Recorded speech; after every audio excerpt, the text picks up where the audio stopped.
Good morning and welcome to day 2 of the Australasian Open. I'm Anand Bharadwaj. I'm joined by Ed Okulicz. Exciting to be here, and it should be great to see who triumphs in this inaugural event of this kind. So I think day 1 was a day dominated by New Zealanders, 3 New Zealanders at the top of the pack.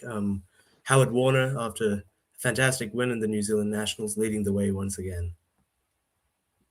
Yes, but fortunately, there's another game to go, and that's why you play them, because anything could happen.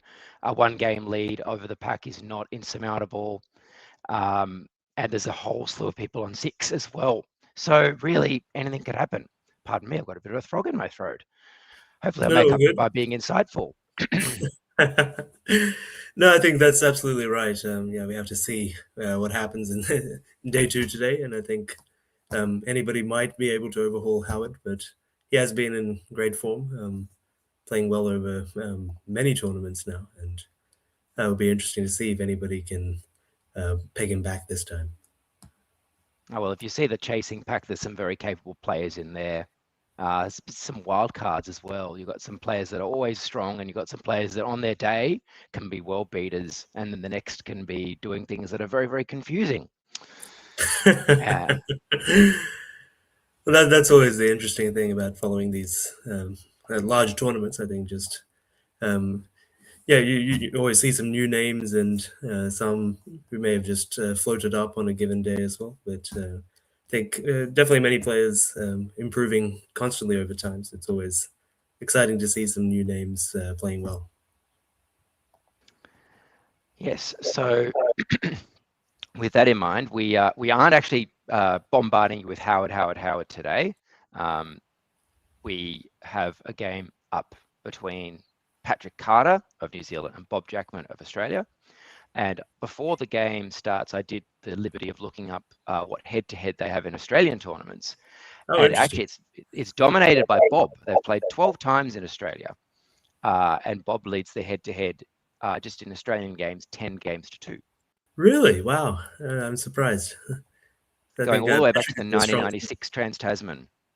Goodness. I mean, I played Patrick, I think, in the 2012 Trans-Tasman. I remember, I think he squeaked out a win against me by 2 points after I challenged Safari or something.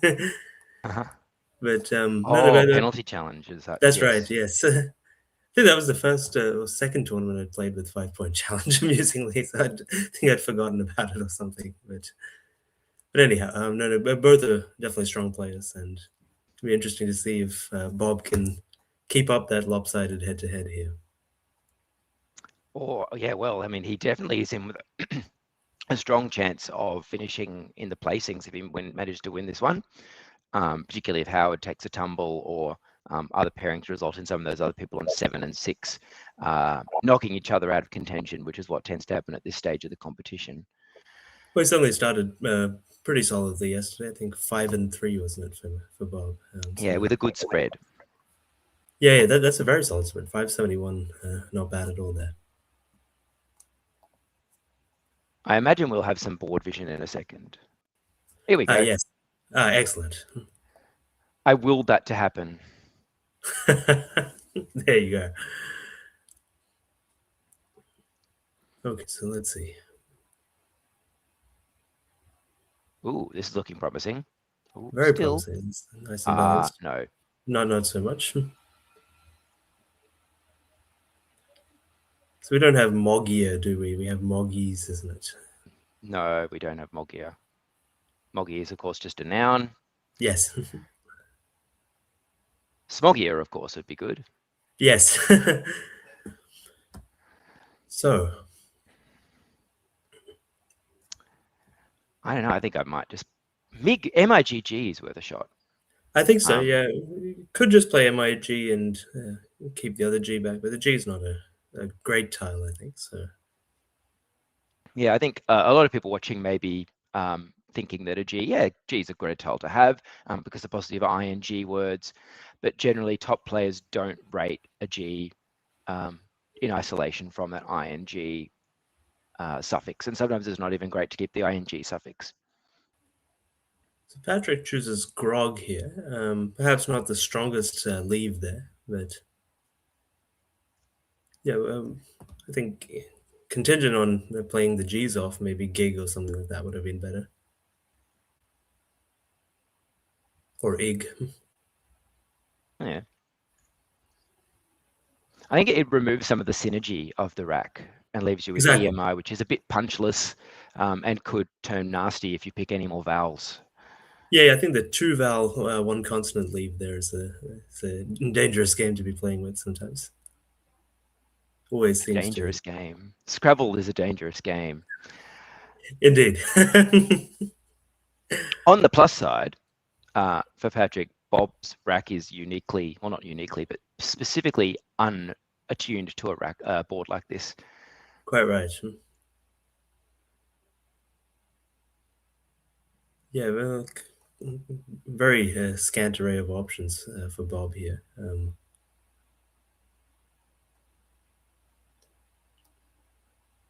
He identified warm, which would play above the OG in grog, and now he's looking at more. Yeah,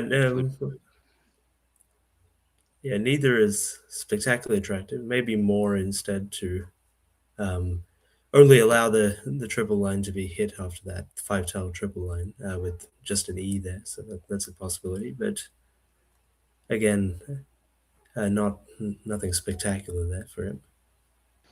No, warm would allow the T in front and the recently added OWO, which I find is probably the three-letter word that's coming up the most in games. It's really changed the complexion of the game a bit, whereas Oh, Mo yes. takes the E, which is a substantially more likely hook to come on.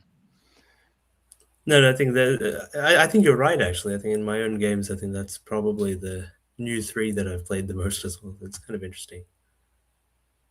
What are Okay. we getting? We're getting warm, I think. Okay.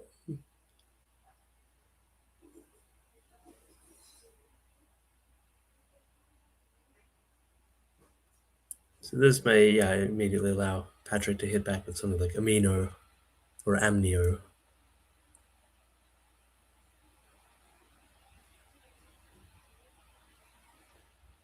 Warm? I don't think so at this time of year. Well, definitely not in New Zealand. Not even here in Sydney. It's pretty cold today. Hence, I've got sleeves on. Ah, yes. Long sleeves, that is. I would never commentate a game without sleeves. I think your options of amino and amnio look quite good on this rack. I don't see a double through the M. Yes, I was trying to find one myself. I think if more had come down, Moraine would have been a possibility there. But Yeah.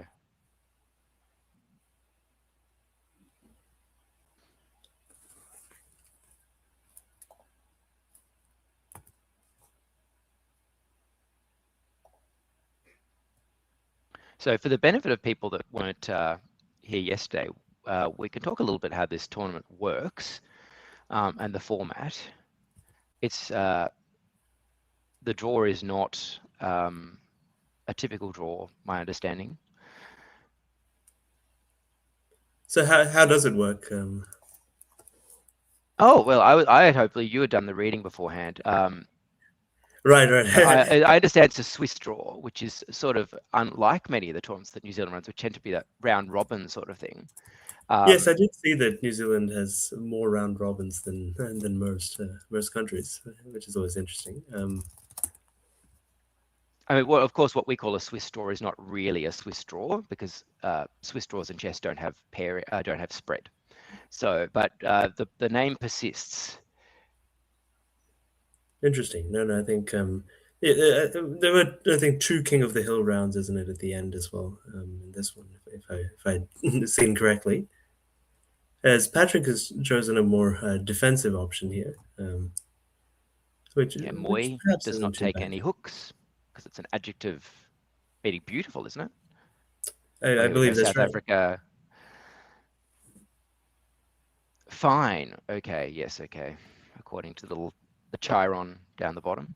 Bob has just made a very nice spot here, fibular underneath, and fitting quite nicely on this tight board. Yes. No question that Bob would spot a word like that. Interestingly, at tournaments in New South Wales, where Bob lives and is the president, El Presidente, Yes. we have a little thing called the mystery word. And if you play the mystery word, you get a prize. Okay. And one of the mystery words was fibula at the last Interesting. tournament. Yeah, Patrick's Mui had blocked Brimfuls, which would have been quite nice. It's a double Oh, goal. how nice would that be? But I think that was never going to go down, given that he was going to play either above or below below that M there. Fortunately, there's a bit of a consolation prize in the availability of that A into the triple, That's right. Yeah, which should be an permits easy some pretty decision. good scores for the J.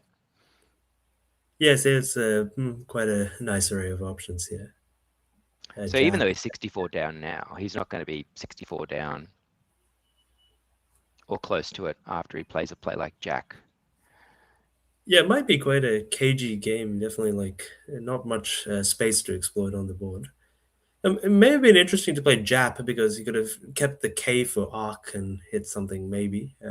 But how valuable that is, I'm not sure in this case.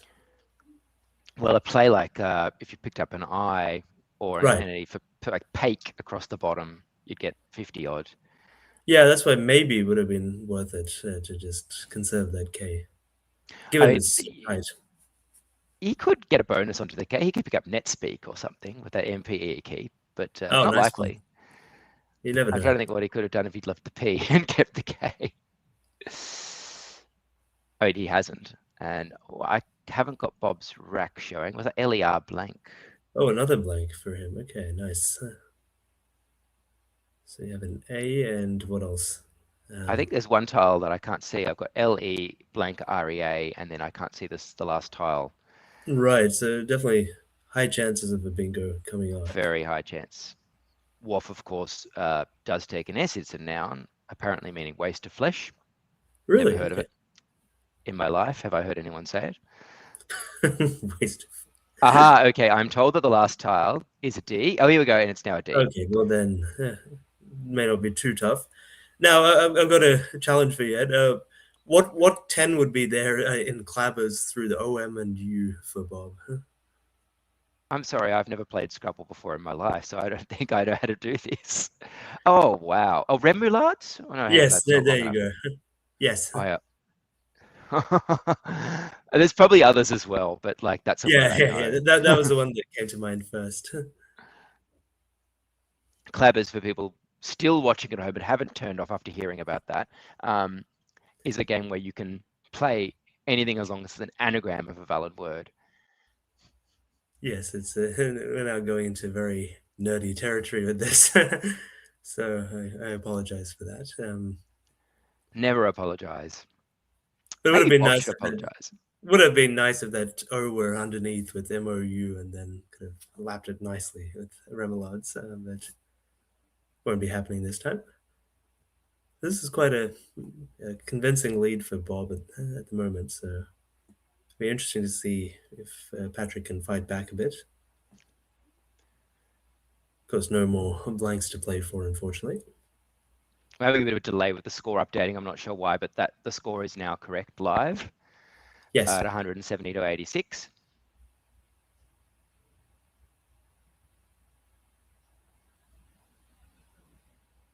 This is kind of an awkward spot. And by awkward, I just mean bad, really. Agreed. Because the X is a potential source of points, but it's also a roadblock to getting a bonus. He really does need. Yeah, and he doesn't have an A or an O or like the right vowel for this this board to use the X. And yeah, it seems like Bob has continued to draw pretty nicely. So it may be continuing that very lopsided head-to-head there. So P looks pretty decent here. Yeah, I really think so. better. There's no really good place to offload the X. I mean, you could, anywhere you play it is going to open up stuff for something else. Yeah, I think just has to wait to see if he draws the right. I think almost any other vowel, AI or O, would all give him reasonable scores at least to offload it. The Bob is obviously identified satiated, which doesn't fit, nor does its Yes. anagram astatide. Yeah, I can't quite see anything that plays that well for Bob here, so it'd be interesting to see how he chooses to handle this. And quite a Yeah, it's good an interesting one. entry. What do you do here? You've got a nice lead. You could consider gumming up the board. Yes. I mean, you can play something with Dom and like DA, but you don't really want to just keep kind of fishing here. Or you can do, yeah, no, I think seeing what he can block up. I mean, be interesting. Like, I mean, I wouldn't be reticent to like play something like ideas underneath dealers and just kind of shut the entire space there, maybe. But it's always a bit dubious to maybe burn the S there. But If he does play ideas, he at least has the T to go yes, underneath ES. that's right. But yeah, maybe not a strong case to completely dismantle the rack in that way. But he is up and could just kind of control things up a bit. Yeah, with a 61-point lead, it's good, but it's not game is one good yet. Right. I feel like maybe is worth using the Dom bit, but I don't know what you'd do. DAE, data seems wrong. Yeah, DAE was what came to mind for me. Seems okay. You could also play DAE above dealers, making DA, AL, and GAE. That's a pretty solid play, actually. Or you could play idea and jape and area. Yes. That's also an interesting one. I think, yeah, holding the S could be pretty decent.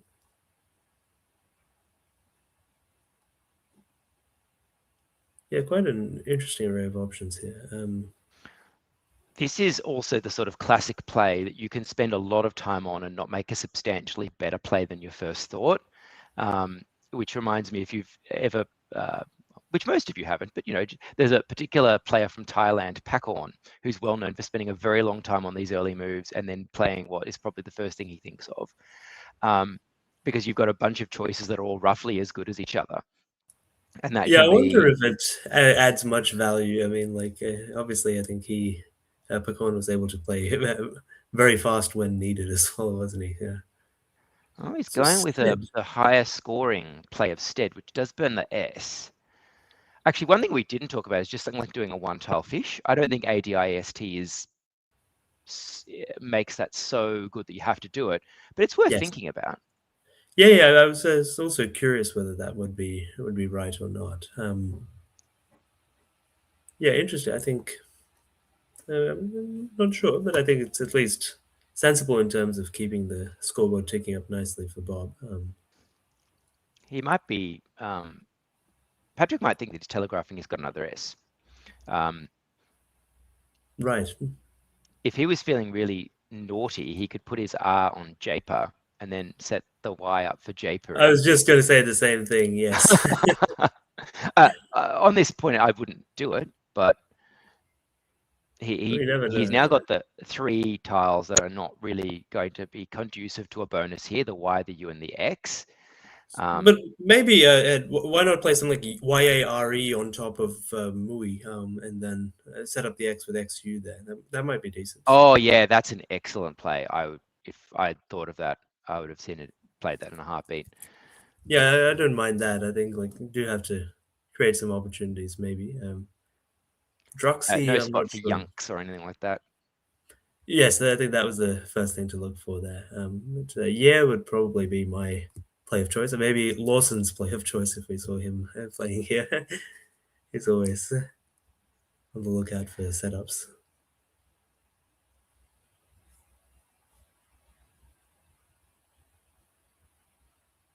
Oh, another good draw for Another good draw. Bob. Oh, is that I can't see the last. Is that Elevins on his rack? Yes, I think so. You can play Vaseline or Inveigles through the G and E, I think. Oh, fancy. Let's see. I think Bassland might be the easier find of these and higher scoring. Yes, I think, or if you were worried about that triple on the left, you could use the U for unveils, Oh the yes, AILES that's. spelling. I like that placement actually. I think that might be the best of the lot. Invigils is a wonderful showstopper, but I think disappointingly, as is often the case when you find a fantastic 9-letter word like that, it's never the highest scoring play. Yeah, you don't get to show off and do it, which kind of sucks. Whereas boring I think, Vaseline, yeah, I think this is looking pretty likely that Bob will continue the strong head-to-head here. yeah. Of course, the I next to the double letter, triple word score combination could yield something like quiz next turn. But Oh the yeah, way Bob's drawing, he's the one that's going to get it. And we're not that just saying is. it because I know what Patrick's rack is, and you know what Patrick's rack is. We all know what Patrick's rack is. Yeah, I think let's see. So Oh, what's he's going with the sleeving? sleeving by the looks of it. I think creating more risk than he needs to here. I would But suggest he just hasn't seen Vaseline, yeah, I think that must be right, or unveils for that matter. or has had that doubt, like, is it a trademark, Vaseline? Yeah, actually that's understandable. I think.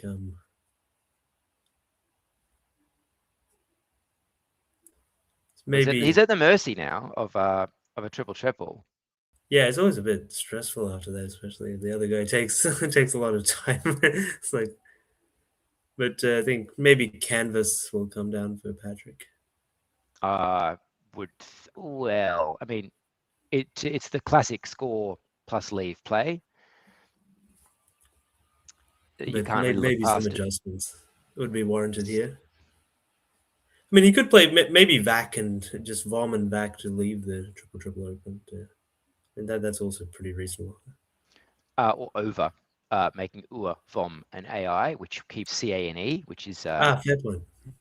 I think that's better actually. Kane's a good keep. I think with the scores as they are, 141 to 267, do you need to contrive a triple at this point?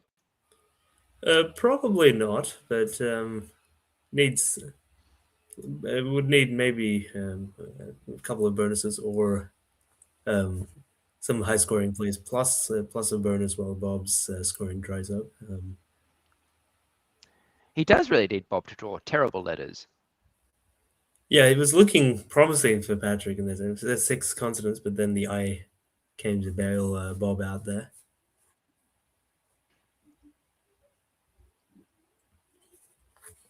And even within that, his Bob's rack isn't terrible. He can easily get some reasonable points. That's right. So over your pick there, chosen by Patrick. I like the look of that. I find I've been underrating C's lately in bonus keeps. Yeah, C's are not bad. They're a good tile, I think, as well.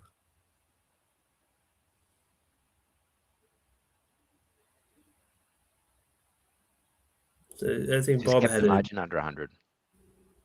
okay, so still in with an outside jump, but I think grifts from Bob will Yeah. kind of take up some more space here. Assuming he sees it, it looks like he might be thinking about brings. Okay, probably a little bit Move your inferior tiles there, over, but Bob. both these guys are pretty quick. Well, Patrick's a very quick player. I remember him being very brash and fast when I first played him in 2000, I want to say. Really? Okay. I mean, yeah, you're very fast yourself, Ed, so Bob is not a fast, he's not a slow player, but he's not a fast player. He's very medium. yeah, good even pacing, I think. And I've played Bob, I think, close to 200 times now. wow, The amount of hours in my life I've spent looking over a board at Bob over the years is considerable. oh, I that's may know incredible. him better than many members of my immediate family. That's quite funny. I can say whatever. None of them are watching.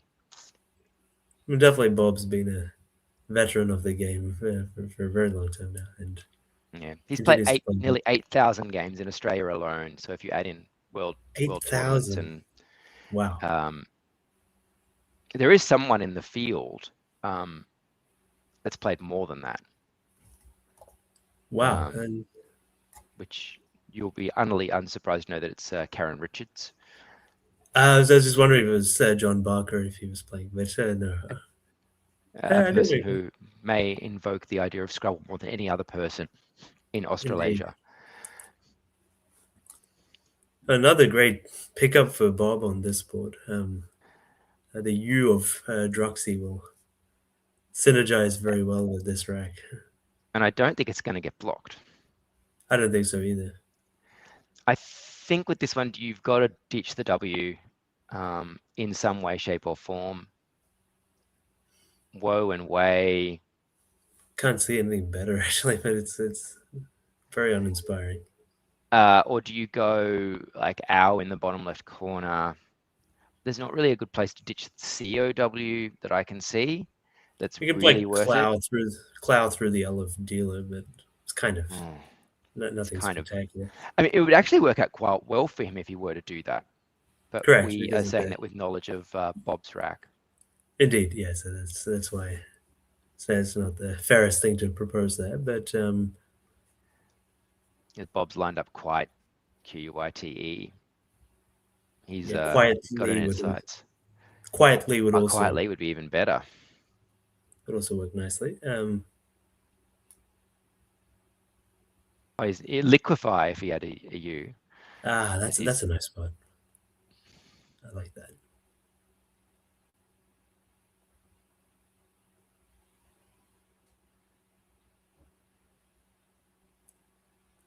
Yes, I mean, theoretically, it's not the most interesting game because Bob's rushed it to such a big lead, but these sorts of plays are still important because at any given time, even if that triple's been blocked, it's never outside the realms of possibility that a massive bonus comes down from the B.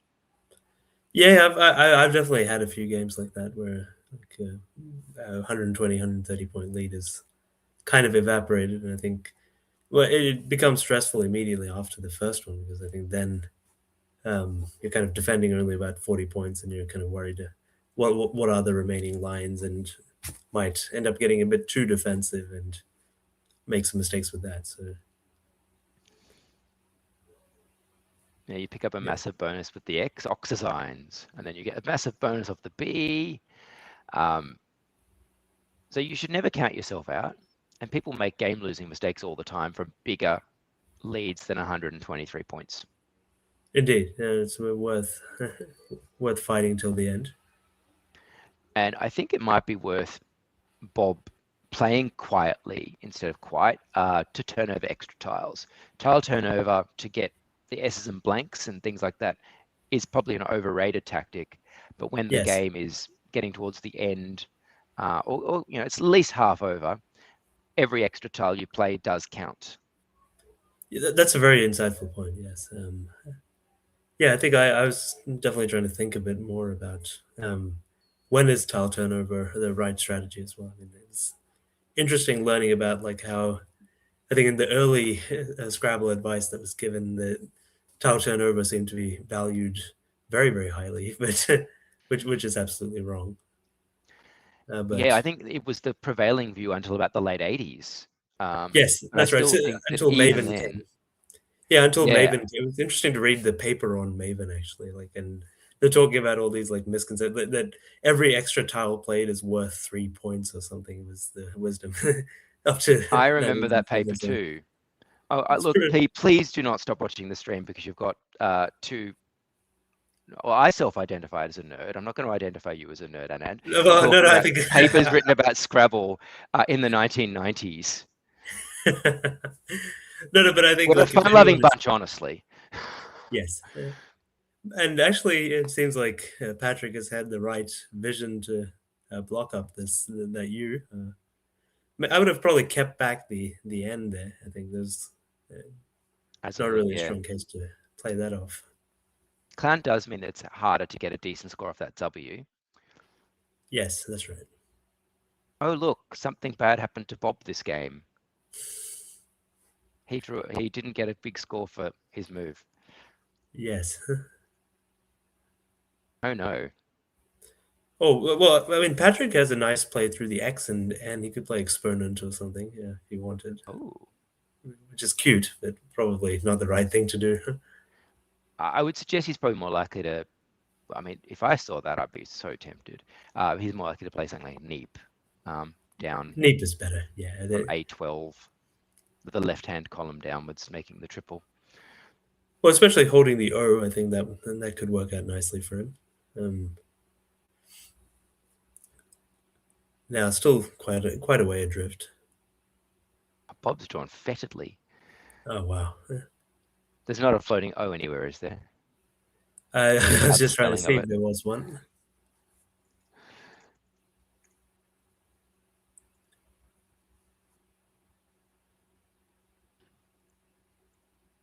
Well, I guess he can play fetid and japed. That would be pretty decent. I'm flighted in that spot. Oh, that's way better. Lovely. That's that I'd say if he pops down flighted, it is game over. Agreed. That's 54 points. Oh, that's just too much, I think.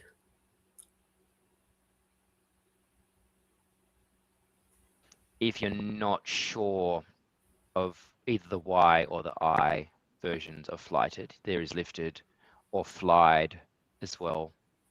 Yeah, lifted would be perfectly decent, I think, in that way.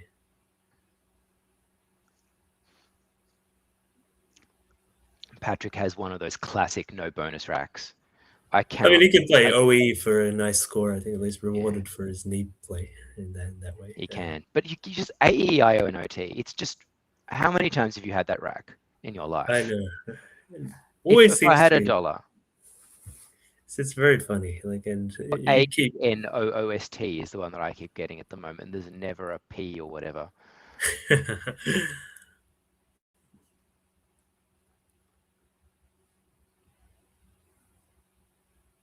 Patrick probably thinks, oh, there's signs of life. I play my OE.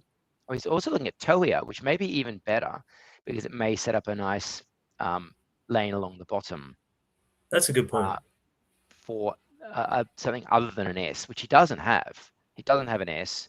So opening a bonus starting with A could yield something massive. He could pick up Azione. You never know. Get a bingo. It seems like a few too many vowels in the pool to kind of make it easy for Patrick to bingo. Of course, what he doesn't know is that Bob appears to have spotted flighted for 54 and he's going with the more conservative flight, probably because he's not 100% sure. Very reasonable.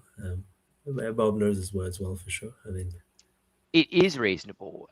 Sometimes it's right to not play a word that scores a lot of points because you're not sure. I'm going to confess, at the recent Causeway, I played the word blitz, keeping ERS on my rack because I wasn't 100% sure, and it was a triple. Really? Yeah. Ouch. Because if it was wrong, I would have probably lost the game. That's entirely fair. Thank you for coming to validate me, which was not the purpose of today's. We're here to watch other people play Scrabble, but I say that just to say sometimes it's right to not. Oh, and actually, flight is being challenged. That's an interesting thing. I mean, however, if you can say anything about Bob, he does know his fives well.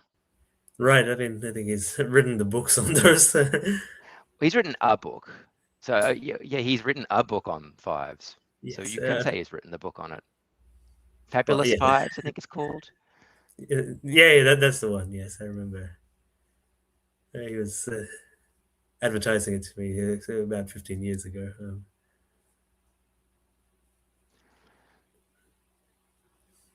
Right, hopefully I've added the 5 points on the screen, so hopefully it does pop up. Perfect.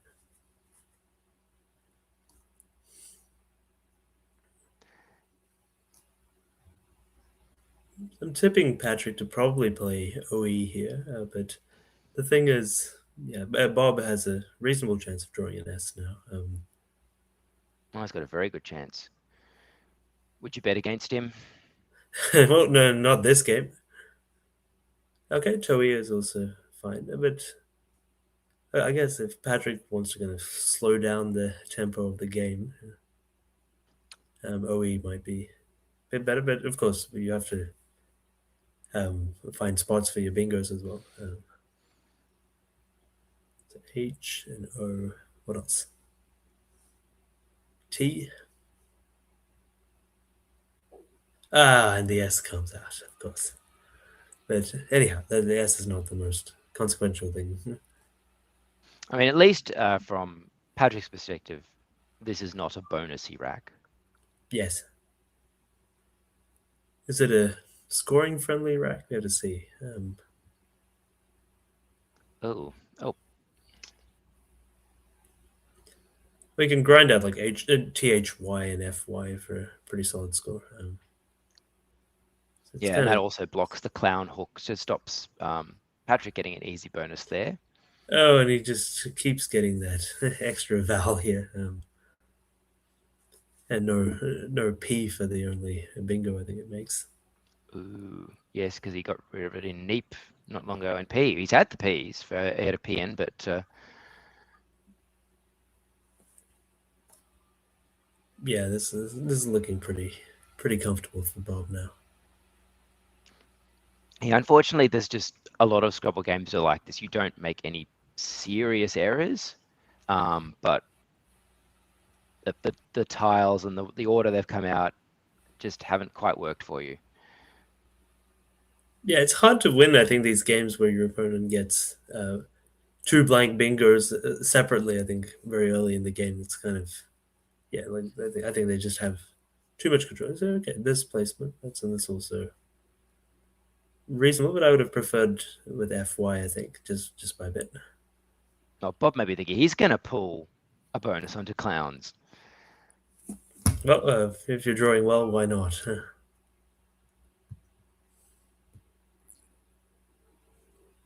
I mean, he's certainly in business if he picks a couple of hours. There's not many left, because of course Patrick has been drawing all of them. Well, that's right. So what has he got? Who gets the Z?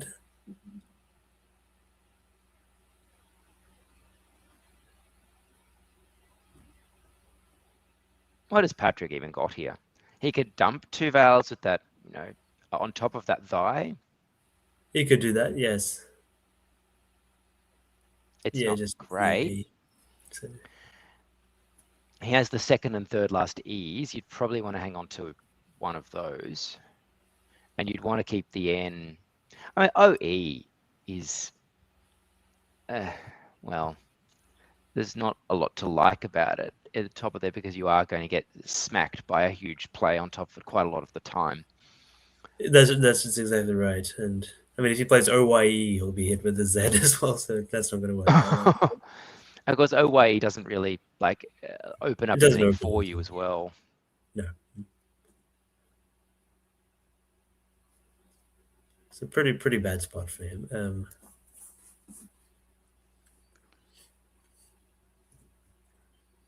Sorry, you're on your own on this one, Patrick. Well, I think so too. I mean, yeah, kind of a game where he's just not had much of a chance. But that happens sometimes.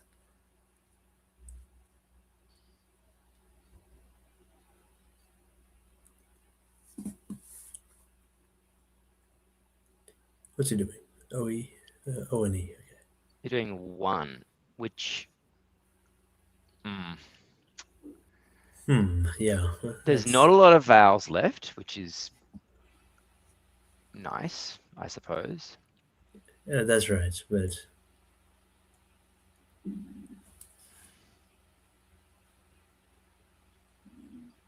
It does immediately open up the ONY hook, which yeah, Bob will can just yield. plunk soz on top of this and finish the job, I think. Yeah.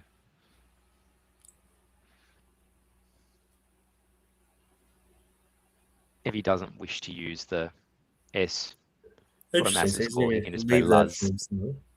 Yeah. Can do that as well. He's Oh, that's a feeling very terrible greedy. That's a horrible draw for Patrick. Like, it's just not been his game. Like, that's insult to injury, picking their eyes. No, it's just not his game there. I'm tipping Bob to probably get an out bingo at this rate. Yeah. What's he got? U and S. Does Oof. Confucius fit? No, it doesn't. No. Countess. Countess. There we go.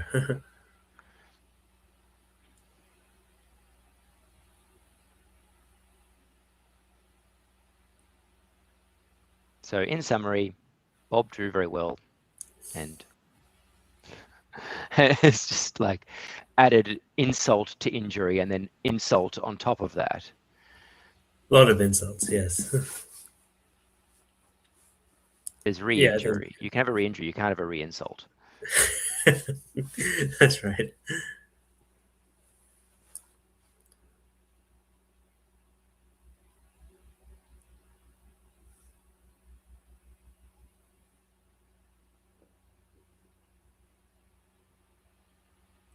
Yeah, I mean, there's just nothing much enough for Patrick to do here. So okay, so Bob has seen both, and I think he's going to get the job done pretty soon. And Patrick doesn't even have one of those Zeta words across from Oh the yeah, I was hoping to find one for him. Like, that word's spelled 19,000 different ways, and Patrick has 0 of them.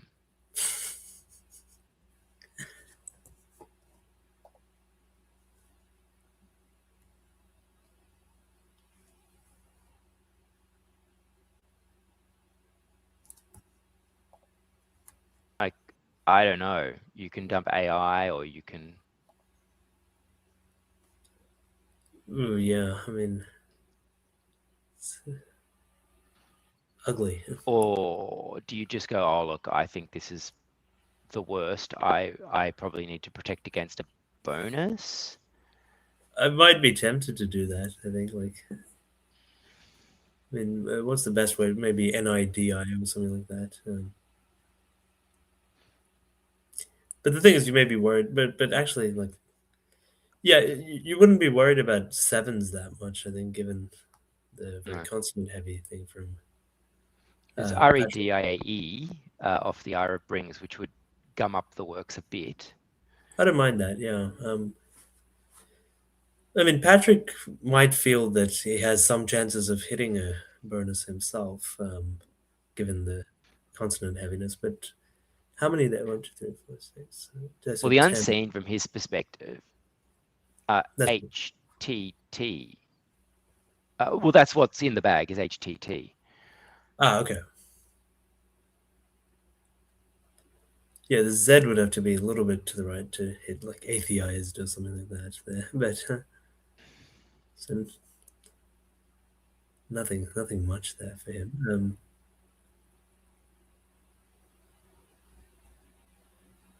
I'm being told that our next game on the stream will be Cicely Bruce and Garth Van Vliet. I think Cicely is like never lost on stream, I think, which will be fun to see if she keeps that up. Eek. Okay. All right, so that's leaving one in the bag, which is always good. So I mean, choice in. So Patrick could hit thiazide through the Z, couldn't he? He could. Will he? Let's see. H has come, so he will hit thiazide, I think. Yes. That's a pretty nice consolation prize. Yeah, I think he has a good chance of spotting it, but he's not too disconsolate about how this one has gone. But yeah, I think he's always quite calm about these things.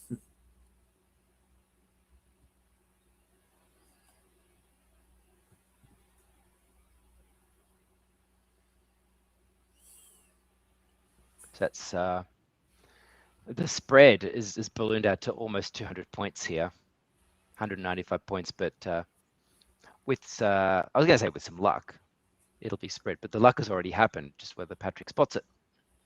I mean, he would also have like Zyday, which is one of your the 18,000 spellings of that. The one with the H on the end, yeah.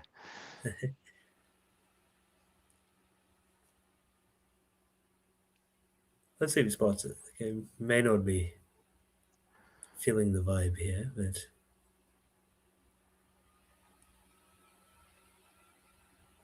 Or just dashy through the S if you don't spot it. yeah, Just, don't let us down, Patrick. To be, that's one of those words that even though it's got the Z and the H, I think it's known at a higher rate by players than you'd expect from its probability. Oh yeah. no, Oh, he's not seen it. damn. Speculation that he fished from it has come to nothing. I mean, Yeah, it it's would at have been a least nice nothing's fish. happened. He hasn't lost a one game because of it.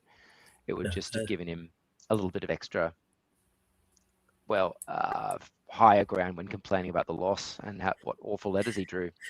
yeah, I think this has given Bob the actually much nicer spot for his tee than otherwise. So, all Bob this game. And All Bob all the time. Or as I've started calling him Bob Jack Horseman. that's I'm great. trying to make this one happen as a nickname for him. Yeah, that's it. Recently, and I don't endorse this, I popped some information about the top Scrabble players in Australia into what we mistakenly call AI, but is more accurately a language learning model. And Yes. its suggested nickname for Bob is the Baron. Really? Okay. Which I also think is good. That's a good nickname. I like that. I should put some information about the New Zealanders in there and get some names for them as well. Wow, so big upset. So Cooper Ashley has beaten Joanne for an 839 rating point difference. So that's pretty good. So there's been a few big upsets, but that one puts everything in the shade because Joanne ratings look different from country to country, and I think they go up well over 2,000 in New Zealand. That's right. Yeah, a little bit higher than the Aussie ratings there. It'd be the equivalent, I think, in WESPA of like an 1,100 beating Joanne, who's 1,900 there, or something like that. Very impressive. I mean, I know Cooper as a youth player is quite underrated. So I think, and I mean, I play in the New Zealand club as a Trans-Tasman gate crashes. Ah. Like online, that is. Well, all I can say is let's hope the next game is nice and close and a bit of a tussle. Although that said, this was a good demonstration of Bob's skills over the years and why he has won so many tournaments and had enjoyed a number of stints as number one in Australia over time. Certainly not there now, but the game's moved on, but Bob's sort of raw skills with the game will never diminish, I don't think. He can always find Yeah, plays he's always like been that. a great anagrammer, and I think good decision maker as well. So I think yeah, great to see that his skills are as good as as I have ever seen. I think I didn't get to see when he was number one in the country, but Well, I remember he was usually 1 or 2 or 3, and I beat him the first time I played, and I was so excited. I was like, actually wow, I did as well. Funnily, in 2010, which is I got very lucky. I think was that national. I was very intimidated. I was like 1,450 or something, and he was 18. He was 1,900, I think, and I toppled him. Amusingly, the same for me. I think I was 1480 and he was 1920 at the time, so that was quite Well, that's when exciting. you're young and hungry when you're in the 1400s. That's right. I And was young and hungry. Yes. to say nothing of the next matchup, because I don't know Sicily's style that much, Garth Van Vliet might be our take on Lawson Sue in a way. That's an accurate, I think. So if you've watched a bit of analogy. Lawson on the screen, and hopefully you've seen lots of Lawson on the stream, he's great fun to watch. Garth plays with scant regard to orthodoxy. Yes. I played him at club twice last week, and he pounded me both times. He opened with 4 bonuses in the first game. So that was quite orthodox. And then he beat me again. Wow. He's lucky I'm still talking to him.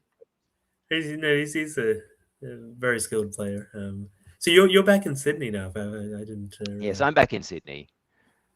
We're for benefit of people, we're both ex-Melbourne people. That's right. Although I'm originally from Brisbane. Anyway, we'll have an interesting game. We're going to take a bit of a break for 5 minutes because there's no game and to give production a break. So we'll see you on the other side of a short interlude. Looking forward to it.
Okay, welcome to game two from day two of the Australasian Open here. So we have Cicely Bruce, the reigning New Zealand women's champion, versus Garth Van Vliet, the Wizard of Oz, the one of the most interesting players to watch from Australia. So I think it'll be great to see these two play, and should be an exciting one. Cicely, I think, has never lost on stream before, so it'll be interesting to see if she can keep that up here.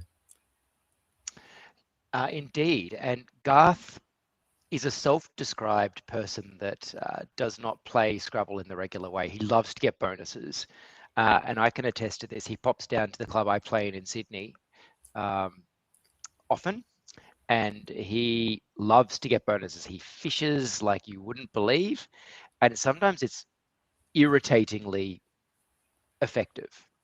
It's hard to play against, I think, the fish and bingo style, I think. And yeah, Sicily's quite a defensive player, so it'll be a good matchup then. So she's going to pick ordered rather than adieu, which came to my mind first. A2 is another thing I think is worth doing. Yeah, maybe that'll probably be best, I think.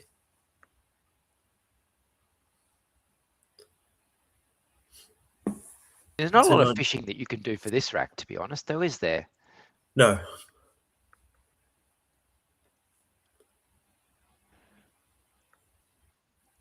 I mean, this is a spectacularly crummy rack. Yeah, I think just was or vom. Very little he can do. Like if there was an O for vrouw, a word that would be well known to an Afrikaans knowing person like Garth, because he's originally from South Africa. Quite right. He's probably wishing we were playing in Afrikaans right now with that rack. You're not wrong about that. I mean, do you just do was and zar? I can't see anything better in this. Merva is actually worth a look as well, because that you might get a nice play for your Z.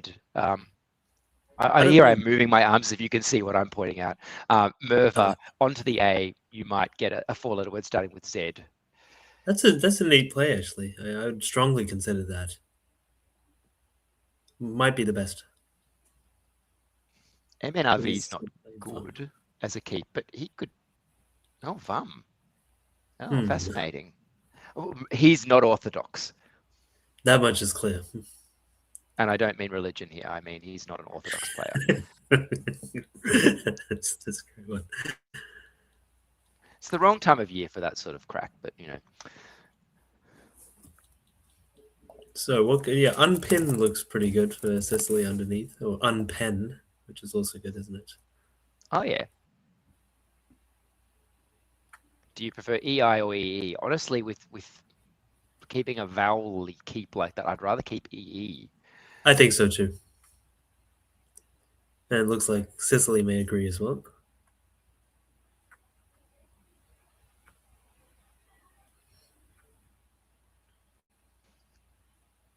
I've actually never played Cicely. She played at the Decathon tournament in Melbourne. I saw that, yeah. Christmas and New Year. But I didn't play her. Oh, Romanza for Garth, I think, through the man. That would be nice. I think that must be his best play here. I would never disparage anyone's ability, but that is not a very Garth play to find. Yeah, it's a tough spot. It's very hard. That's a wow. I mean, you're really good at this, and you should play.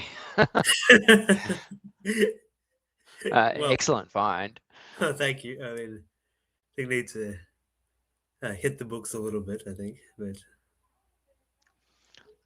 if he doesn't see Romanza, you can put the O on the end of man to make mano and play a simple word like moz. Which is pretty good still. Of course, now that the Z puts an E after it for Z, that manor and re words are going to be up. So it's not a defensive play, but Garth's not a defensive player. No, he's not. That I can agree with. He's never heard of the concept. Well, this is Another There's interesting Zo, which equally opens up the novum hook and also a hook for a D or an A, which he does have at least. So Sicily can bingo now through the T, but can also play double doubles through man, which is interesting But as well. Nedia is a recent addition. Ah, okay. Was it 2 updates Nadirs. ago? Was it 2 updates? I can't remember now, honest, but it's recently added. That's right. Yeah. Okay. Recent. It might have been 6 years ago, and I think it's recent. Well, I mean, I actually I think it's recent as well. Like, I'm kind of still mentally stuck in CSW 19. Like, yeah, When I hear about something that happened in like 2008, I say, oh, that wasn't that long ago. That was recent. And yes, I count on my fingers, and that was 18 years ago. And I'm like, ooh. It's a little relative, but yeah, I think Nadir is clearly best then.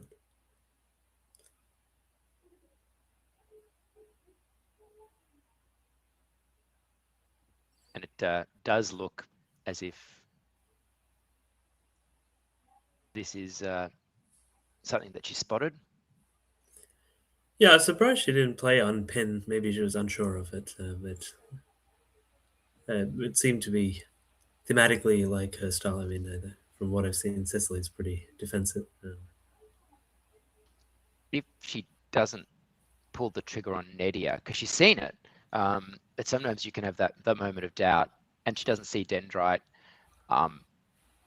She could play something like Remanded through the air. Exactly, that's what came to my mind earlier.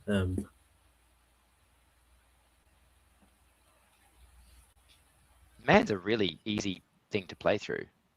What's she doing here? That is a fairly big miss.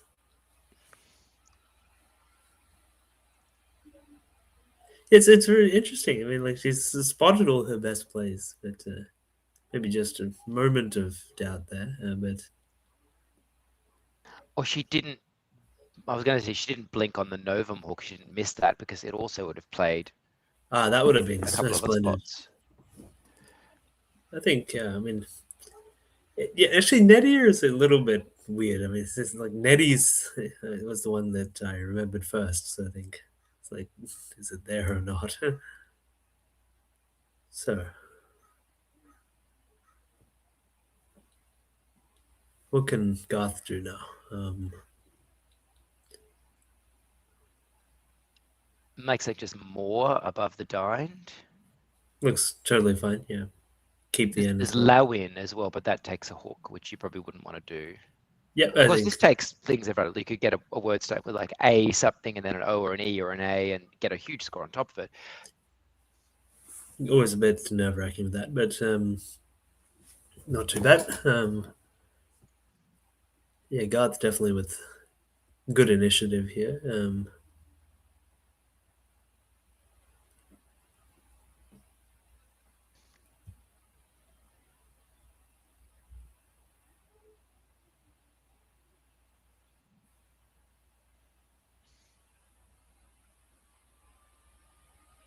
Okay, so yeah, Sicily's rack is okay, but doesn't really give that much on this board.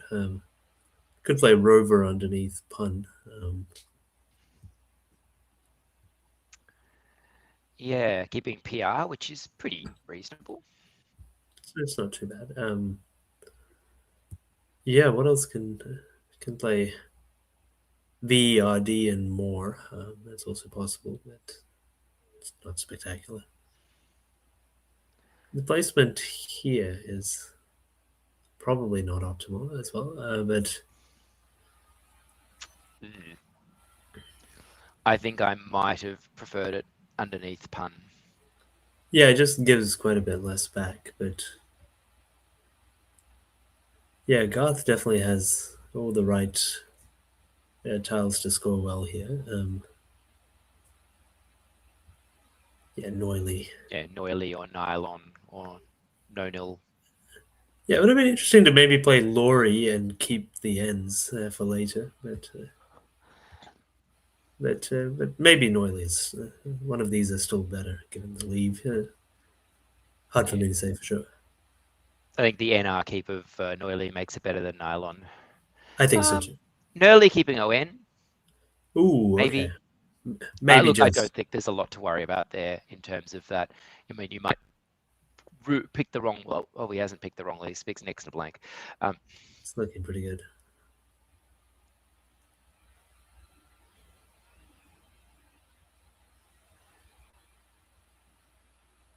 Yeah, this is going very nicely for Garth.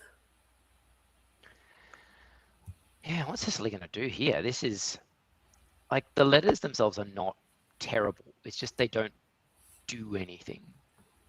Yeah, that's a great way to put it, actually.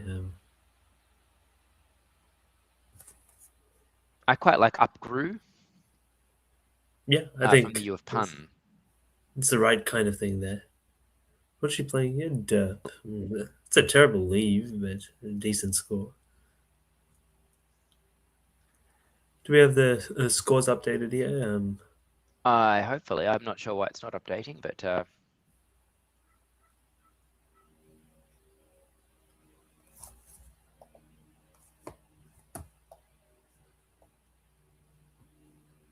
I've got 119. Oh, there we go.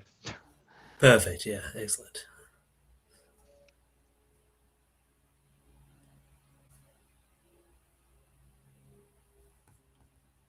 So,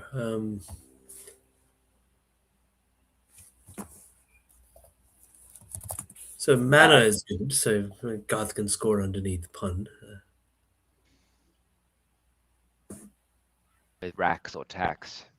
That's right. Or he could play next or something and then just keep a very good leave. Next is kind of a very Garthy looking play. Yeah, I feel like he's going to do that. Like, if you're like dead set on hitting the bingo quickly, then But then next. again, Garth, if you think something's a Garthy play, it's what he won't do. Yeah, I found him very tricky to play against, like effectively.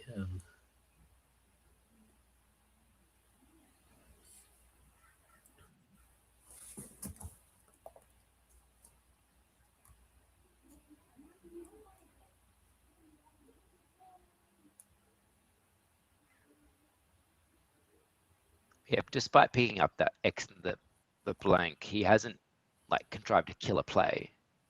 That's So right. there's still hope out there, Sicily. I think Sicily drew almost as well as she could have hoped, keeping back WRIG.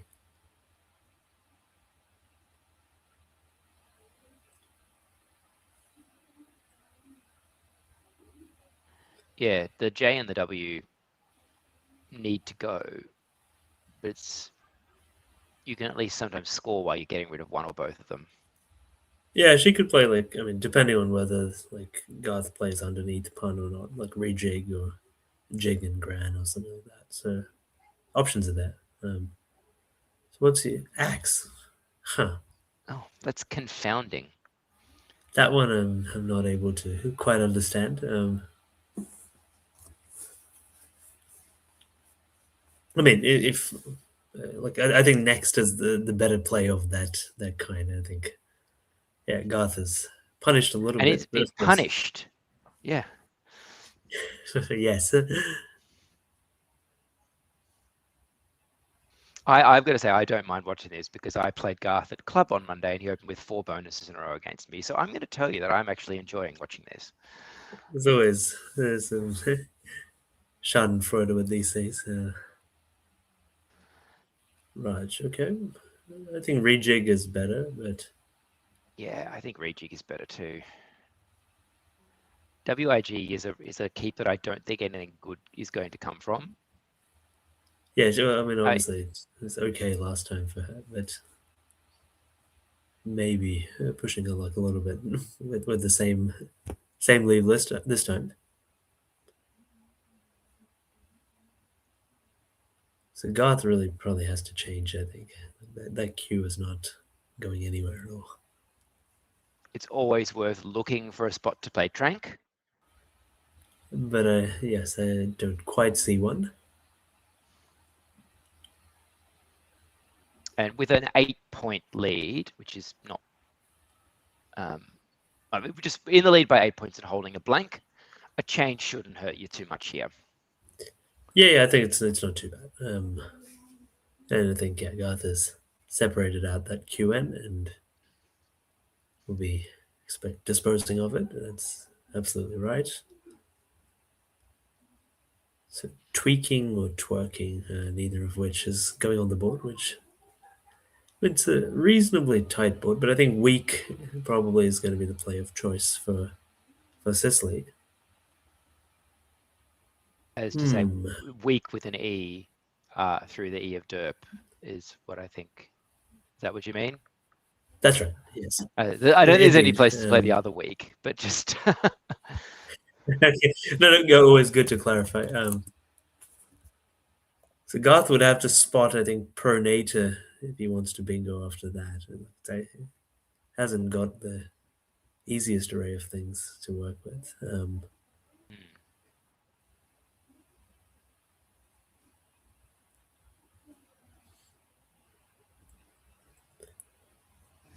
Yeah, hard to see what else, barring weak, that Sicily could do here.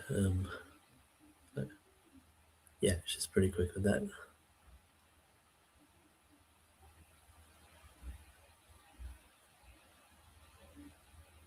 Any hooks on weak we might like to know about?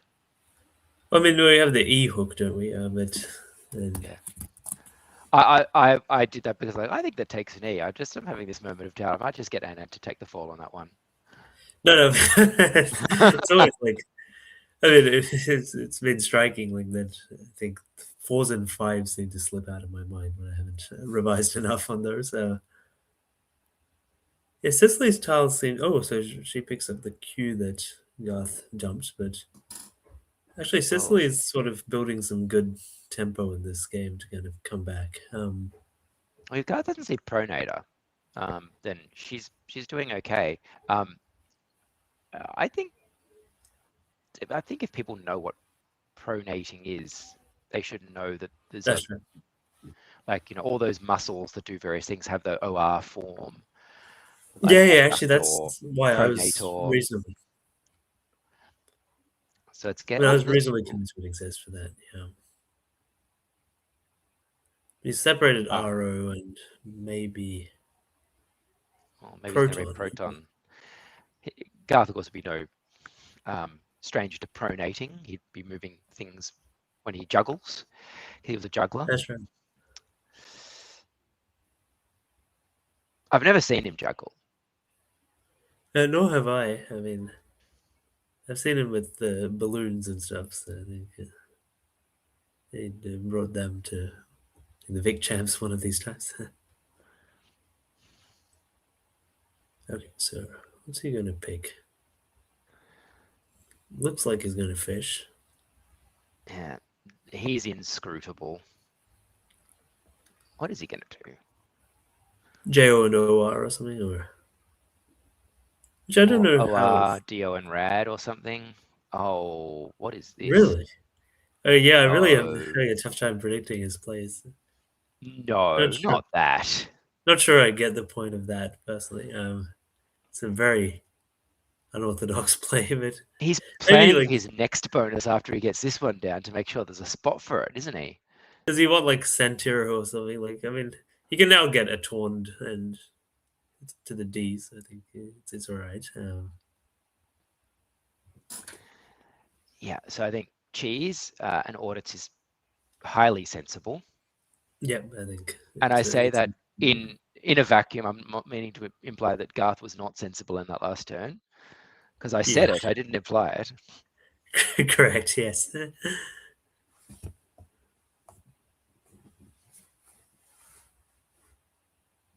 Okay, so. And so all of a sudden, it's Sicily with a little bit of a lead here.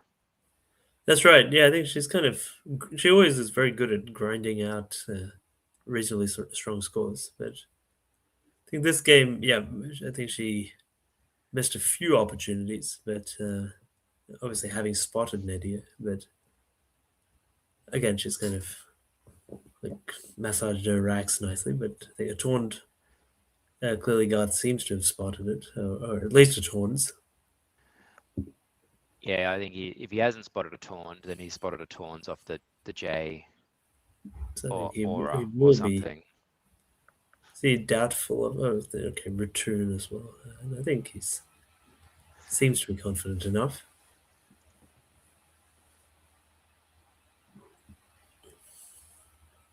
Also been pointed out in the chat that mana takes a T, which is a currency of, is it Uzbekistan? Oh, it's one of those countries uses the manat. I can't remember which one it Nice. is. That's a great spot. But I don't, is there anything that uses that? Not that I can see. It's like there's bonus for the S, like a turns rotans, NATO. Yeah, I think not. Okay, so Oh he yeah, he has spotted a taunt. rock solid So we there. don't have to speculate on it, but I don't think there's any of the words that I can think of start with a T. Yeah, I couldn't see any. I doubt that there are any. So that's looking pretty good. But that's the highest score by 10 or 11 points. Is Sicily challenging or something? Or Really? Oh. Huh. Surprised. Okay. Taunt is very high prob, but I think it's probably higher playable. That's more likely to come down than just a Tawns or anything like that. yeah, no, I mean, I think definitely see it first as an 8 in card box or whatever, compared to as a 7. But anyhow, so 5 more for Garth.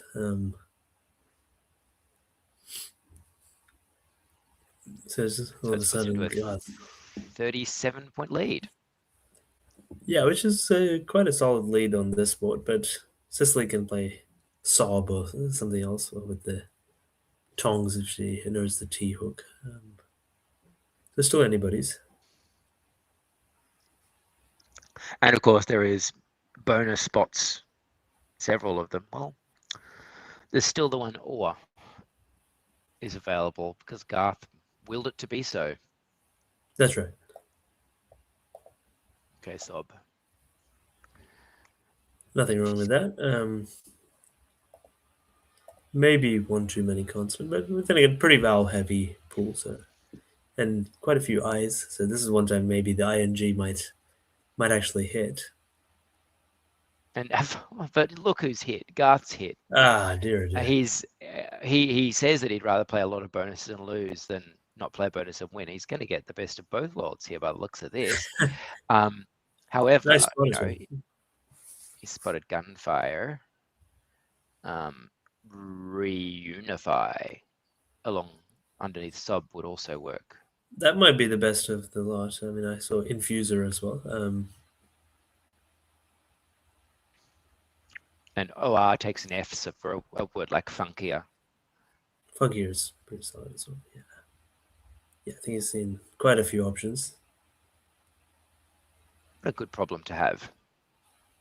Yeah, he's looking in very good shape to win this one now, and end Sicily's run of dominance on street. So again, consecutive turns with blank bingos probably in both the previous game and this one.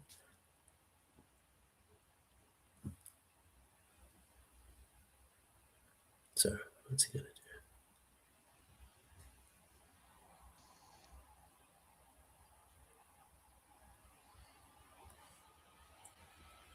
He's done most of the hard work, but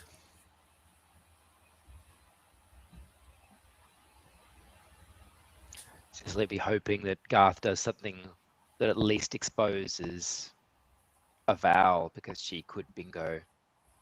that's right. The right vowel. Yeah, I think she really needs a vowel to hit something there. Yeah, so I think that makes with an A and an E at least, and an O as well. Tuttings is good. Tuttings is good as well. Yeah. Yeah. But it's not happening. No, the placement just isn't helping there. So will we see her drop just tut for 3 here or BITT or something? It's kind of uninspiring for her to. But like, Pretty hard ask for her to come back here, but yeah, maybe she has to just take a few more points with something like tit and hope to draw the eye back or something. But it's going to be tit and QI, that is. There are some others left of those. Yeah. Hmm. But pretty likely that Garth wins this one, I think, but not certain. And he's sort of drawn one of those classic racks that doesn't have anything that screams bonus, but it's got plenty of scoring potential. Yeah, yeah. Okay, so she Yes, does do tut. tut. Opens up another bonus line. Yeah, no, it's entirely reasonable, but I mean, Garth could play something like BATH underneath Infuser, or Beach and Weak with the extra E. So yeah, he can keep scoring quite nicely. But Cicely will bigger, so that's going to be helpful for her. Yeah, I don't think it's within the realms of possibility for all the bonus choices to be blocked here, because it's not. Yeah, I think you have Ignites and Infusers as well. Yeah. So yeah, so not going to end obviously with Tuts. Oh, and there's the nice spot for Ignites with Org and BIS as well. So spotted Beach. Does he spot where to put it as well?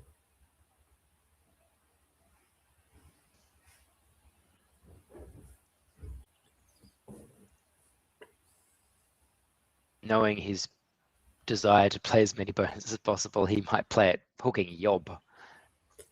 Oh yeah.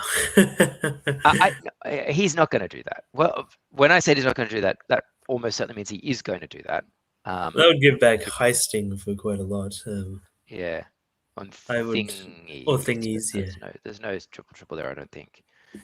I know. Oh, he's fixated. If he doesn't, I don't know. Maybe he doesn't know the weak hook. Yeah, I think. Okay, so he's going to do. Look. Why? Look.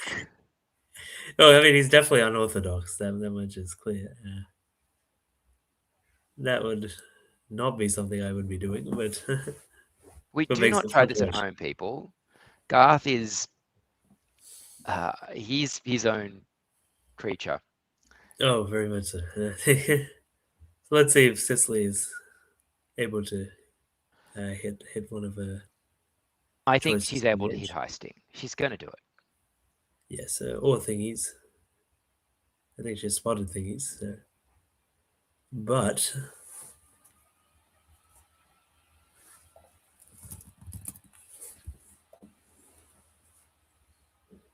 yeah. Yes.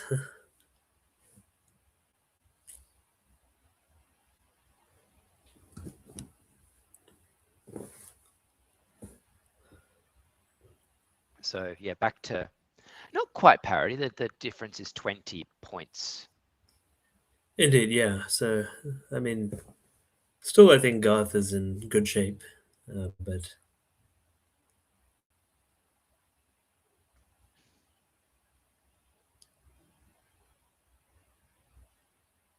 And from Garth's perspective, the pool is pretty ugly. Yeah, I think it's not obvious what he should do here. I think obviously he hasn't spotted the weak hook. So is that clock right? Because I've never seen Garth take like 15 minutes in a game ever in my life. He's like bang, bang, bang, bang, bonus dump, bonus dump. Oof. Yeah, from my experience too. When did that happen? Funny, yeah. So what's he looking at? He's holding the last S as well. Yes? Yeah, he can just play for that at some point, but he may want to block. But no, I mean he doesn't want to block it. I won't even say that. Don't think he enjoys defensive play very much, which is fine. We just play ref and FE or something like that, or.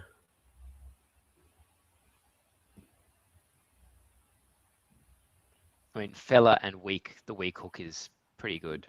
Yeah, that's what I'd do, but I assume he hasn't spotted that. If he had, probably Beach would have come down there. if you want to aggressively set up another S hook, you could play Aleph. Where would you do that? Weak. Oh, Aleph yes, yes. star. I like that, yeah.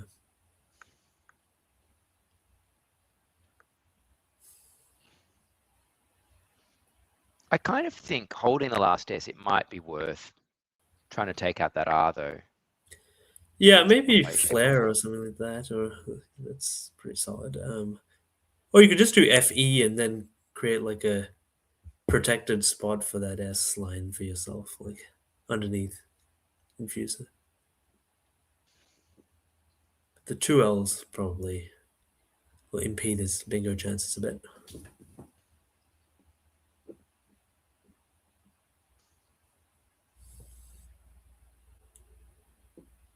Oh, is he going to play field and open a triple draw? Please,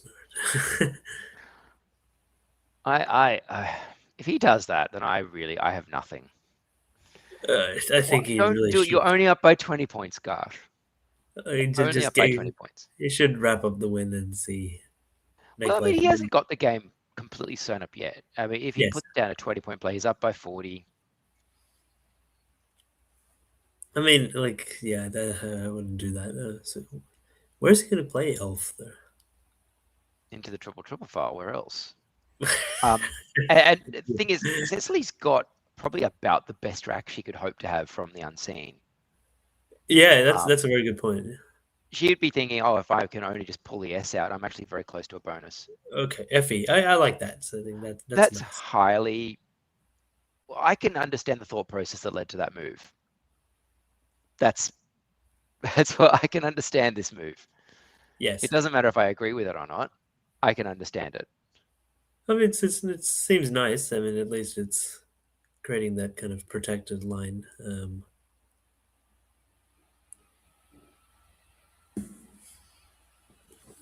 Yeah, leave-wise, may have left a little bit to be desired there. It is difficult to see Cecily bonusing now. Yeah, I think it's pretty likely that Garth wins this one now, but you never know.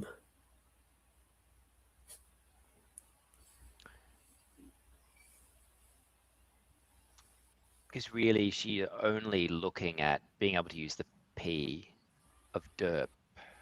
Yeah. Of course, 9-letter words exist, but only people like you spot those. I don't know that.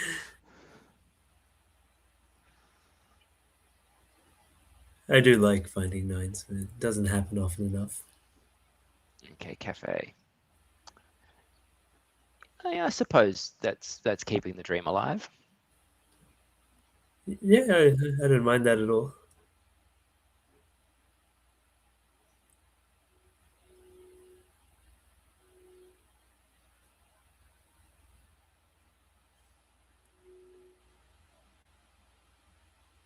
Keeps the score within 20-ish points. LI, why? Oh. Well, there's no other ends. Okay. No, actually, it's nice. It's a good play. Yeah, actually, Cecily can't do anything with it. Okay, I think that's really exploiting the pool quite well. Also, she's drawn badly. Yeah, that might be the end for her here. Yeah, but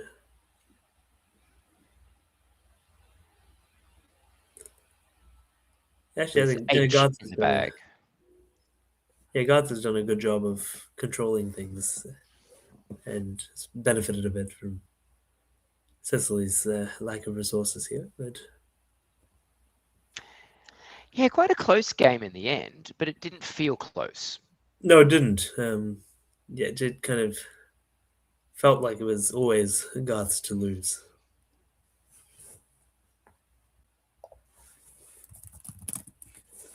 He gave it a bit of a go with that beach play. He did.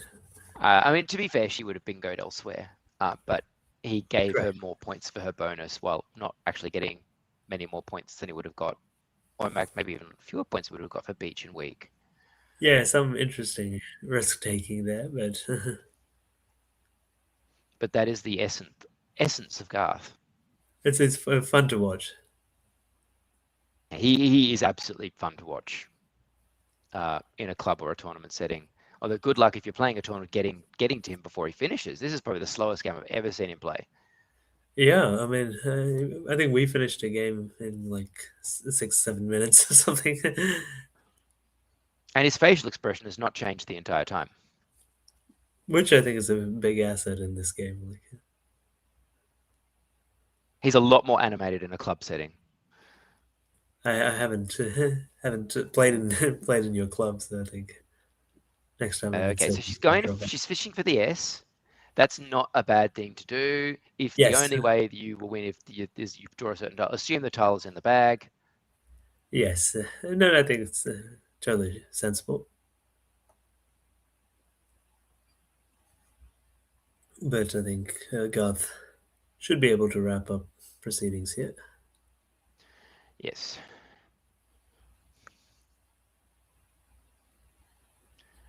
Really, anything here will do. Yeah.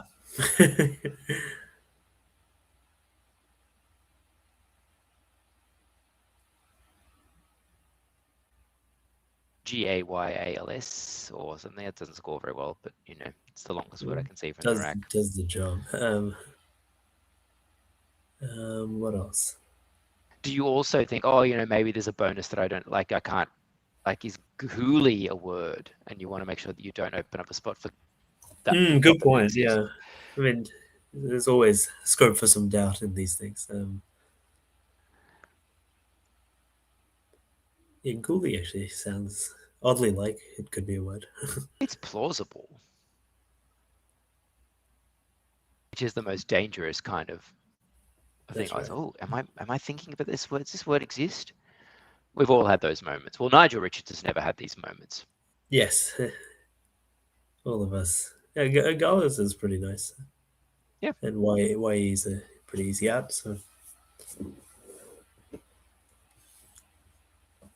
yeah, I mean, it's actually not immediately obvious to me what Garth's optimal end game is, but he probably doesn't care too much. And No, liaise in that spot is nice. yeah, I saw that as well. And Easy's there.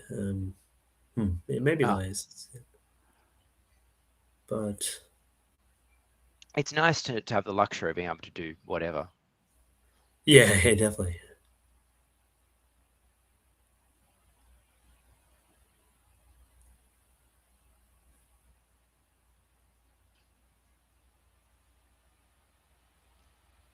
But I think you just have to take hog, don't you?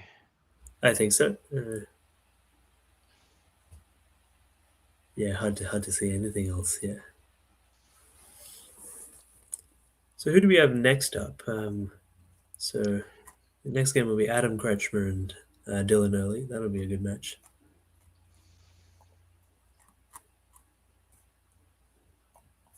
Two players who are not that different, really. Not showy, not flashy, but solid. Very solid, yes. Dylan, of I course. would say don't expect big, wild swings of excitement. I mean, Scrabble's always exciting, but they're not going to do anything wildly unpredictable like Garth or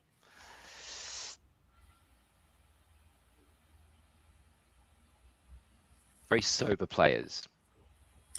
Very sober indeed.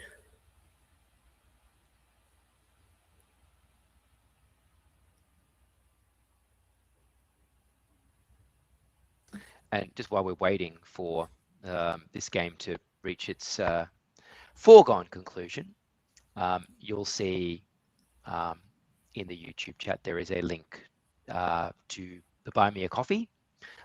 So if you are enjoying high quality Scrabble streaming from the New Zealand team, pop in and throw them a couple of dollars or more if you happen to be an extremely wealthy chemical baron or something, and you are looking to, you know, for a donation. Scrabble New Zealand is a very worthy cause. All the money goes towards the expenses that they incur running the streams. Yeah, I think New Zealand has done a great job leading the way with high quality Scrabble coverage in the Southern Hemisphere. be great to see And them. they pull their weight everywhere else. They're always helping other people with their streaming and coverage as well. So please give them some love. Definitely.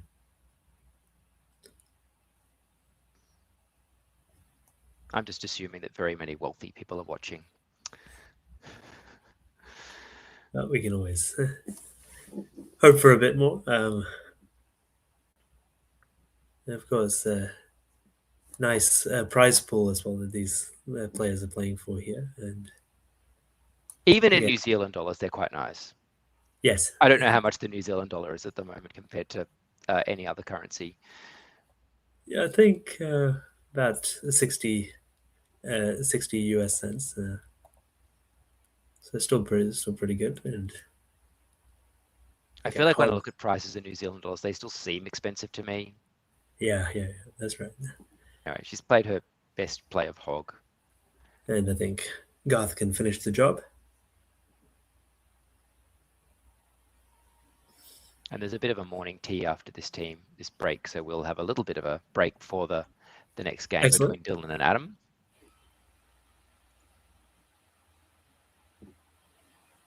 But this game has come to its end with a score of 431 to 377. Yeah, a solid play from Garth, I think, and good As bingo solid score. as Garth's play ever is, I mean, there's always going to be inscrutable players like Orr.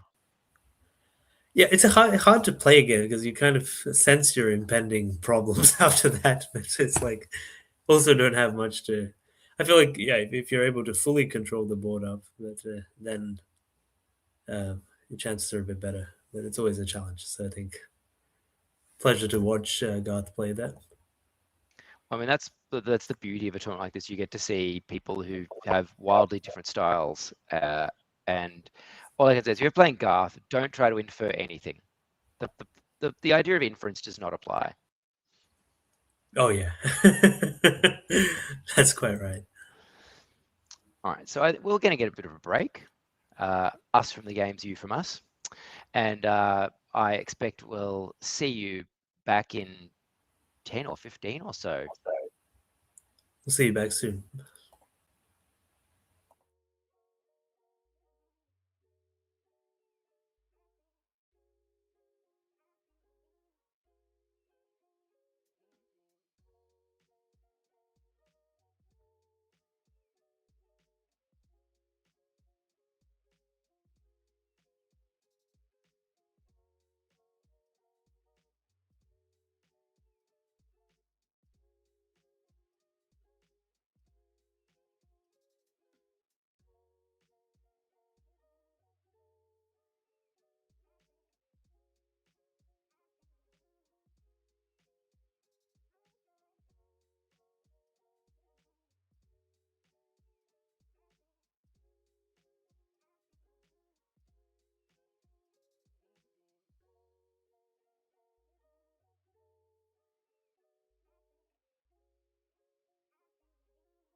Here of day 2 of the Australasian Open. Howard Warner continues his dominance. He's 10-0 now, so 2 games clear of the chasing pack. He won a very close 1-pointer against Lewis Hawkins last game, but still anyone's to win it. But Howard continues to play really, really well, and which is no surprise. But he's just maintained a fantastic, rich vein of form here. But we'll see if anybody can peg him back in the remainder of the day today. This is our last game before lunch, and we'll be seeing Adam Kretschmer, an Australian, versus Dylan Early, one of the top New Zealand players, and an expat from South Africa, once again, much like Garth last game. So should be a fun one to watch. Yeah, I mean, the South Africans are taking over the stream, and with Garth having a win in that last one, will we also be seeing another win for a South African here? Will be seeing any Afrikaans words on the board? Will we see anything on the board? We will. The players just are not coming out yet. Yes.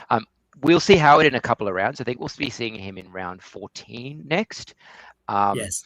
But he's got that 2-win buffer. But worth noting is that his spread is good, but you've got some people just behind him whose spread is as good, nearly, or in case of Bob, better. So if he does lose a couple of games, he could be overtaken on spread by someone that ties him on games. This is always the danger zone here.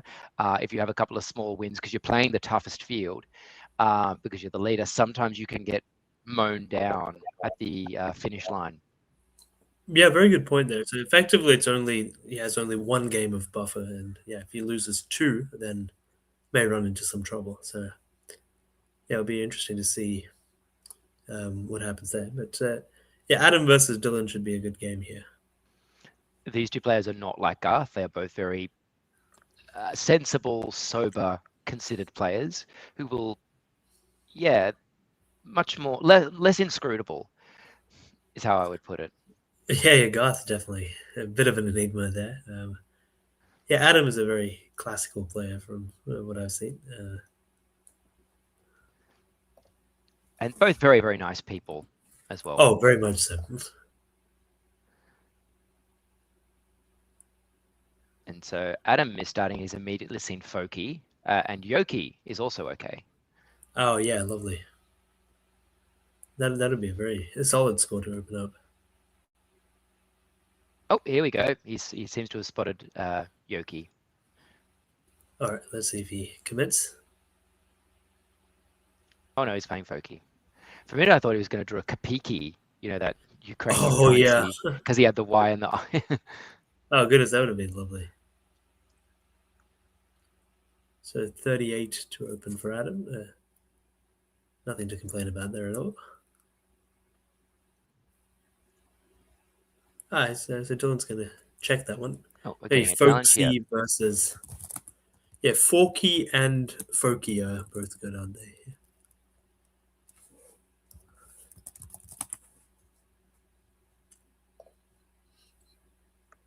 Okay, so 43 is a good way to start this one.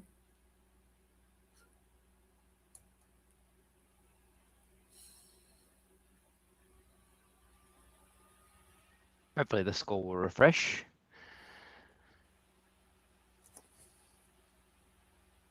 So what can Dylan do now?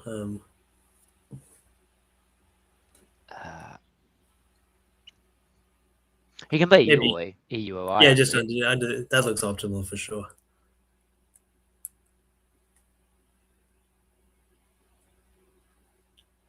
There's probably like a weird 6 or something that I don't know or I'm not seeing. Yeah.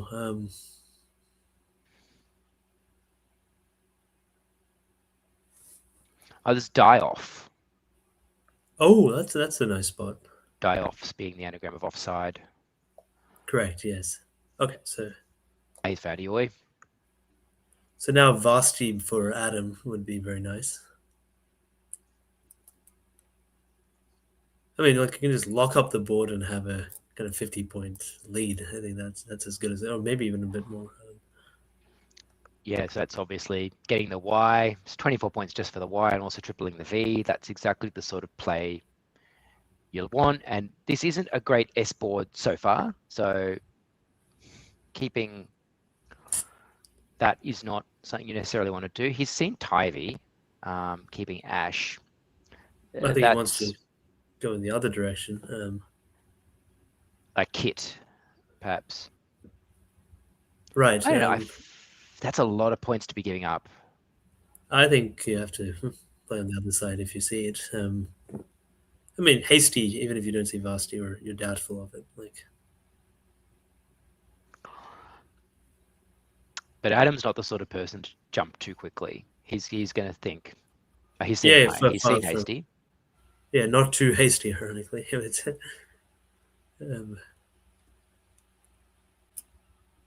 IV is not disastrously bad. I'd rather keep IH, but if he puts this down, he'll immediately be looking at a 70-point lead. Yeah, that's pretty damn good on this board. Yeah, I think because like it's just hard for Dylan to do anything after that.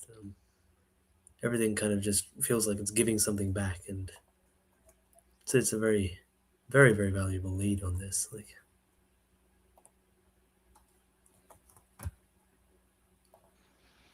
Adam, of course, has some form playing against the Kiwis, having been the individual champion at the 2014 Trans-Tasman, and he's playing again this year. I didn't realize that. No, I mean, Adam's a very good player, of course. Yeah, and makes the right decision, I think.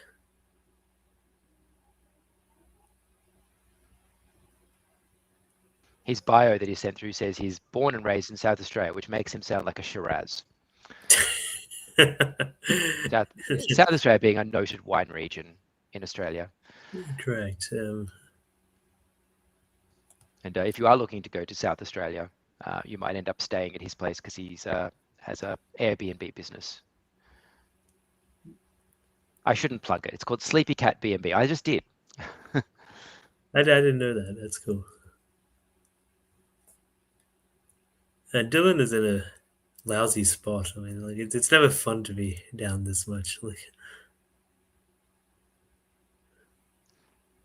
but he's no stranger to being in a tough spot on the stream because he's been in the stream lots, New Zealand streams lots, because he's won a couple of events that have been streamed.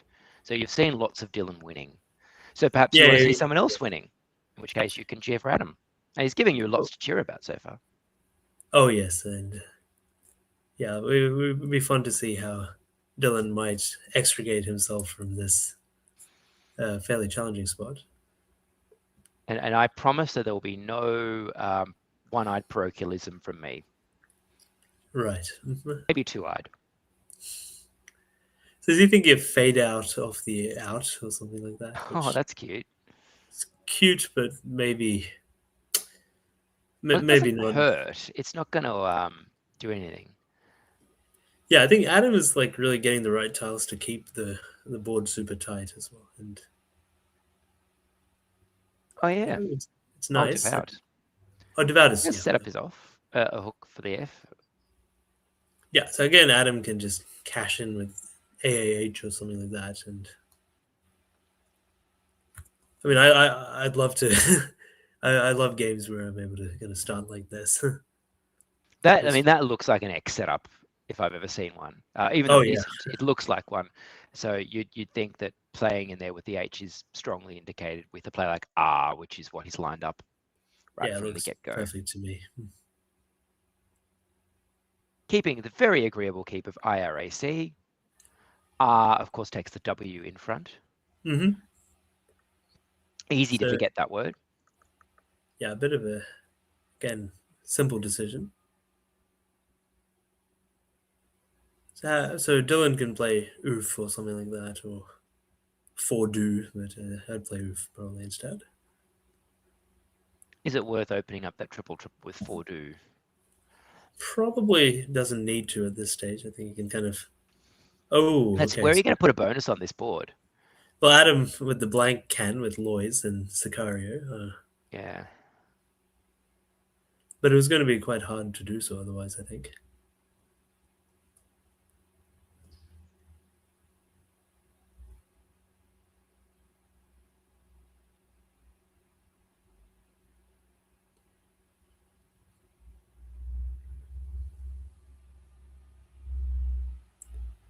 So roof seems to be what Dylan has lined up here. He's just doing the oof, yep, which I think is that's the classic equity play. I think, yeah, hard to fault that. And we've got a further installment in the Sicario franchise. I think they're Quite pre-movies, right. aren't they? It's a pretty good movie, actually. Yeah, I think that's right. I haven't seen it because generally I only ever go and see movies when I'm with my friends' kids. Right, of course. Who've got I saw it on about the same plane. attention span I do. I think I saw the first one on the plane in 2015 or something. The plane is a good place to see a movie, actually, because unless the movie is really bad, you can't walk out. Yeah, I couldn't put it better myself. So. When is he going to see it? It's one of those things where you're like, you should let the board do the talking for you. I need a bonus that starts with an A or an O to go above Foki, or one that starts with an S. And so naturally, Sicario should jump out. However, because of the structure of the word, not looking very standard Englishy, it is missable. Yes, I totally agree with that. Yeah, it doesn't seem to have spotted it yet. I mean, but so vrake, is that a South African word by any chance? Like, That is resin maybe gathering, isn't it? Vraking? Is that what it is? Yeah, I mean, A vraker is a resiner, I think. Yeah, so a vrake is gathering seaweed. Yeah, apparently. Oh, seaweed. Okay, close enough. Vrake, how do we? Oh, VRAICK. Okay. I don't know the derivation. It does look like could have been Dutch or something, doesn't it? That's what I thought, but maybe it's not. Let's see. I mean, I think you'd do vicar over vrake. Oh no, actually, vrake is better. You're right. Probably better, I think. But of course, it does take the S, so you may not want Vicar to. takes S and a Y. Hmm. Oh, what are we getting? We're getting action. What are we getting? We're getting Sicario. That's the one. Yeah, he's done the job. I like the way Adam's kind of taking some time, and yeah, it's been. I think pretty much all his plays have been optimal so far, which is maybe Yoki rather than Foki, but that's a very minor thing. Well, the two Ys, you just like, you could easily think, oh, I'm just inventing that. It's just something I've invented for the situation rather than a word I actually know. I agree with that for sure. Yeah, some of these like fives are like Yorkie is not good, is it? But that's with IE, I think. Yeah. And he's jumped out to a 130-point lead. He'll be feeling good. Yeah, Dylan is not getting scoring tiles to really do anything inspiring at the moment. But yeah, I mean, the best he's probably going to be able to do score-wise is to take that triple with the C. Yeah, Canada or something like that. It must be something better. A Carid. Yeah, that's probably right. Yeah, Adam can just play Zests and Sicario, so it's like. But so far, all the games we've seen have been fairly, definitely not tight affairs. What is this? I think he may have thought he could play 6 with cardio.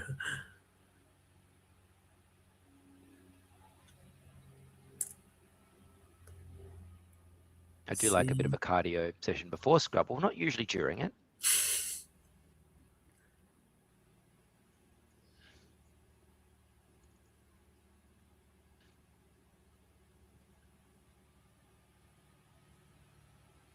AOR is, I don't like AOR as a leave that much. Nor do I. I mean, if you were Lawson after this, you'd probably play Dit rather than set up the set or something, which seems entirely unnecessary. But ironically, like, it may be okay given that, I mean, you have Zests anyway, but no, it's definitely not the right thing to do. Like, it's a tad insane. I mean, it's so close to being able to play Tsetsis or something, but oh, yeah. Zest is going to score 57. Ouch. This is not looking okay. At least one blank for Dylan. So he I won't think be able to complain that he didn't get a blank. Goldwood is good. Goldwood is good, yes. I played that in the World Champs one year, and my Really? opponent put an S on it, and I challenged it off, but they added Goldwoods, the update after that. So if you're watching Stuart Holden, sorry about that. Oh, very interesting. Yeah. Okay, He's so he's sits. blocked Goldwood. So he seems to have like perfect foresight as well in this game. Any other bonuses for Dylan? Airglow. Yeah.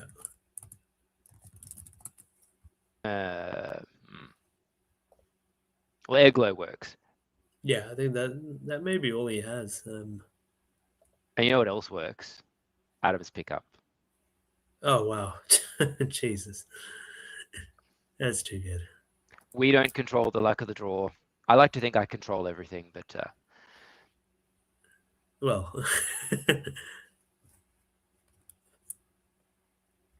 okay. So I think he's spotted Airglow is well within his range, and he should spot it, and he has spotted it. Yeah. He must think, oh yeah, I'm only going to be, within an ace of getting back into this game. No, I think this is not looking good for him. It just lands right in the spot that you don't want it to land in. Yeah, it's so annoying on the other guy. Like he's able to score more as well as a result of what you did.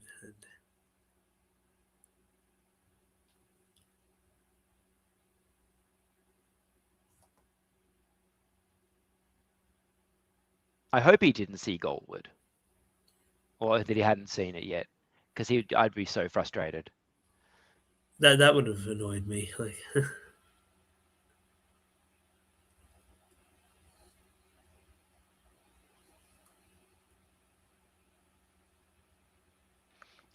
I guess it doesn't hurt to spend a little bit of time to see if there is perhaps a bonus onto the Y. Yeah, I mean, it feels like there could be. A way? I don't think there's a way. I don't see one. Yeah, I'm but pretty an sure LY word or a way word could easily exist. I really don't see one.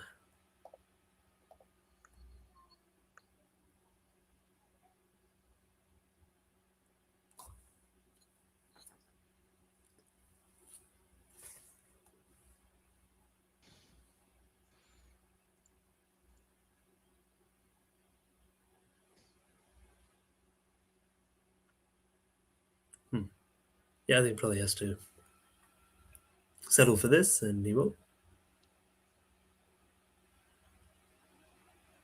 I mean, it would have been interesting. Maybe he could have passed up the bonus and played Glow and Loof and Wow or something like that to avoid, and just. Oh yeah, to open up something. That's a Garth play. Yes, that's a Garth play. Yeah. But actually, it's worth thinking about given the score. He's down 130 points. Yeah, I mean, it feels like I would be tempted to do that. I mean, I sometimes like delaying bingos a bit. Like, yeah, and what you find when you analyze those games is that often it is right more often than some people think. Oh, he's challenging Airglow. Maybe he wants to figure out whether he can put an S on it. Like, maybe he's thinking of airflow as well. No. It's a nice luxury to have. Yeah, you can just chill and do whatever that. But I feel like maybe the delayed play might turn out to sim better in these. It's hard to judge, I think. Like, but then again, I mean, he's still 60 behind, so irrespective of what he did, he would have been. Just that RA blank kick goes really well with that G in that position. Right. So is he going to plonk that S down and finish the job? Well, he doesn't really have any other options, does he? Well, Tending's is good, isn't it? No? Hang on. No, it isn't. It's not. No, it's not. Okay, that's good. So, there's no dentings for certain. I'm sure there's not. Yeah, I think it's stending, isn't it? Yeah.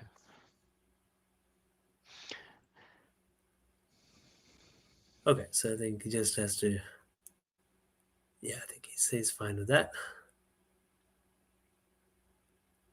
least it would give back a nice quep to Dylan. Parallel to intense. And there's a little bit of a resigned sort of curl of lips there from Dylan. Yeah, but I mean, may not need to give up. Well, maybe it might be fair. I mean, giving up is all the rage right now. Yeah. Yeah, he's gone with the intends. That's probably the best choice. I mean, you could say, oh, what about, indents or dentins?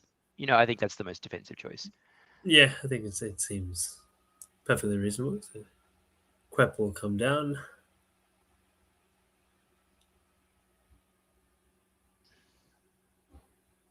Quep, of course, a classic trap word. It doesn't take an S, just in case you're playing it again. It also does set up his J. It might not last, but he's also self-setting up for the J. It's a nice play. May well. But Adam does get the O that he may need to colonize that spot and an 8. A lot of vowels. Yeah, it looked like he might get a bad rack there, but he can just play something like patio and keep things ticking along nicely, or OP8 underneath sets. Oh, OP8's nice. Because it turns over 6 tiles. Yeah, just... Again, in this position, turning over tiles is not bad, and opiate scores a lot. Yeah, Adam has been in very good touch this game, so I think hard to fault any of his decisions. Yeah, I'm not really seeing Dylan being able to win this one now.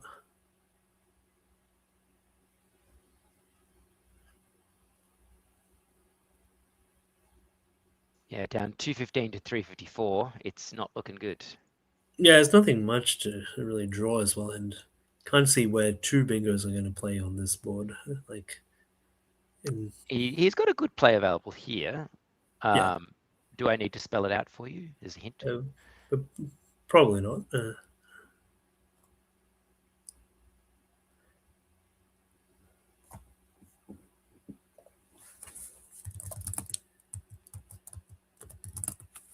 Yeah, let's see what he picks.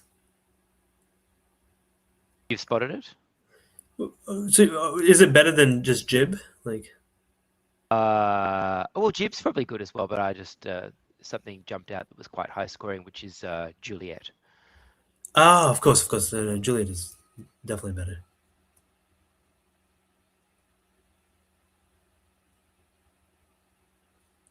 Not to say that jib's bad, because it actually might not be a bad idea to, I guess, get rid of some of the pointed consonants. That's right. No, I like Juliet. I mean, I think he probably would be pretty resigned to losing this one.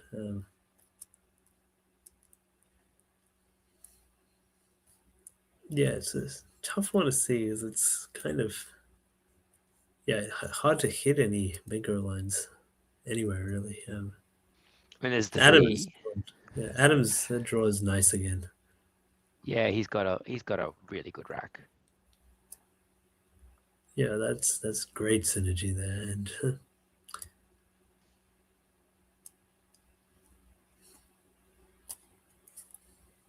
These are just a really the sorts of games you need. You have a long, grueling tournament. It's nice to get these sorts of games where it's quite easy to find the best play. I think so. A solid player like Adam will find these plays, every day of the week. Oh, yes. Yeah, almost no tough decisions, and I think just kind of straight play finding, and you can see he excels. Sitz was an interesting choice, but it wasn't wrong, and it worked out beautifully for him. Very, very well. I mean, I think Zest was probably the more conventional choice in my view, but it's still a great leave he kept back, and I mean STED, and it may well be pretty close between them. I mean, I like sits rather than say dits as well. So sits also blocks the ED play much. Exactly. Much that's likely thing that's going to come down. So that's why it's better, I think, in hindsight. That's right, and I he's think it gone was with good you. judgment. And is he just going to play XI or Hex or something like anything more interesting for him?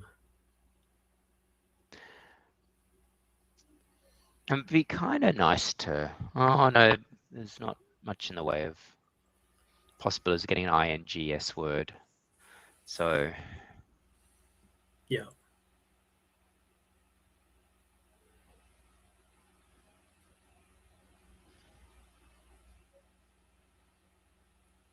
So I think XI or Hex in any of the positions that you can put Hex are all good. Yeah, it all looks perfectly fine for him, and should do the job pretty nicely. What's he doing with HA? I'm not sure. Other choice that I might consider if you're worried about a comeback bonus, which, you know, you might consider hexing onto the G of Airglow. It's not a bad choice. But It's only 2 points less than XI. yeah, why not? And I mean, turn over some more tiles, and If you're I worried actually about quite the like. V, you could play Vixen. But no, I wouldn't.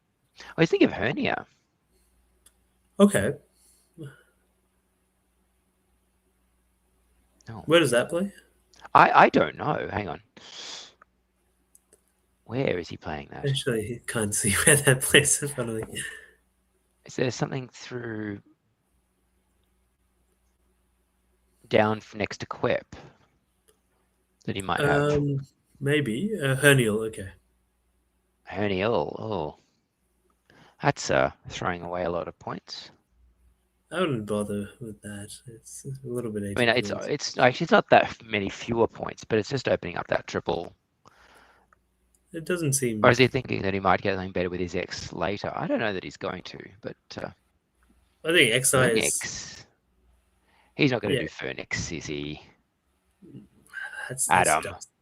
don't do that. I don't see the point of that. It's not going to hurt him one iota if he does do it.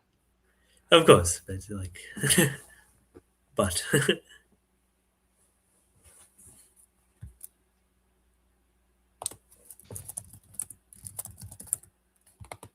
Hexing, that's a solid choice.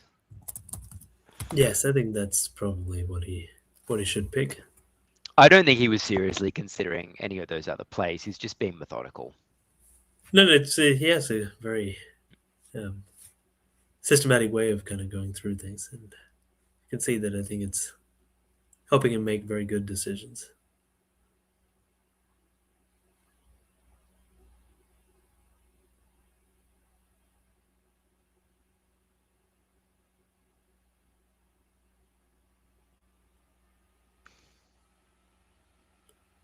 Yep, nicely colonizing the space. Probably emu or something's going to come down, or alu maybe, or emeu might fit, which is nice, but not going to help him at all win this game. I think.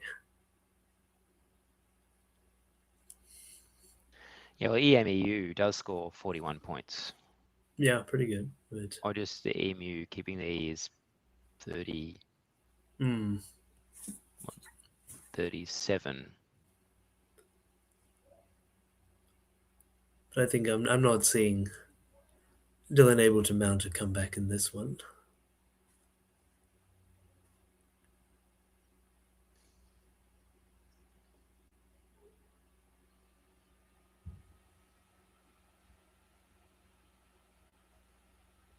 You need a huge bonus ends in ID, don't you?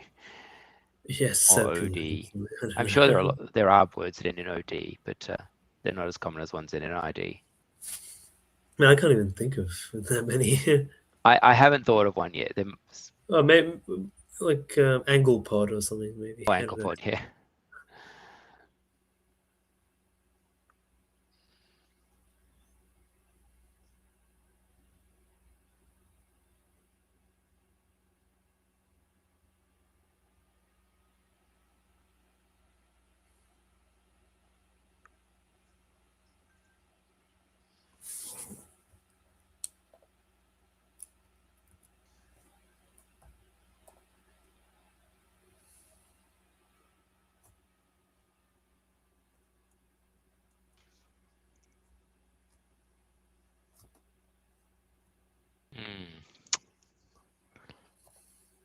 Two L's is bad, so maybe Alu is worth thinking about.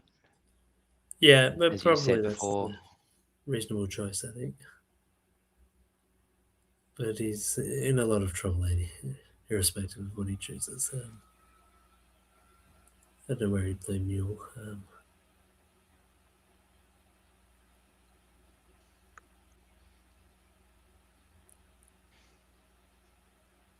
Mule. Where does that play? Where's he putting that down? Oh, it's okay. Back to Emu. Okay. Yeah, it's kind of dire. That said, there are bonuses that would combine with a V. There are certainly 2L words going through the V. Yeah, that's a very fair point. Need to try to hit something.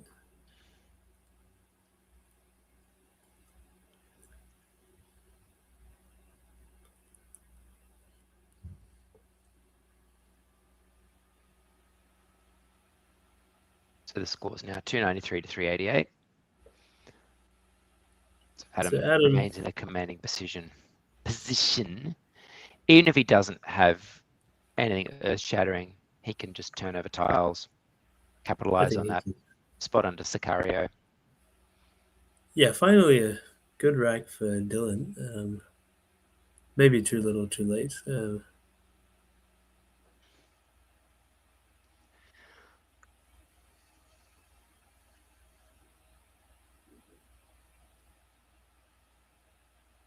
Brat or barn or any of those words seem to make sense in this spot.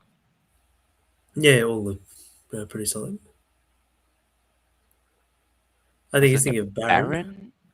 To that the would end. certainly put paid to a lot of high-scoring bonuses. Yeah, maybe you should just do that. I like the way he's just locking this up. Yeah, very disciplined approach. That's the win percentage play as opposed to the equity play. Right. Yeah, and I think always the defensive motives make those two things diverge a bit. And here Adam's defensive choices pay off because there is no spot for rallies to go down. Yeah, it was almost going to fit above Sicario, but not quite.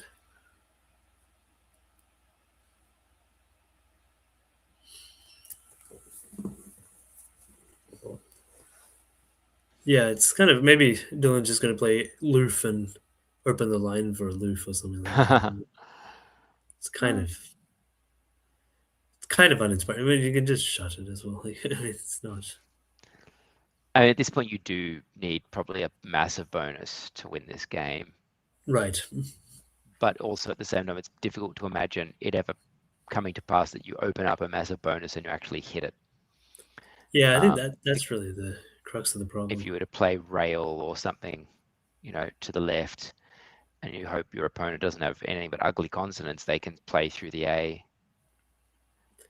I've never been that big a fan of those sorts of plays, but I think sometimes just cut your losses and minimize the spread a bit. But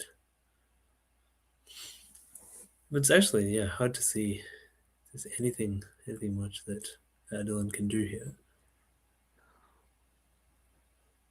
I suspect he will play Loof, I think. This is kind of the sort of move that I was going, I've got no idea. I don't know.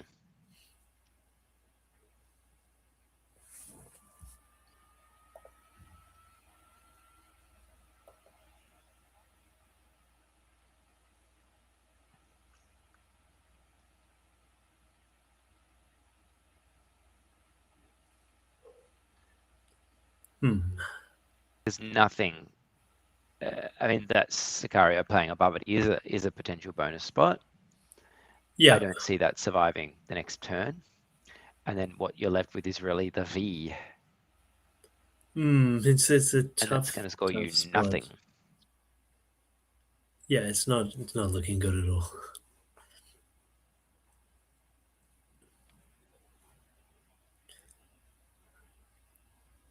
I'm not sure what he's kind of trying for here?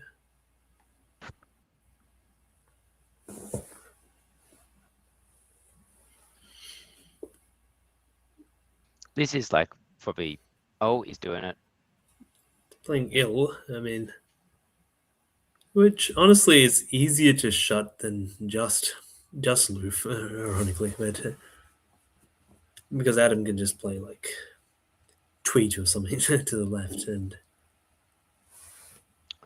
Or does he even need to? He probably doesn't even need to. yeah, true actually. I mean, so Adam has the last two T's as well, so maybe he could just play wit and set up his own T. Huh. Oh, that's cheeky. Yeah, I mean, I bet that's probably the right choice.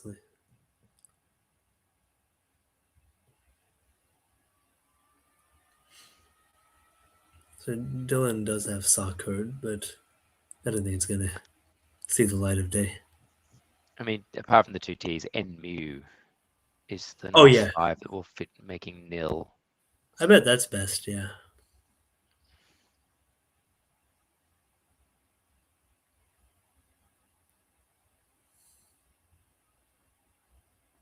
It's not going to happen that there's going to be something else played there.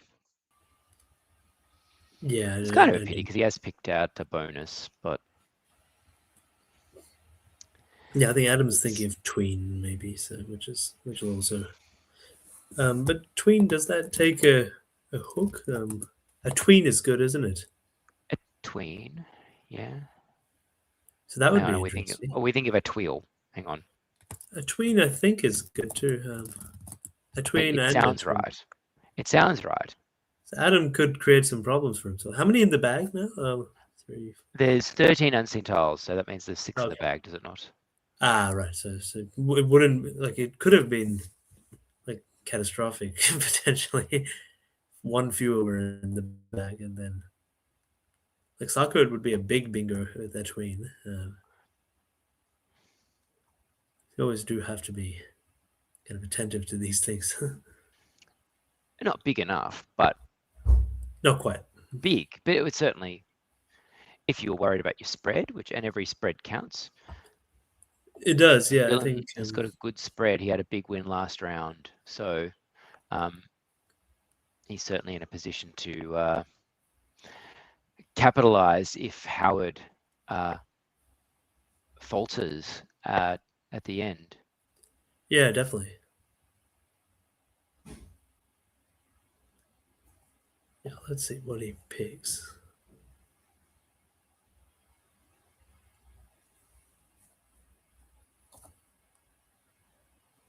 Yeah, I This mean, is the sort of play you don't want to overthink.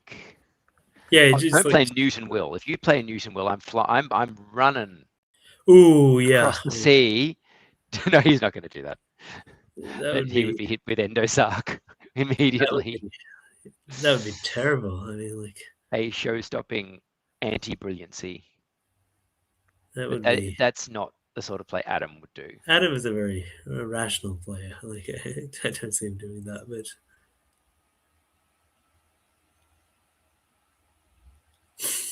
that would be quite a play. I mean, that's actually a fun variant of Scrabble that to try to lose whenever possible. Wait, would it work? I mean, like I've been doing that very well lately. I've been doing a lot of very, very strong performance at losing in the last couple of weeks.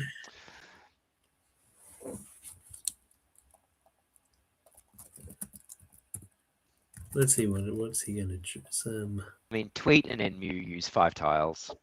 That's exactly the number of tiles you want to use. Yeah, five. Where is he playing? Where is he looking to play Newt? If that's what he's thinking of doing, I can't. Like nil and Newt, or I mean, I don't know. Right, okay. I just don't see how that would be better than Tweet. Yeah, tweet is the right thing to do. I think. I mean, barring NMU, but.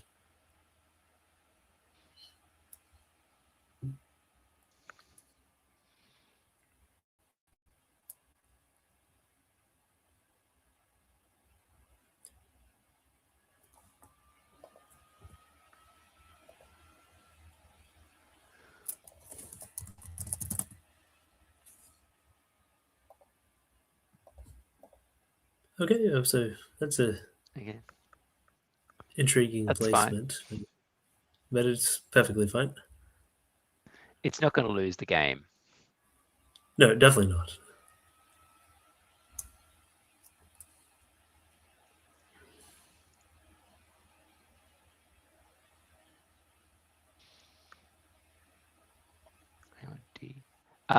But actually, Dylan does actually have a bonus now. Oh, he had it before. I just didn't see. I didn't think it fit. Oh, okay. Star Well, code goes through an O. Okay. Which would Indeed. give him door case. That's a nice spot. Yeah, it's a hard spot, actually. Yeah, very, very nice. Hard word to see. Yeah, especially given you have to pluralize the code as well. It's like, yeah, just have to permute through, and I think every chance that I would have missed that. Good thing the outcome of the game doesn't depend on it. No, not at all.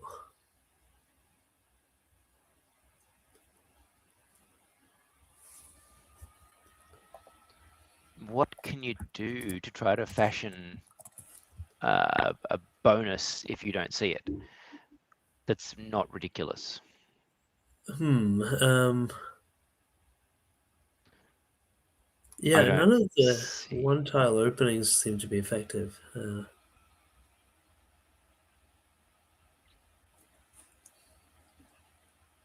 I mean, OI isn't going to work because you don't have the No, M. even if you get the M, we can't do anything with that. It's going to work. AI is not going to work. There's no hooks to DI. Not seeing any options there.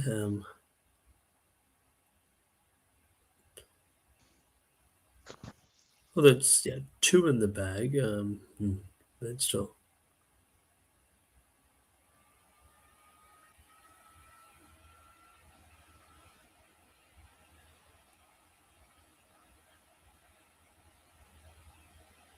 And it's not what's left and what's unseen is not appetizing. Exactly. The two Gs, they're not appetizing, even though they aren't in the bag. No, nothing The great. bag is UE. Okay. So certainly, if he were to pull a fish off, he would get a bonus on his rack. Just where it may go. I think that's. He just needs to spot door case. I think so. Because the other's still the Sicario spot. He's got some tiles that just don't go in that spot. The C and the S. Exactly. There's no SA and no CA.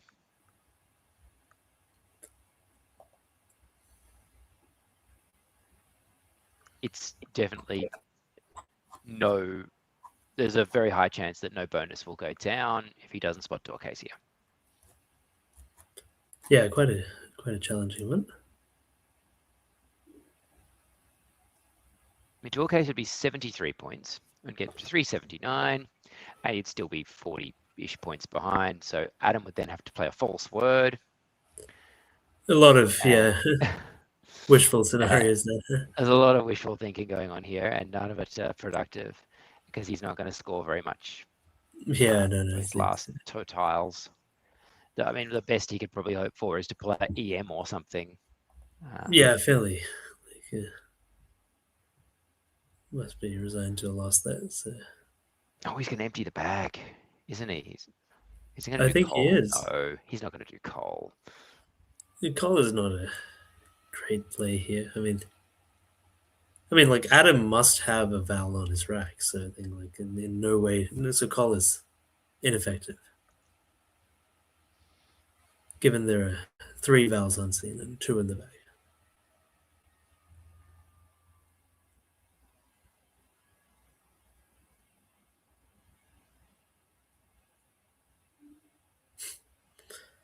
I mean, this is the worst bit. You've just got to sit here and accept that the game is lost while you have these fantasy sequences in your brain of you putting down coal and then pulling out some show-stopping bonus at the end. Well, you never know, but and the crowd goes wild, and champagne is sprayed in your face or something. That'd be great.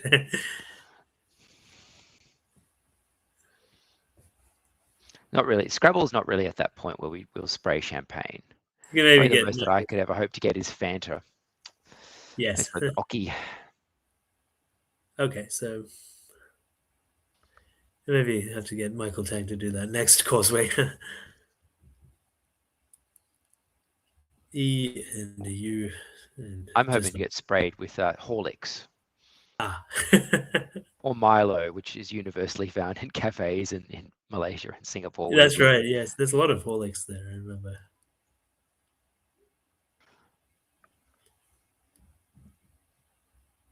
Okay, so I think now germ or something should nicely, not grem, but yeah, germ and like one of the innumerable outplays. I think doesn't have to think much at all. So now, so I think 3 pretty kind of well-determined games without much of tight spots in any of the ones we saw today, which is it's always fun to see some interesting end games, but maybe this afternoon. Imagine all the interesting end games that we didn't get to see that were going on other tables. I'd have liked to have seen Howard's 1-pointer with Lewis. I think that would have been a good one to watch. Yeah. Of course, if we'd moved it to the streaming table, it would have completely changed the outcome of the game. Yeah, of course. Again, deers, are we? That does take an S, but yes. Sometimes you can be unsure. Yeah, nothing too bad about that. And Tang should finish the job. He's going to give him a 5 for that.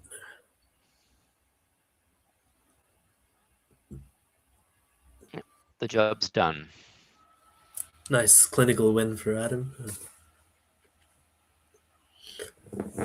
Yeah, really hard to critique very many of his decisions this game. Very well executed. That's the sort of solid play that propels you to the high tables. Yeah, I think he's playing very well. So I think obviously had good synergy throughout this game.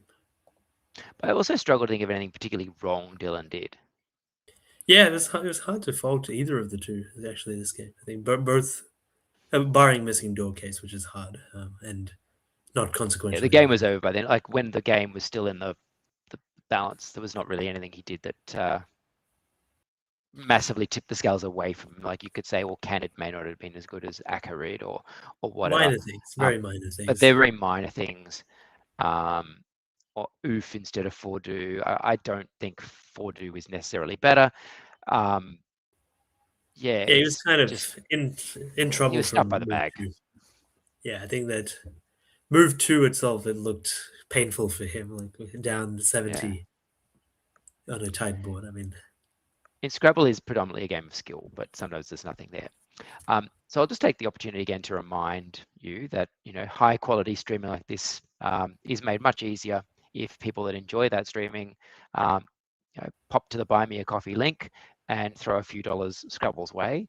And if you do make a donation, you're automatically entered into a prize draw to win either a $50 voucher for Lamplight Books or free entry to an upcoming New Zealand tourney of your choosing for overseas residents. And of course, visiting New Zealand is actually quite a nice thing to do. It's very beautiful. It's very nice indeed. A beautiful country. Too beautiful to waste your time playing Scrabble, frankly. Might have to agree, unfortunately, but I mean, there's quite a lot to see. Maybe you can combine the two in some way. I suppose so. Well, anyway, unfortunately, or perhaps fortunately, that's the end of our session. There'll be a bit of a break for so production can have some lunch, which is very important. And then there will be games in the afternoon, and you'll get to see our leader Howard Warner. Yes, we'll be trying to follow on as to whether he can hold on here. Oh, there's only one way to find out. Well, there's several ways, but the most exciting one is to watch the stream. Yes, do tune in this afternoon, and thank you for following on these exciting games with us this morning. Right. That's bye from us. Enjoy your lunch, everyone. See you then.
Okay, welcome back to the 2026 Australasian Open, the championship final 3 rounds. I'm Josh Sokol here with our special guest commentator, Evans Clinchy. What's up, Evans? Are you excited for this or what? Hey, Josh, very excited. Yeah, happy to be here. Happy to be witnessing some really exciting pre-end game, if you will, pre-end game action from this Australasian Open. 3 games to go. It's going to be a lot of fun to kind of see how these final few games shake out. Yeah, let's check out the standings after 12 rounds. There was a production break, so we didn't get to see round 12. Howard Warner was really, really far ahead, but he ended up losing his last 2 games, so he's sitting at 10 and 12 total, and Lewis Hawkins right behind him at 9 wins. And then there's a bunch of people at 8, and some of those people are going to be featured. 2 of those people are going to be featured in this match. Yeah, really exciting stuff if you look at these standings. I mean, basically, we've got, 8 players between 8 and 10 wins, and with 3 games to go, any of them still have a chance to win. This is like the most fun kind of Scrabble tournament where it's just like a crowded mob of people at the top of the standings. Any one of them can win. It's just like basically utter chaos, these final 3 rounds where anything can happen. And what's more fun than chaos, right?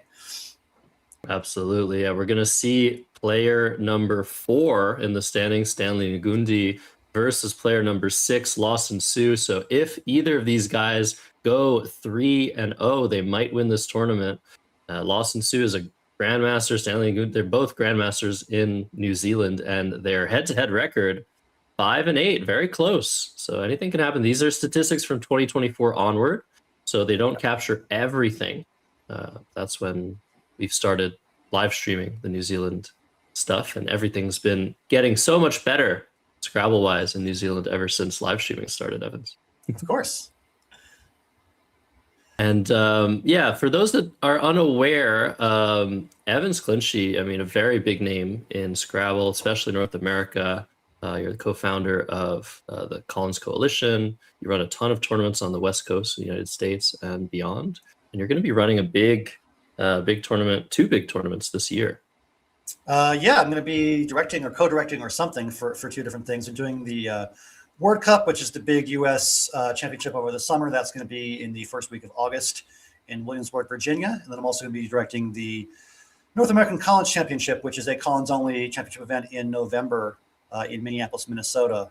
So a couple of big U.S. tournaments coming up later this year. Hope you guys are excited for those. I certainly am. And yeah, looking forward to those and looking forward to these final 3 games here in New Zealand today as well. So lots of fun times happening.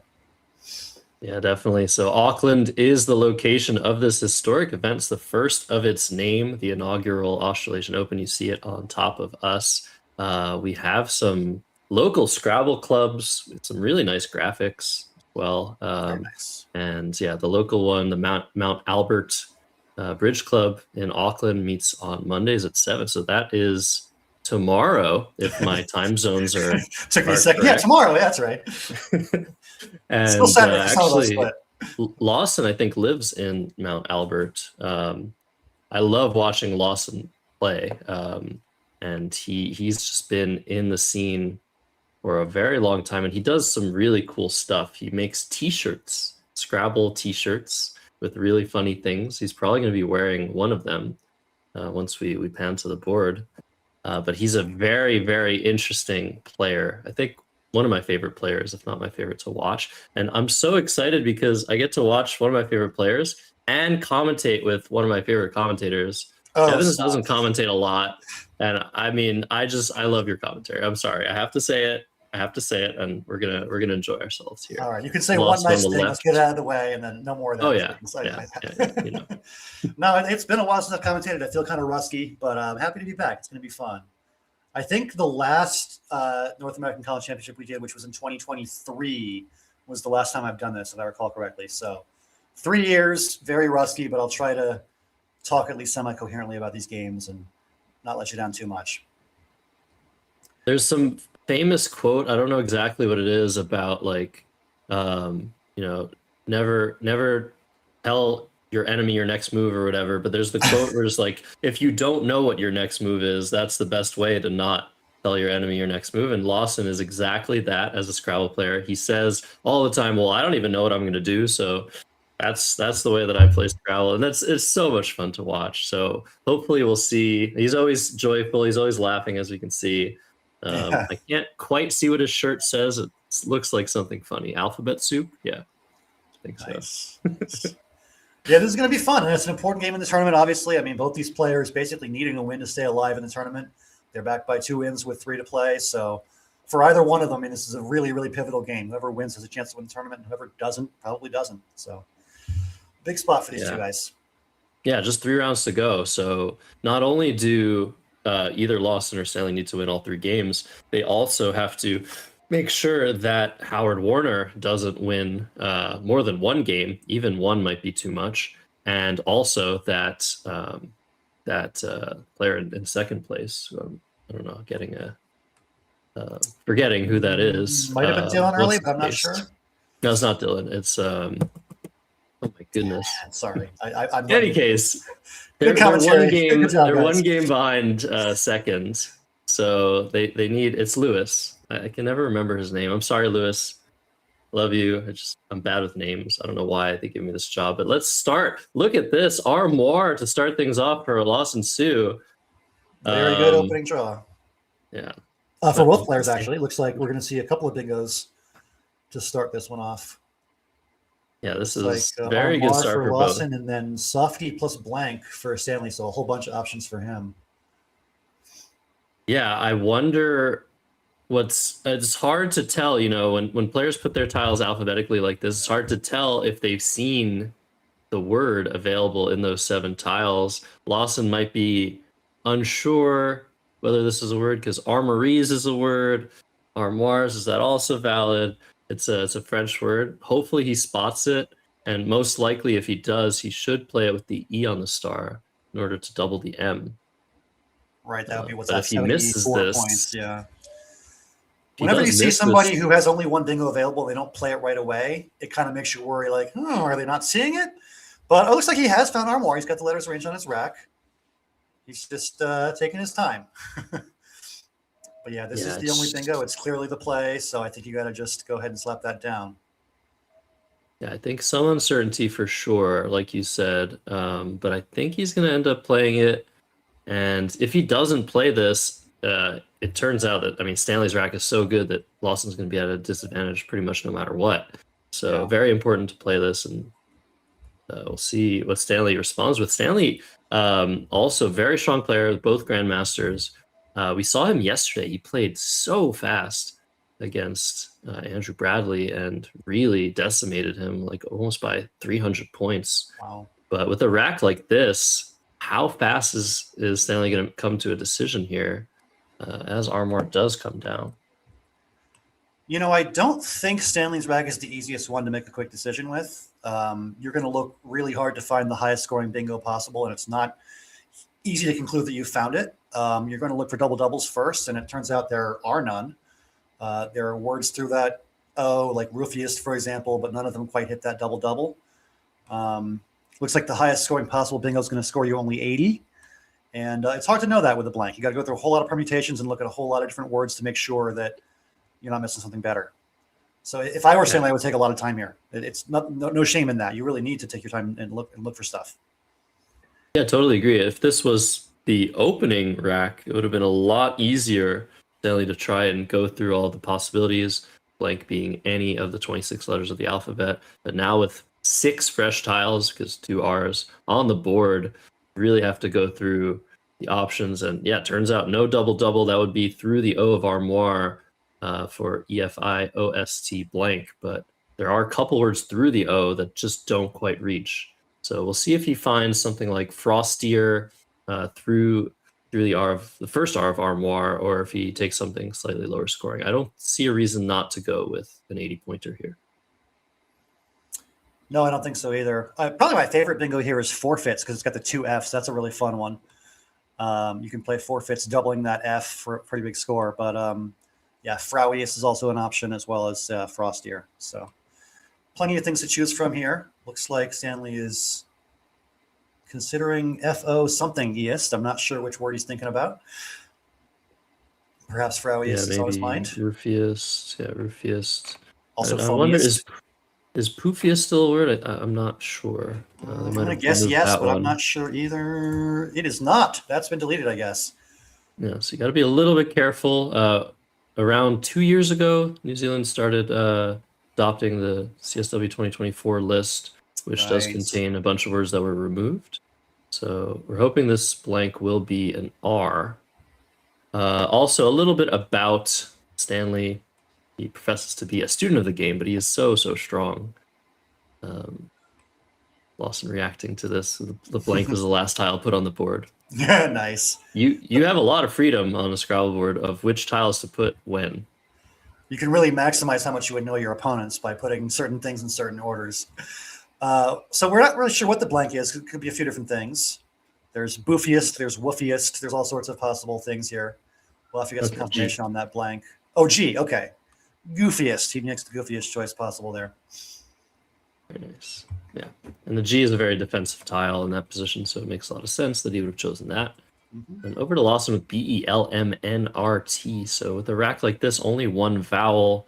You're looking to maybe utilize the vowels on the board, but they're not in great spots. Yeah. So it's kind of a weird position. Maybe you play something to the S in goofiest, like berms. What are you thinking? Yeah, it looks like berms is a pretty good high scoring option. You can get 24 that way. There's other options that are not as high scoring, but perhaps keep a little bit of a better leave. You can just like play off the L, M, and B with a word like limb or lamb or balm or blam. So it depends how much you want to value taking the points versus keeping a good leave here. It's kind of a close decision, I would say. A lot of good options, or not a lot of good options, but a lot of mediocre options. You got to choose the least mediocre one, I guess. Yeah, and Lawson tends to thrive in sort of chaotic situations with really fun options. So I assume lamb would be his play of choice over limb, but turns out, again, very unpredictable. Not playing through the A of R more and setting up two triples, which, I think makes sense. But maybe he just wants to play a little bit longer with limber, it looks like. Which, again, this is another very reasonable choice, parting with the fourth consonant. Over play like berms that leaves three consonants might leave you a little bit in trouble next turn, certain draws. So limber is the play. Yeah, very reasonable choice, I would say. Definitely gets through a lot of those clunky consonants, keeping a nice, tidy NT leave. A lot of good possibilities from there. And now back to Stanley, who's got two I's, two N's, probably wants to kind of undouble some of the junk on his rack. Yeah, and unfortunately no O out in space. The only 8-letter words here contain that O. It looks like just fins for 14. So a conservative choice. You could play Banes for a lot more points, putting that F in triple lane, but this leave is better and it's less dangerous. I definitely would have taken the points here, but this is a solid choice. Yeah, you could play Feins or Fini, Finis, similar idea with that one, but a little bit of a point sacrifice here to keep a stronger leave and perhaps not give an easy play to your opponent from that F, but yeah. Lawson rewarded for his longer play with the blank. He still only has one vowel, but rack has certainly improved now. Probably just a matter of a couple turns before he bonuses again, but right now, I don't think he's going to be able to, and it might be a little bit tricky to find a great option here. Looking to put the K on one of those dark blue squares, maybe. Yeah, nothing super clear. Yeah, this is definitely one of those situations where you're probably thinking, I want to score as well as I can this turn and try to bingo next turn. That's usually your goal when you have a rack like this, where it's like you're close to bingo, but not quite there. But like you're saying, it's not the easiest board to find the right play that does that. I'm looking for options, and yeah, kind of coming up empty. Have to lean on my crutch of a computer to let me know what the options are. I mean, yeah, there's words like, okay, talk through that A and armoire, and folk from the F. These are not great options. You're going to score like 18 or 22 points in a lot of situations, and really there's no perfect option. Yeah, so with DKLNOT blank, there is an interesting possibility. You can put that K between the two E's in the center of the board. Maybe play KON, even put the D on that or set it up if you want to open things a little bit. But I feel like I would do something like talk through the A of Armoire. It is a little bit dangerous, that placement of the T setting up a lane for sevens, but with the blank, I really feel like the aggression is good here. I feel like Folk is a little bit, it's more points, but it's a little bit dangerous to put that K there, overlaps or plays through the K, can score very well. But we never know what's going to happen when we're watching Lawson Sue play, so I'm very curious to see what he decides to do. Yeah, definitely curious. I mean, I think there's a lot of like decent options here, and there's no clear standout. I like your thinking with Talk. It seems like you're fairly likely to get a bonus next turn with that leave of DNO blank. And it's also reasonably safe. There's no like huge comebacks for your opponent there. This isn't the world's best board for bingos. Like there's not a lot of places to play them, and they're not going to score any points even if you do get one. But I think you still kind of have to, with a rack like this, be thinking bingo and try to do what you can next turn. Oh my God. It was mentioned that if Folk comes down, Akinesia would be the response as a wow. triple. Oh no, that would not be good. Maybe it would be good content, but definitely good content. Wow. Because Stanley's rack is so bad with A, E, I, N. Yeah, I thought he had just drawn junk. I had no clue there was a bingo, let alone a 9-timer bingo possible. Look at this. Kind for 18, setting up an S and an A hook. Lawson doesn't have either of those. And that's the sort of play that we expect from him. But I think in this case, it's maybe going to help Stanley a bit more than him. Well, with no Akinesia available, there's not any amazing option for Stanley here. I mean, even if you do have something making kinda, it's not going to be a super strong play. You could play Aya AIA for 19. Oh, very quick choice of just Feign by Stanley, which makes sense. It addresses the threat, scores some points, but there was an insane option I just saw available through the MLN of Milanian, which might have been the best play for 29, but this is a very strong option as well. Lawson's going to bonus, though, with ELOPST blank. It's only a matter of what he manages to find, how to potentially maximize your score. But yeah, very, very interesting. There could be a triple. He might have to look through that N, going like ONS or ENS. It's something you got to look for in this position. Speaking of incredibly sick plays, there is an incredibly sick play available here for Lawson Sue. There is a 9-letter bingo through those two E's in the middle of the board. Good luck to anybody who wants to find that one. Wow. I bet you Lawson can certainly find this one. That would be amazing. You gotta look really far, like up in the sky, to find it with some kind of instrument. Hint. Nice. And yeah, I guess it sort of does matter what Lawson chooses. If he plays something like topples and limbers, making the blank a second P, that will give Stanley a spot for satirize. So yeah. there's some interesting there's some interesting stuff that could happen here. I think the first thing you look for is a triple through the N, however unlikely, and then you maybe look to the E and armoire at the center of the board for an 8-letter word, but a 9-letter word disconnected. Wow, that would be amazing. And it's only 80 points. There is a word to the E of armoire that's also 80. And the reason they score the same is because the blank is going to be on the double letter score with this 9-letter word. Right. So definitely a better play. It's a little bit more defensive to play, and we'll I guess spoil it now. Telescope, if somebody found it in the chat. Nice. But wow, let's see what Lawson finds here. So Stanley's rack makes 8-letter words with D, L, or T. You could have diarizes or larizes or satirize. So there's a lot of possible plays that could give Stanley a bonus coming back. And here comes the T for satirize, like you were saying. Yeah, I mean, this is a great play.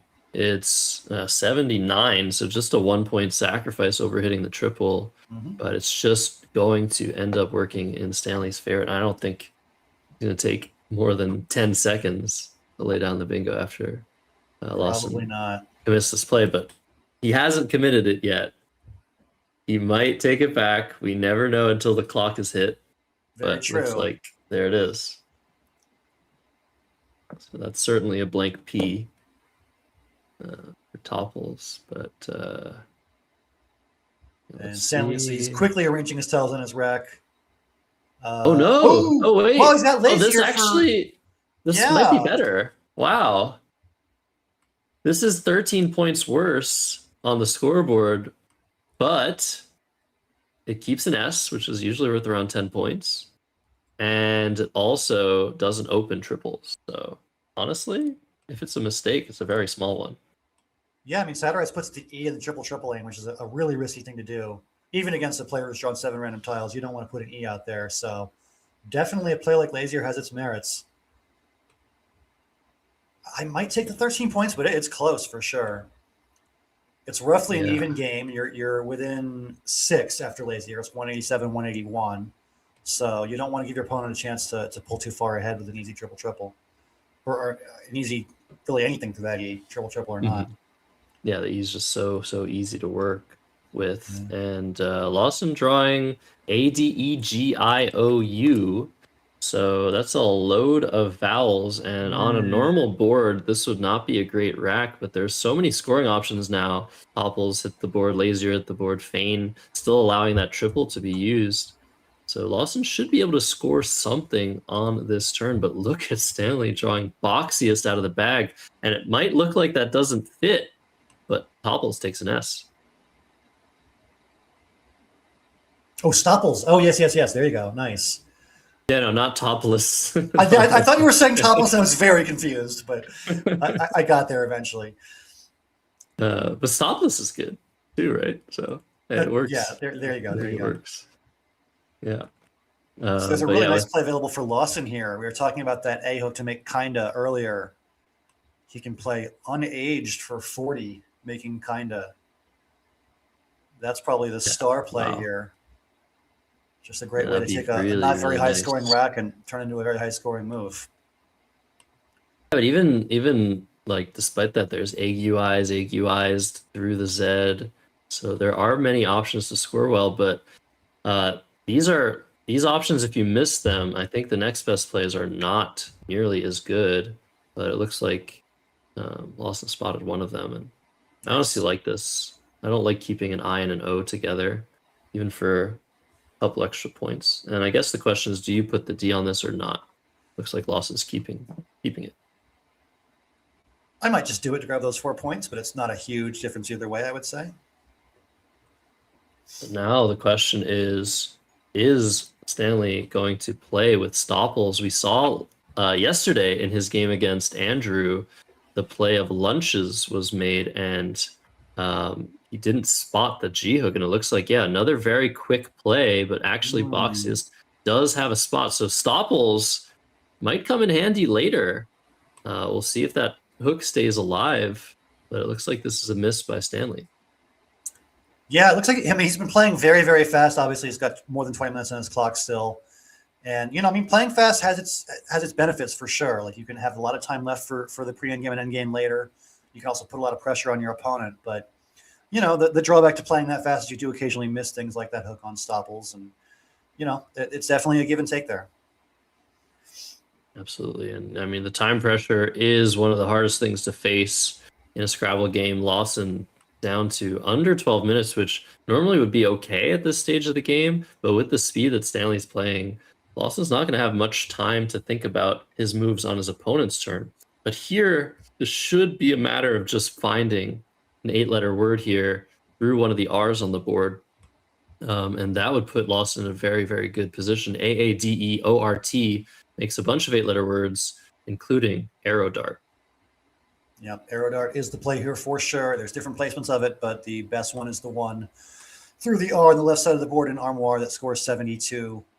And this is one of those situations where you got to find your bingo because the next best option is just way, way worse.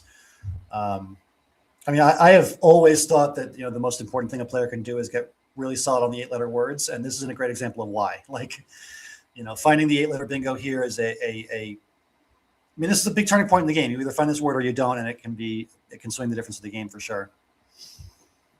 And this fits through both R's on the board. And I was wondering if Lawson was not going to spot that this plays for more points through the R and Armoire. Okay.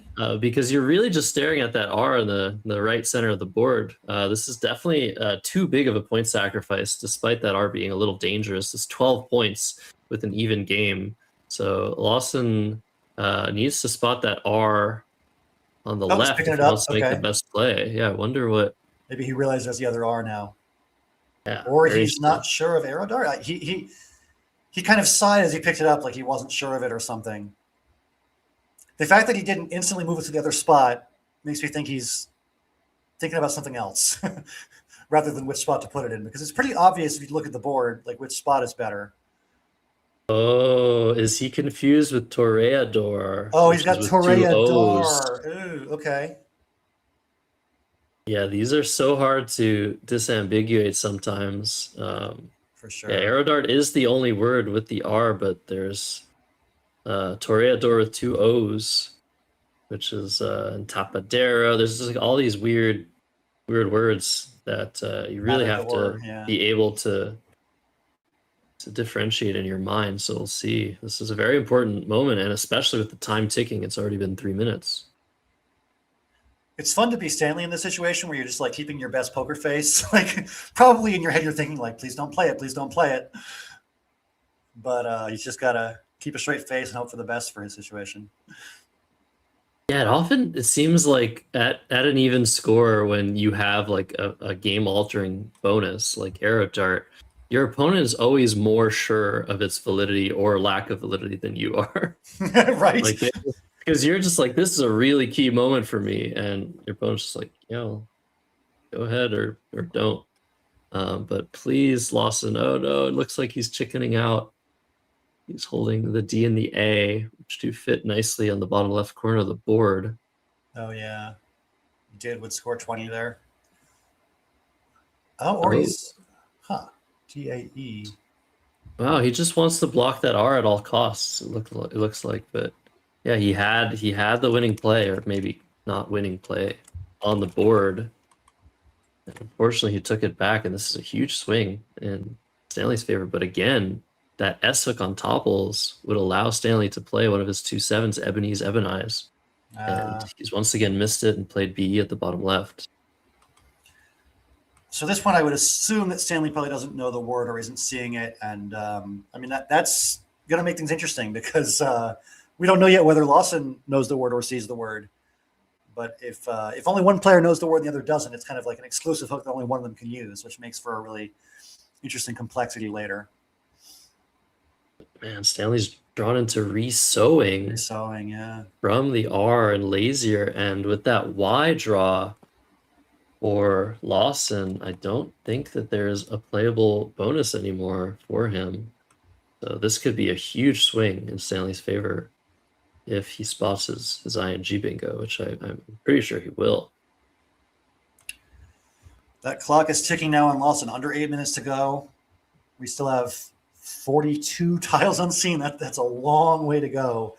And he's going to have to really pick up the pace if he wants to avoid some serious time trouble later. Yeah, one of the big things that time pressure does is it really creates a lot of doubt in your decision making, because you're always wondering, am I rushing this play or do I have the right idea? I think we saw that Lawson putting down Aerodart and just taking it off the board, saying, "Oh, I think I'm being too hopeful here." But yeah, he's going to need to make a bunch more moves to end this game. He can score 42 right now. TRAYNE. And it looks like he spotted that option. Nice. Yeah, it was either train or you make like a small play like Oi or Yo and try to fish. This is going to score a lot more points, and it's going to kind of speed up the end of the game, which is important when you're low on time. You know, a play like Oi would have been really difficult for him to keep playing fast and manage the clock. Oh, here goes the bingo from Stanley. Okay, reach down and comes down. Yeah, this is huge, bringing Stanley's score to a whopping 342, 70 points ahead. That W on the double letter score, that's a 98-point word. Out of nowhere, Lawson trying to block that R a little bit last turn did not work out for him, and that's not a great draw either. CELOOUY.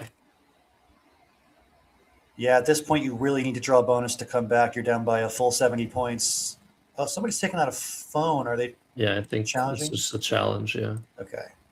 So it's going to be +5 for Stanley, as resewing is valid. And now a 75-point lead rather than a 70-point lead for him, which only underscores my point that you're down by a bingo. You got to get something quick.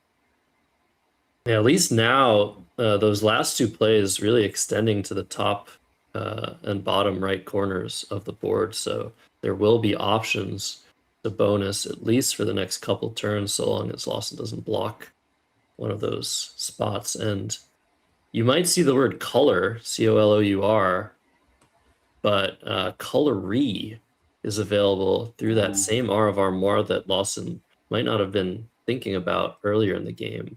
That's probably the best play, even though it sort of blocks the board, right? Yeah, I was thinking the same thing. Like the blocking the board is not ideal, but you've also got to keep scoring. Like you can't just, like for example, there's a fishier option of just playing YOU for 18 points next to Topples. But I really don't like plays like that only score 18 points when you're down by 75. Like you're just asking to get outrun even if you do bingo.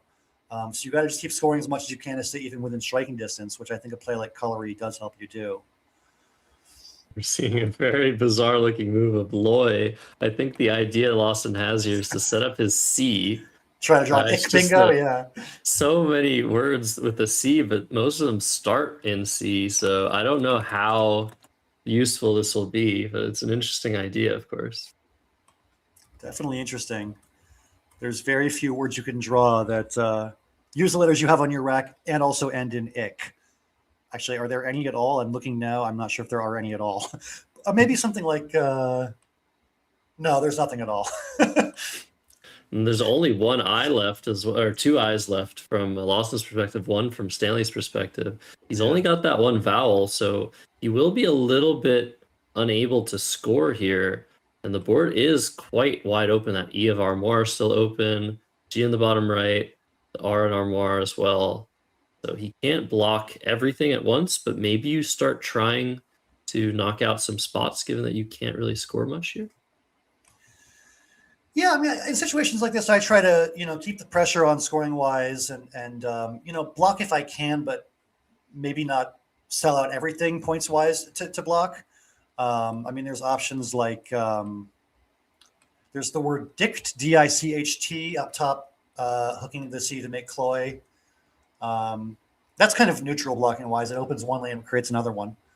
Well, maybe Stanley now is like, well, I have the C for Cloy. Maybe I want to keep it, but he's going to play Chin. So he's going to knock out the N and the G at the bottom of the board. And setting up his own H.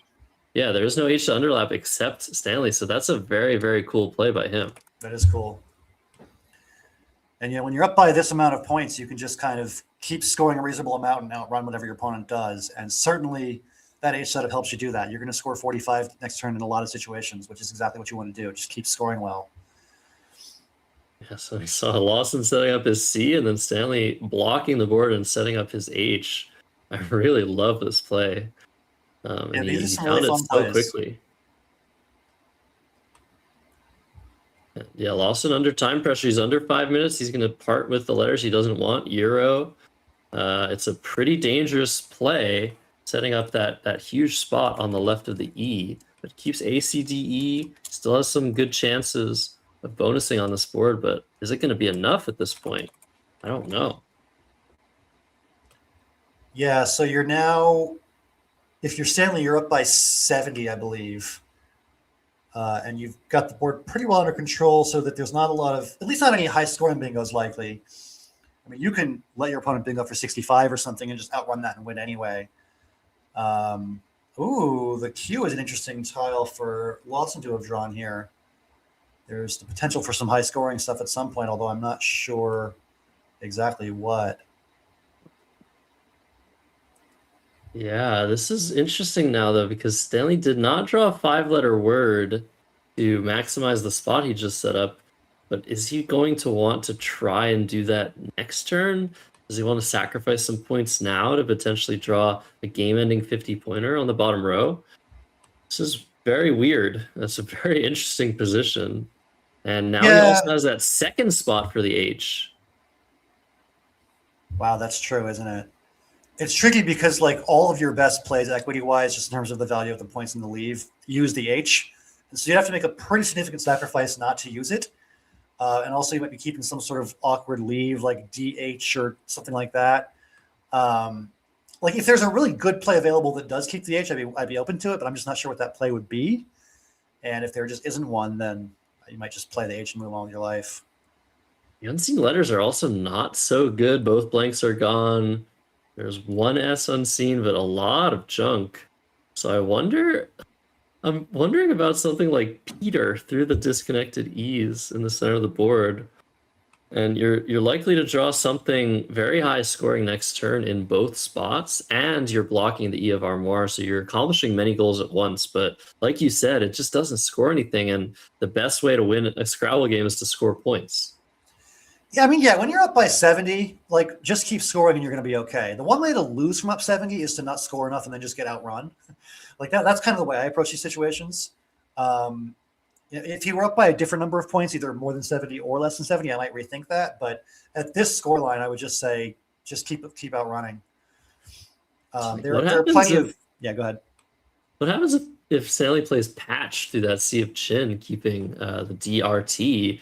Looks like Lawson's going to come back with Quaich, Quaich for a bingo score. So lots of things could happen. I feel like the unseen letters are so bad that even if Lawson gets a big play, I don't see him bonusing on this board and with those unseen letters. Yeah, it's funny because Patch was exactly the play I was about to suggest. I was saying that you want to just keep scoring, and I was going to say Patch was the play you could make. But yeah, there are a lot of scary things that can happen. There's also Acquite, ACQUITE for 68 through the T in Patch. There's also Quiche through the H. There's some fun stuff. So yeah, I mean, like I was saying, that Q is a pretty fun tile for Lawson to have drawn in this situation. You know, you need some big scores to come back, and the Q will definitely help you get one. And this is by far the longest we've seen Stanley take on a turn, and it is a very important moment. He only has one vowel. There's some really high-scoring spots, high-scoring letters available. He's really got to weigh the pros and cons of, taking his best score versus he was considering trapped, TRAPT, to the left probably of the E of Euro, kept the H and scored a little bit of points, but I don't know. This is a really weird position. And it looks like he's lined up Patch now. Yeah, Patch looks like he can also play Path, I guess, because he's got Path lined up with no gap in between the T and the H. So I'm wondering if he's looking at a play of Path and not Patch. Path would score 30 in the top left corner or 24 at the bottom of the board. Could Path lead to some really high scoring J plays to the left potentially? Yeah, Making that's JA. true too. We can't, there won't be any Rioja. There's no R's left.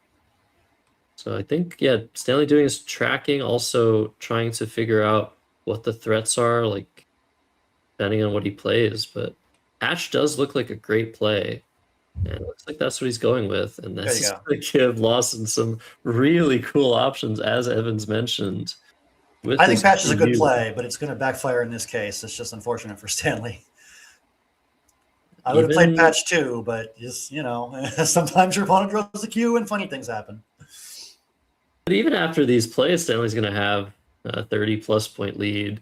True. So he needs to avoid drawing 4 consonants. And it looks like Quiche coming down very quickly for Lawson, which is 65 points. So Acquite, you mentioned through the T, keeping that lone D was 68. Potentially a slightly better option, but this keeps a vowel, and vowels are a little bit scarce here. So I think I like it. You're leaving 4 in the bag, which probably means you're going to have, maybe one shot to bingo before the end game, and that's it. So it's going to be a very, very pivotal moment here. We'll see what Lawson draws and whether there's any bingo that Stanley needs to block or anything. Yeah, there are some good draws available. You have to avoid drawing both V's.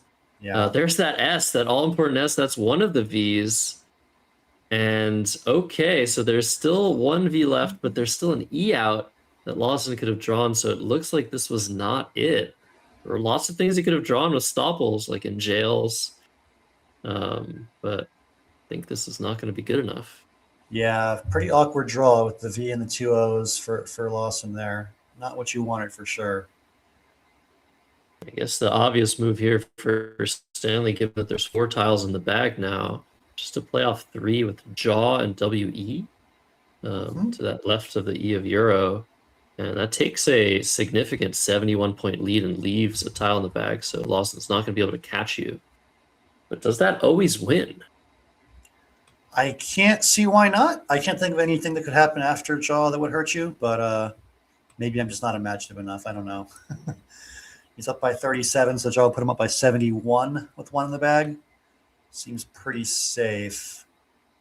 Yeah, so the highest scoring possible play that Lawson could have after jaw would be nose dove the E of Armoire, which would put him up by 18 points, but that might also not be good enough because there will be one more turn for Lawson. But yeah, jaw coming down, very, very standard logical play. Put the time pressure on as well. Leave 1 tile in the bag. Lawson's going to have to go for something here, but I'm not sure what. Yeah, I mean, this looks pretty losing, I would say. I mean, you would need to fish 1 tile and draw bingo and also not have it get blocked, which is that's a whole lot of things you need to go your way. I don't see it. Also, Stanley's drawing bingo of his own. He's got Trundle on his rack, so if you are reckless and open up the wrong thing, you get bingoed out on and lose by even more. Yeah, but isn't Trundler good? I think yes. So I think this is, I mean, if he's sure of that word, it's game over. But Right. what's unfortunate is the last tile in the bag is that other V. I was thinking Lawson could maybe play Eve through the 2 E's and draw into the N and play Gundas and Stopples. Again, can't forget that S hook is still there. And if you have enough time and you're Lawson and it was a closer game, you could actually potentially think about whether Stanley's been thinking about Stopples or not. That might be a spot you could fish for and hope that he misses. I feel like players are more likely to find words like Stopples in moments of desperation when they need to. like if it's the only way to win, you're going to look really, really hard and find it. So it's possible that even if somebody was missing Stopples earlier in the game, they might find it now. But not much that Lawson can do even with that hook available, because this is just a really awkward rack with the, like I was saying, the 2 O's and the V and whatnot. You can tell that he's looking for, how do I fish 1 tile? He's looking at that O, like, where would I put the 1 O? But I just don't think there's much you can draw even with fishing that O. Like, what is ADGOSV going to do for you? Probably not much. Yeah, and he has 2 minutes, but he has to look at every single tile he can play. So there's only 1 tile left. The only thing he can do down 71 is try to get an out bingo. And yeah, the time is just running out, and I think Lawson's is giving up here and playing jog, which is a very reasonable option. Will Trundler be played here for Stanley? It is a valid word. It's his only playable bonus, and he can probably just play it. Even if it's not a word, he's going to survive. I think that's right. I'm actually checking right now. If he passes his turn, I think he's still winning this, even with giving away the free turn, right? Well, Yeah. It'd be hard to ask an engine, because even if he passes his turn, he's still threatening Trundler next turn. That's a good point. It's a good point. But yeah, we'll see. But the highest scoring plays that Lawson has are like 27, 28 kind of scores. So I'm pretty sure that even if he does lose a turn, Stanley can still win. Yeah, it always feels good. It's like, well, I could just do whatever I want here. Sometimes you're very greedy in these situations and you try something silly. And you end up winning by less than you need to. And I think it's important for Stanley to try and win by as much as possible here, knowing that he really needs to win all 3 and by a decent margin to have a good chance of winning the tournament. Yeah, that's a good point. You don't want to mess around here. Lawson had such a good play on the board earlier. I would have put him in a great position, arrow dart, and he just took it off. He talked himself out of it, and going to be pinching himself after that one.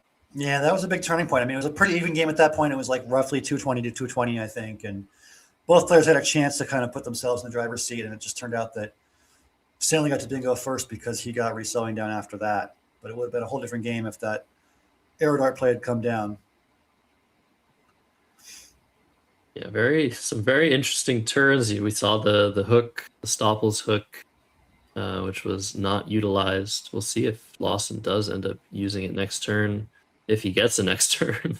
Because Bob's there looks pretty strong for him, but yeah, this game is going to go to Stanley unless something insane happens. We did see, I don't know if you were watching yesterday, Evans, but there was an incredible game where 3 turns in a row were lost by the same player.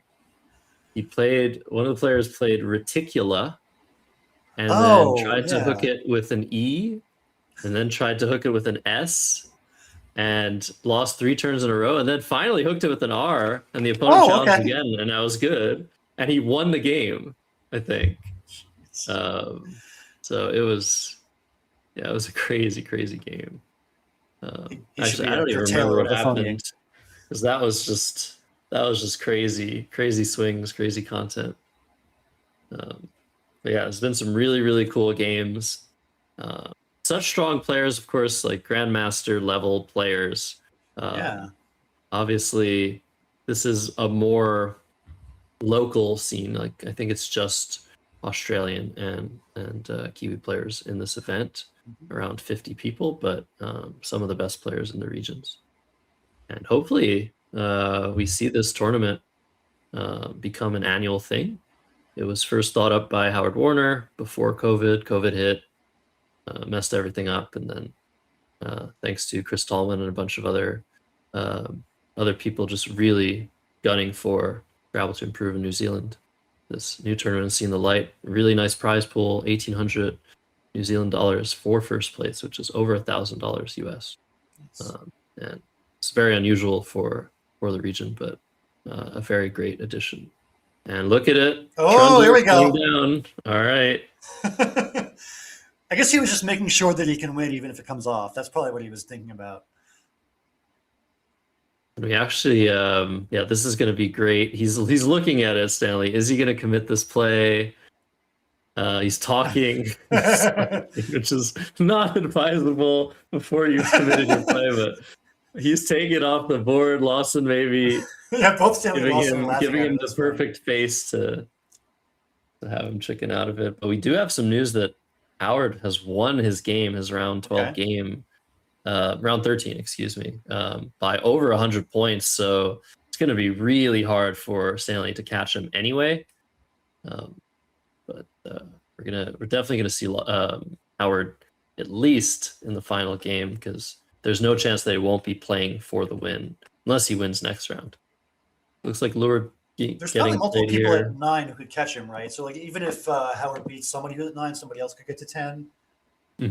So I'm guessing that they won't Gibsonize Howard after round 14 no matter what. Nah, I'm not sure. Have to look at the standings. What is Stanley doing to that part of the board? He was clutching the grid down there.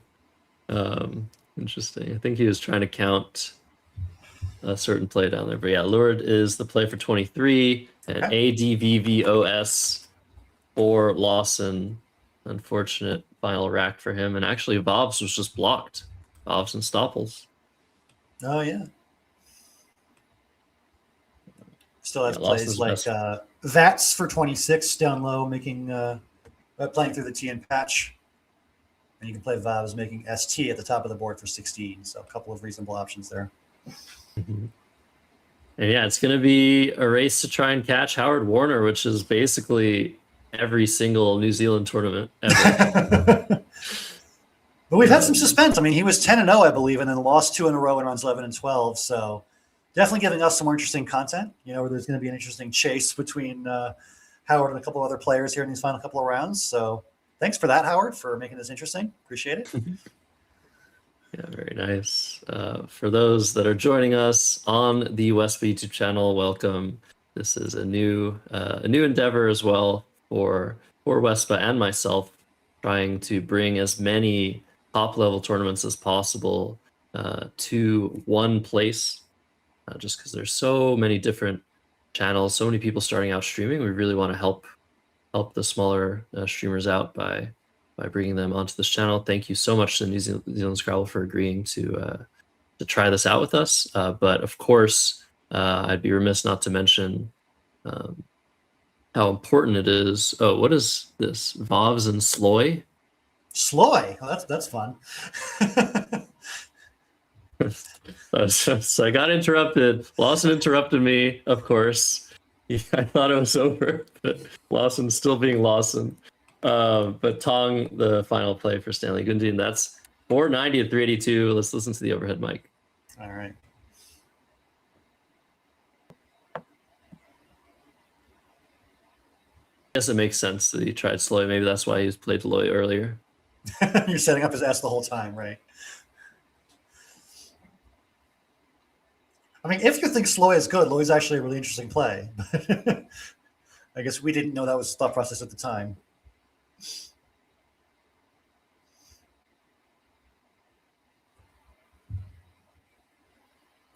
So Stanley's going to be, what's that, 9 and 4 with 2 games to play. He's going to have a shot at this thing. I was certainly not sure. Yeah, Stanley mentioning, why did you take Aerodart off the board? I was like, oh God. That time I was struggling. Yeah. Worth noting that That was heaven sent. Yeah. I think the overhead mic's a lot louder for the viewers, so I think they can actually hear. Oh, that was madness. This is madness, but it's not worse.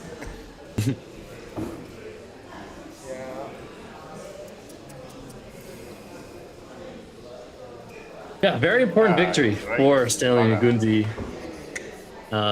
He's been doing very well this tournament. He also, I heard he has a plane to catch. Now you know. Like at the very end of the tournament, but it says, "Hey, if I win, it's fine. I'll miss my flight." I think that's what he What said. does it mean? $1,800, you can buy a new plane ticket. You're all good.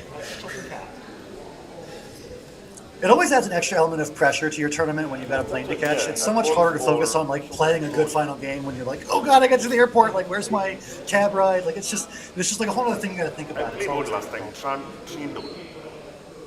Yeah, I think that's what it was. The one you challenged. Yeah. Yeah. We'll let them talk this out a little bit. Okay. Tiles being squared. So that was round 13 of 15, an all-important victory for Stanley Ngundi. He's going to have to get very, very fortunate to catch up to Howard Warner. He's still 2 games behind. So it's going to be very interesting, very, very suspenseful at the very end. That's a lot of varies. Evans and I are going to take a short break while we get set for round 14, the penultimate round of the inaugural Australasian Open. So don't go anywhere. More Scrabble to come soon.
Welcome back to the penultimate round of the Australasian Open. Josh Sokol here with Evans Clinchy. We have a king of the hill in the last 2 rounds, Evans, and we're going to get the matchup that everybody wanted, I imagine. Yeah, we were just talking about the standings before we went on and how it's a really close race at the top between Howard Warner and Dylan Early. Howard at 11 wins and plus 795 spread, and Dylan at 10 wins plus 753. And because the pairings are going to have Howard and Dylan play each other, it makes it very, very, very likely that one of those two guys is going to win the tournament. Basically, they're going to play each other right now, and if Howard wins, he's pretty much got it locked up. Well, I guess that's not quite true. I guess Lewis Hawkins, who's in third place right now, could chase him down. But basically, if Howard wins, he's going to be in a very, very strong position, whereas if Dylan wins, it's going to be a little bit more interesting, where a lot of things can happen in the final round. Yeah, absolutely. It's important to look at the difference in tie breaks, but here's the matchups. Matchup statistics here. But starting in 2024, Howard has played 20 tournaments. Dylan has played 11. We don't have the head-to-head, but I think it's been pretty close between the two of them. Howard, often the top-rated player in New Zealand, but there we go, 8-5 record. So definitely a little bit tilted towards Howard, but anything can happen. But like you were saying, Evans, it's very important to note that Lewis has an outside chance of winning this tournament. Even if Howard wins his game against Dylan here, Lewis could win his game and then beat Howard by a pretty large margin to take victory here, but unlikely we'll see that, but anything can happen. The top 3 are the only 3 players that can legitimately win this tournament given the pairings format right now, and that's why we're showing Howard versus Dylan in the penultimate round. Very exciting stuff. These guys have met in very important situations before. I believe Dylan took Howard down to win the championship. I think it was last year. But I think Howard in turn did the same to Dylan in a more recent tournament. So, yeah, these guys are for sure 2 of the strongest players in all of New Zealand. I mean, I've played them both a few times, and they're both very, very strong. So, I mean, this is what you want at the end of the tournament. 2 of the strongest players going head to head. It's going to be a lot of fun for us to watch, for sure. yeah, so Dylan will be, I think, going first in this game, if I'm not mistaken. I believe so. Which does incur a small advantage, but significant advantage. Studies I say show that 55% of games are won by the opening player, so it's a pretty significant advantage. So yeah, these guys know each other very well. They're talking before the match. I really like the camaraderie. I really want to go to New Zealand, experience it firsthand. But that's the most important part about the community for me, is the camaraderie. Social aspect of things, just shared passion and everybody getting along. Absolutely. And Dylan originally from South Africa, currently lives in New Zealand. Howard as well. So it is basically, it's all New Zealand, the top of the standings. And we see Howard's been one of the best players in New Zealand for a very long time. He's played at many world championships, and he played for the New Zealand team at Alchemist Cup as well. So I mean, he's also a prominent director and like a big Scrabble leadership figure in the country. So he's one of the main guys in New Zealand Scrabble history for sure. Yeah, and he's actually going first. And his rack is sideways, and that's not awesome for us. Yeah, it looks like AEINNPY. I concur, I think. Is the opening rack. And so Piney or Pinny makes sense here. I think one of those 2 plays. But why is Howard looking at PIANY? That is not a word. No, it is not. So we'll see what he ends up doing. I think going along here, playing 5 tiles, probably put the Y on the double. You could play Pinny with the Y on the star if you wanted to be a little bit more defensive. What do you usually opt for in these situations? Because if you put the Y on the double, you get 2 more points, but you're also exposing some Nasty. Yeah, overlap. I think the math says that it's pretty much a wash. Like the value of putting a consonant rather than a vowel next to that double letter square is about 2 points, and the point value you're getting for putting the consonant there is about 2 points, so it's pretty much equal. So it's really just kind of a matter of taste whether you prefer the more slightly offensive play or the more slightly defensive play. It's not a huge difference either way. Why? What are you thinking? Yeah, no, I agree with that. I think that's what the current knowledge is, and I guess I'll sometimes opt for the higher scoring placement if I'm playing somebody I feel of a similar caliber. But if I'm playing maybe a weaker opponent, I'd like to sacrifice a couple points to make it a little bit harder for them. And it looks like that's what Howard is doing. Not necessarily that Dylan's a weaker player, but he is playing Penny. That also sets up an S hook though, so that's another aspect of this play. And oof, what a opening rack of B and 2 U's for Dylan early. CEIRUUV. I was looking at the 6-letter word cruive, CRUIVE. I'm probably mispronouncing that, but up curve now. Up curve is the star play though. Oh, and he's found it right away. Nice job by Dylan to spot that one. Not an easy word. Yeah, it looks like up curve is the best play by far, and Dylan has spotted it right away. Yeah, hopefully that's what he spotted. Uncurve sounds like it could be a word as well, but yeah, definitely upcurve is the play here. Very, very nice. Perfect way to get rid of all the junk and score 28 points. By far the best play. Yeah, when you've got 2 U's and a V and you find a 26-point play, you're probably just going to make it. It's not a lot to think about at that point. Yeah, over to Howard now. This sideways rack is killing me. EA, is that a U? I think that's I see something round like an O or a yeah. It's an O. All right. I think ZKMEAO. One more here. Get confirmation from our production what this rack is. We have 6 of the 7. Oh, fire dogs drawn. Fire dogs. Dylan early, so I believe okay, Fordings so is also a word, so multiple bingos playing here for Dylan. it's 2 E's. Okay, AEEKMOZ. So that's going to allow for some very high scores. I wonder if you play Zek for 54, making ZE and open that huge triple. It's a bizarre position. It looks like Howard's considering Zook for 37 instead. It's funny because Zek looks like it would be a really bad play defensively, but it actually blocks the bingo of fire dogs that Dylan would have. So in this particular instance, it would work out great for him defensively. It would force Dylan to know and find the word Fordings, which is not obvious. And even if he does, it's going to be a lower scoring bingo than fire dogs would have been. So he's going to play Zona instead. So a more balanced approach, keeping the K as a scoring tile, not opening a big spot. This is a good play. I feel like I would have taken the points, but this definitely makes a lot of sense. Fire Dog is going to come down, though. Yeah, great outcome for Dylan. He gets his bingo on turn 2.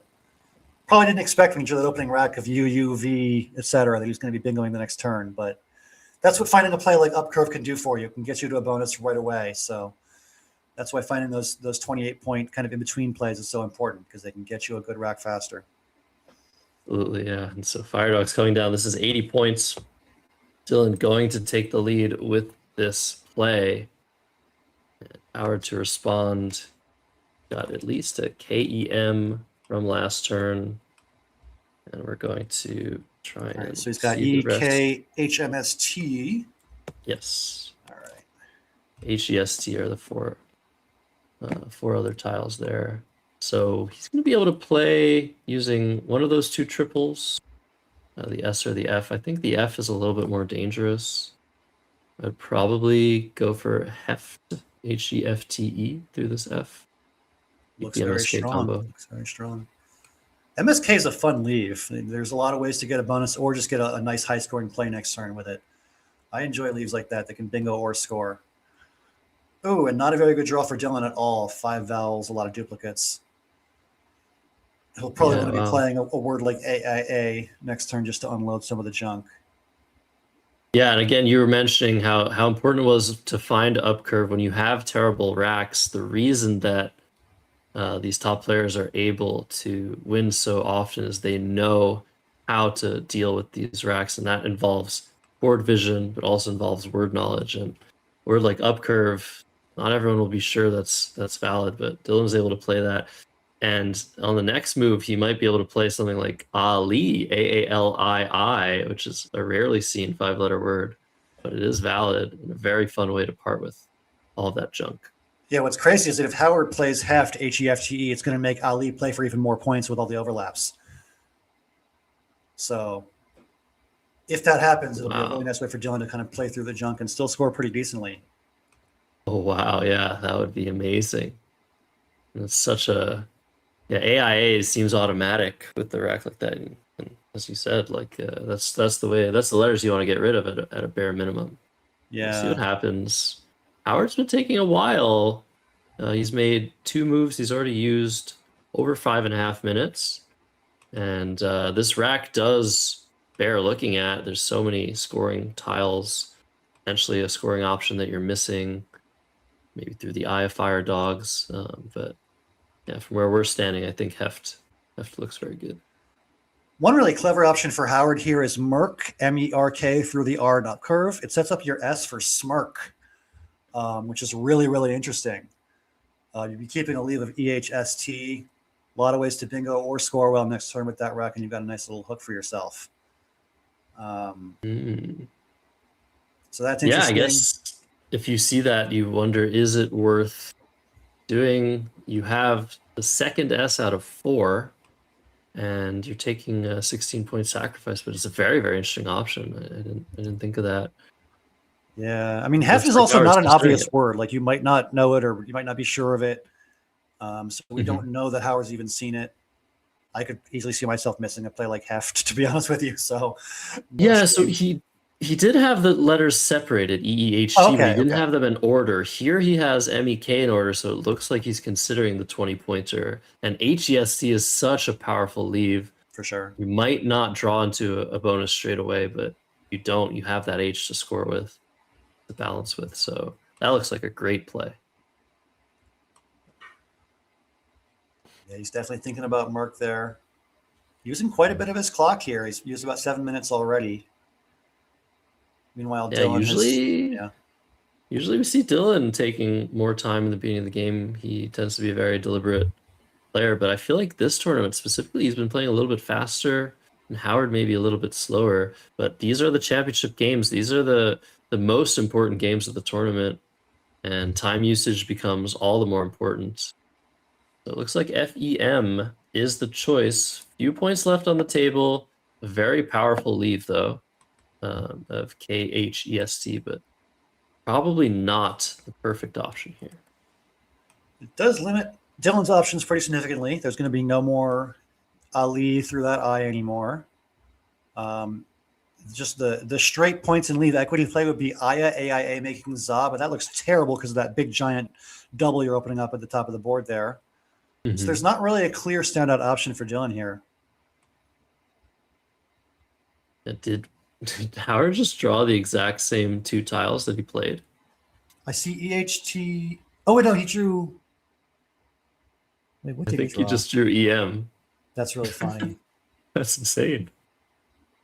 Well, he gets a second chance to find that. Or maybe he will play Merk because he was already looking at Merk as an option last turn. Well, so yeah, I mean, once Dylan makes a move, whatever the move is, it feels like Merk is now an even stronger play since that F of Fire Dogs has been handled.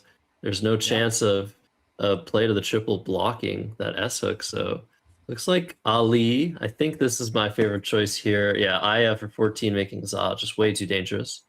So Dylan playing one of our favorite shrubs. And you'll see the definition underneath the board. But yeah, wow, what a crazy thing. I feel like now that Ali's on the board, though, there's some overlaps that are just too high scoring. Wow, Schmeck. Yeah, Schmeck. Wow, that's quite a word. Yeah, all kinds of overlaps. 52? Are you kidding me? Wow. That does not look like it scores 52. Looks like it scores quite a bit, though. That's for sure.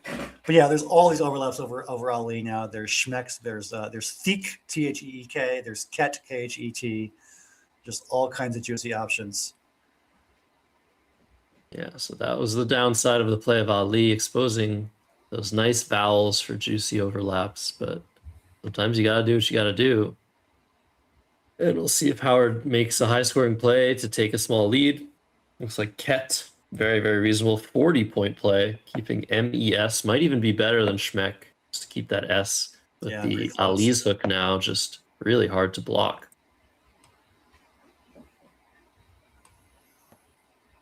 So AEFHITT now for Dylan. This is a little tricky now that the overlap has happened. What is he going to come up with here? Crazy option available, right? Right here. Well, there's the two-tile extension of KAS to make Kasha. Is that the one you're referring to? Yeah. Yeah, that's really hard to spot, especially since Howard just made it available. One of the things top players do as well is they note what has changed in the position after the opponent's last play. So maybe Dylan going to be keen enough to notice the KAS allowing him to extend for 36. But that's not an ideal play by any means. Kasha keeping EFITT. Just happens to score a lot of points. Yeah, this is one of the situations where you're probably not feeling too optimistic about getting a bingo next turn either. Like, there's no way to like keep a balanced leave really that has a good chance of bingoing next turn. You can play Feint through the N and Penny. That scores 27 and keeps EHT. That's maybe your best chance to keep a good leave, but is that really worth doing? It's a pretty big point sacrifice. I don't know. So nothing really ideal about this position for Dylan. Yeah, so he's finally taking some time. Howard down to 16.5 minutes, but Dylan's still over the 20-minute mark, so he definitely has a bank to use right now in this tricky position. Down 3 points. In decent shape, but there's a lot of danger left. A lot of danger lurking in the pool. Do you want to open that triple up with Feint through the N? FEINT as well as possible. You just take a little bit of a hit leave-wise and play Kasha. Just hope those T's don't triplicate. Very even game right now score-wise. Dylan down by only 3 points, 126, 123. So you're not playing from ahead or behind. You just got to kind of keep trading punches with your opponent and just kind of hope for the best at this point. You know, you don't feel any desperate need to open the board or close it or anything like that. You just kind of want to make strong plays and just keep going. Mm-hmm. Absolutely. Yeah. You got to balance, working on yourself versus working on the board and trying to limit your opponent's opportunities. That is Scrabble at the highest level. Howard sitting there now is finally having a little bit of time to sort through his options. So we're seeing a very nice idea of if. Wasn't on my radar. If for 29 under the DO, setting up the T. And yeah, it's not super likely Howard has a T at this stage of the game. So I really like this option. Yeah, that's interesting. You have 2 T's, which is a blocker against your opponent having one. There's only 3 of them left in the bag that you're worried about. And there's no more Fs for off. You're playing the second F. So it's an exclusive-ish hook for you to hit next turn, maybe. And it looks like, what is this? Do's, EMY. Okay.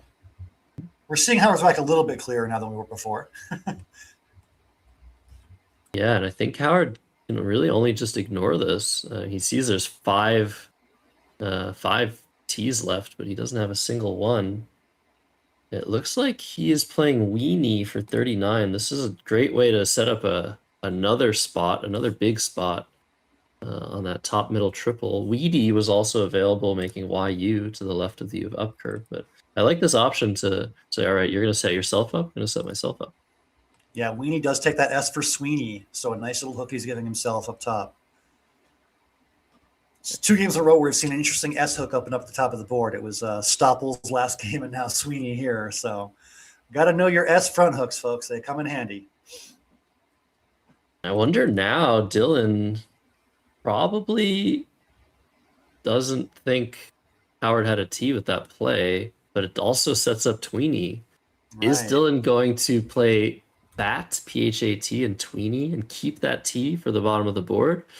Or he's going to use the hook now on oft and play Tav, keeping PHET. or do something else that we haven't seen. That's definitely Dylan is wont to do stuff like that. He's a very, very strong tactician. Tav looks pretty strong to me. I definitely think that with an awkward rack like this, you want to keep at least a reasonable leave, and I think EHPT is that. So, of those 2 T hooks that are out there, you can cash in one now and hopefully get the other one later. Maybe you can get a play with Twingy that scores well next turn if you're lucky. Yeah, some very, very interesting Scrabble, some tactics in this middle game. And still 2 blanks to come. Still a lot of stuff that can go poorly or well for either player. Very close game, 13 points between the 2 of them. Very curious to see what happens next few moves. Howard did not draw super well. Kept M, D, and S and drew G, R, A, D, duplicating the D. Only has 1 vowel. So Dylan's in a pretty good spot, considering just playing Tav, PHET, very strong combination of them. I think so, yeah. Yeah, this is a really interesting game. Both players kind of fighting through some not great racks, trying to find the best option in a difficult spot, and just kind of keeping this a close game. Both players kind of trading the lead back and forth. You just saw Howard go up by 13, and now Dylan's going to go ahead by a little bit, presumably going into next turn. So just kind of going back and forth here. I just have to think, after the play of Weenie, even if Howard has a T, it feels like that top triple is more dangerous. It feels like more plays score really well there. It's 5-letter words ending in a vowel. I'm not sure how to evaluate what's more dangerous, and that's, I think, what Dylan's struggling with right now, why the clocks are close to equalizing here. Yeah, you got to think about what's more dangerous from your opponent that might come down next turn, but also like what's better for yourself. Like you want to keep the best leave for yourself for next turn. Like you got to evaluate, how strong a leave is EHPT, how strong is ETV. They're both a little bit clunky, but maybe there's more scoring potential with that PH combination. So you got to weigh, what's the value of playing good offense, playing good defense, and just kind of compare and contrast. We do see Tav. Yeah. 424. I think I parting like with the V, parting with that spot he set up last turn. Very logical move. This is an important draw. That's an S, an N, and a G for Dylan early. So both players only 1 vowel on the rack. Take a while to sort through that potentially, or if you get a good draw, just take 1 turn. So Howard now, he can just play Madid through the eye of Fire Dogs. I think that's what he's looking at. That's a very dangerous looking play, but a very high scoring play. Maybe yeah, you like play in terms Gadid of instead. Oh, he's going to play Madid. Okay. I mean, in terms of just the value of the leave, it's very strong, and the points you're scoring, it just, straight equity wise is pretty strong. But you're right that the G would have been more defensive. Yeah, so Madid 36. He could play just the D to make up curved and diff for 23. Ooh. Could have fished for Smaragd. Nice. But that's probably not the best play. I'm just being silly. That's a cool option. Yeah, so the big difference between Madid, which is a cool word I just learned, meaning wet, dank, okay, versus Gadid, G-A-D-I-D, in the same spot for 6 fewer points. Keeping the better leave, but scoring 6 less. This opens a triple, and yeah, this looks like a very automatic play. PEGH, making keeping NST. Suddenly with those 2 U's, Howard is in a little bit of trouble. Yeah, interesting little momentum shifting play there as Dylan's able to score really well and keep a strong lead of NST, and Howard's kind of drawn into a difficult rack. So things may be starting to swing in Dylan's direction a little bit at this point.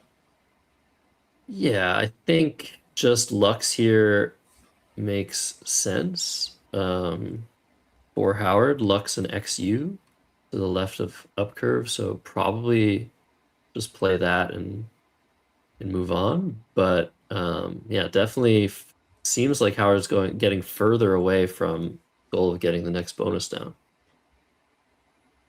Oh, he's considering lugs and spinny to set up the X. That's beautiful. Oh, wow. That is really interesting. I'm not sure if it's quite worth doing just because the plays that you do draw with the X are not like you might not draw anything at all. First of all, like you need to get like an A or an E for Rex or Rax, which is not a guarantee, and you also might keep kind of a clunky leave after that play. So I don't know if I would. It's interesting for sure, but I don't know if I'd ultimately choose to do it or not. Yeah, maybe Rugs would be a better version, just because it immediately sets up Lux, and you are. Oh yeah, that I do like that better.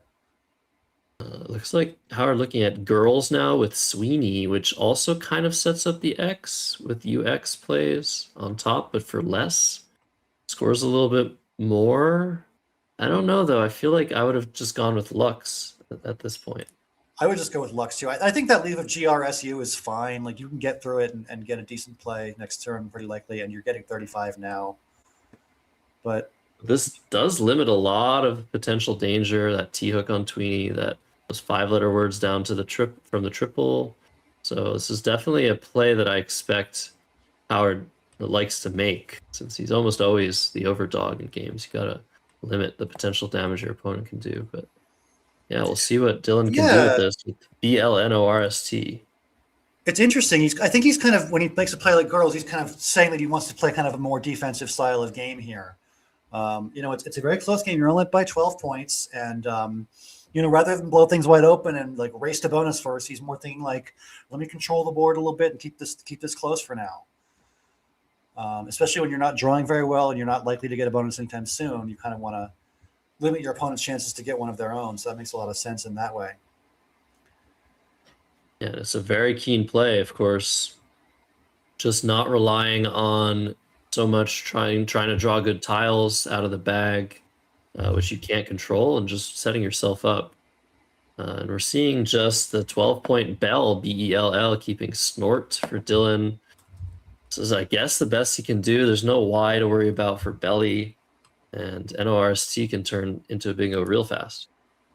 Yeah, he does have that S hook for Ali's on the right side of the board, so he's probably hoping to hit that next turn if he's lucky. And yeah, AI, that's a perfect draw for him. Waitrons will fit. Now we're seeing Rue come down, so just that setup enabling Howard to score almost 40 here.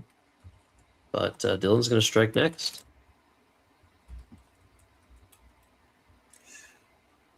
Yep, Waitrons, like you said, is the best play. Oh, there is one 9-letter word that is not the best play, but is pretty cool.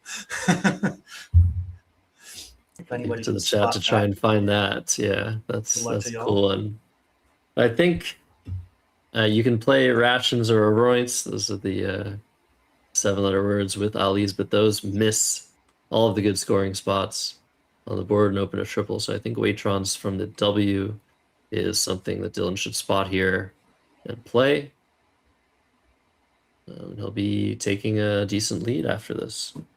297 to 262. And with another not so fantastic draw for Howard. Looks like first dibs at the blanks for Dylan early. See what he gets. Yeah, wow. So 25 tiles unseen and 2 blanks are still in there. So a pretty good chance for Dylan to draw one. Yeah, I'm sure this has happened to you, Evans. What's happening? Don't play OT. Don't play OT. Oh, don't play OT. Don't play OT. Don't play Yikes. OT. Please, Howard. Oh, that's a clock being hit. That's OT being committed. Oh my goodness. And is the clock being stopped? Oh my goodness. Oh, he sees it. Okay. Wow. Oh no, we haven't seen OT in a while, Evans. I think it's the most common phony 2 there is, right? OT. Wow, that's the worst possible swing in the worst possible moment. And Dylan's drawn one of the 2 blanks as well. So a huge swing. And now he's going to get a bingo down that probably would have been blocked if Howard played a valid word there instead of OT. Oh, no. Well, I don't see a bingo right now. CDINNT blank. Oh, I misread the rack. I thought he had a vowel that he didn't have. Okay. Oh, my goodness. Wow, that is so brutal for Howard Warner. Yeah. You know, I was gonna mention how bad it feels when there are 2 blanks out late in the game. Your opponent plays a natural bonus, and so I think, yeah, the reaction, Howard's like, well, I have to play tiles, I have to race for those blanks, and his brain, yeah, just played a trick on him there, and that I happens mean, to the best of us. Toby is a fantastic play if OT is a word. It's just unfortunate that it's not. So, interesting spot here now for Dylan. He's now ahead by 35.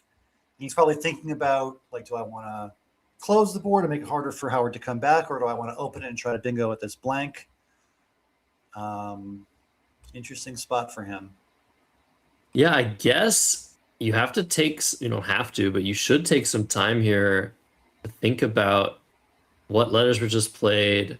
I guess you're worried if you open something, maybe Howard has an N for Evenite or something like this. Or maybe, but he doesn't have the S. He would have played the full Toby's there. And he doesn't have the blank because he would have played like Ebonites or something. Yeah. Right. Or Toby's, right? Or Toby's, yeah. I think you have to just put yourself in the mindset of having those 6 tiles. And I was going to suggest the play of Boré for Howard, Boree in the top left, or Boree, however you pronounce that. And that's not an amazing play by any right, but it's a pretty good play for Howard. So maybe you want to think about blocking that, but there's just no real way to do that. Maybe just work on yourself. Maybe you just try and play off an N, another consonant or two, but this is kind of tricky for sure. Maybe Definitely, the D play, like you were mentioning earlier, but that's not a word, upcurved. What? Oh, I no, could have sworn it was. Okay, yeah, you're messing with me. It What? Okay. Yeah, upcurved is good. And you actually can That's hit a so lot funny. of bingos with that leave of CINNT blank. There's a lot of tiles you can hit that would not be able to get a bonus next turn. Oh, what's the word that isn't? Is it outcurve that doesn't? I think outcurve is a noun. I think you're right about that. That sounds Yeah. That's what I was thinking, or something like that. But yeah, upcurved and diff, you actually hit tons of stuff. But conned, this play makes tons of sense too. Yeah. Block space, you're up. You don't need a bingo to win this game, and you're keeping your lone vowel, dealing with the problems on the rack. Yeah, makes a lot of sense. Yeah, it does give back the hook of Kondo, which you know that he has because he just played Toby. And so block. Oh yeah. Very natural play here. Okay. Oh my god, but okay. Well, this is game over. The Q and the other blank draw. Ooh.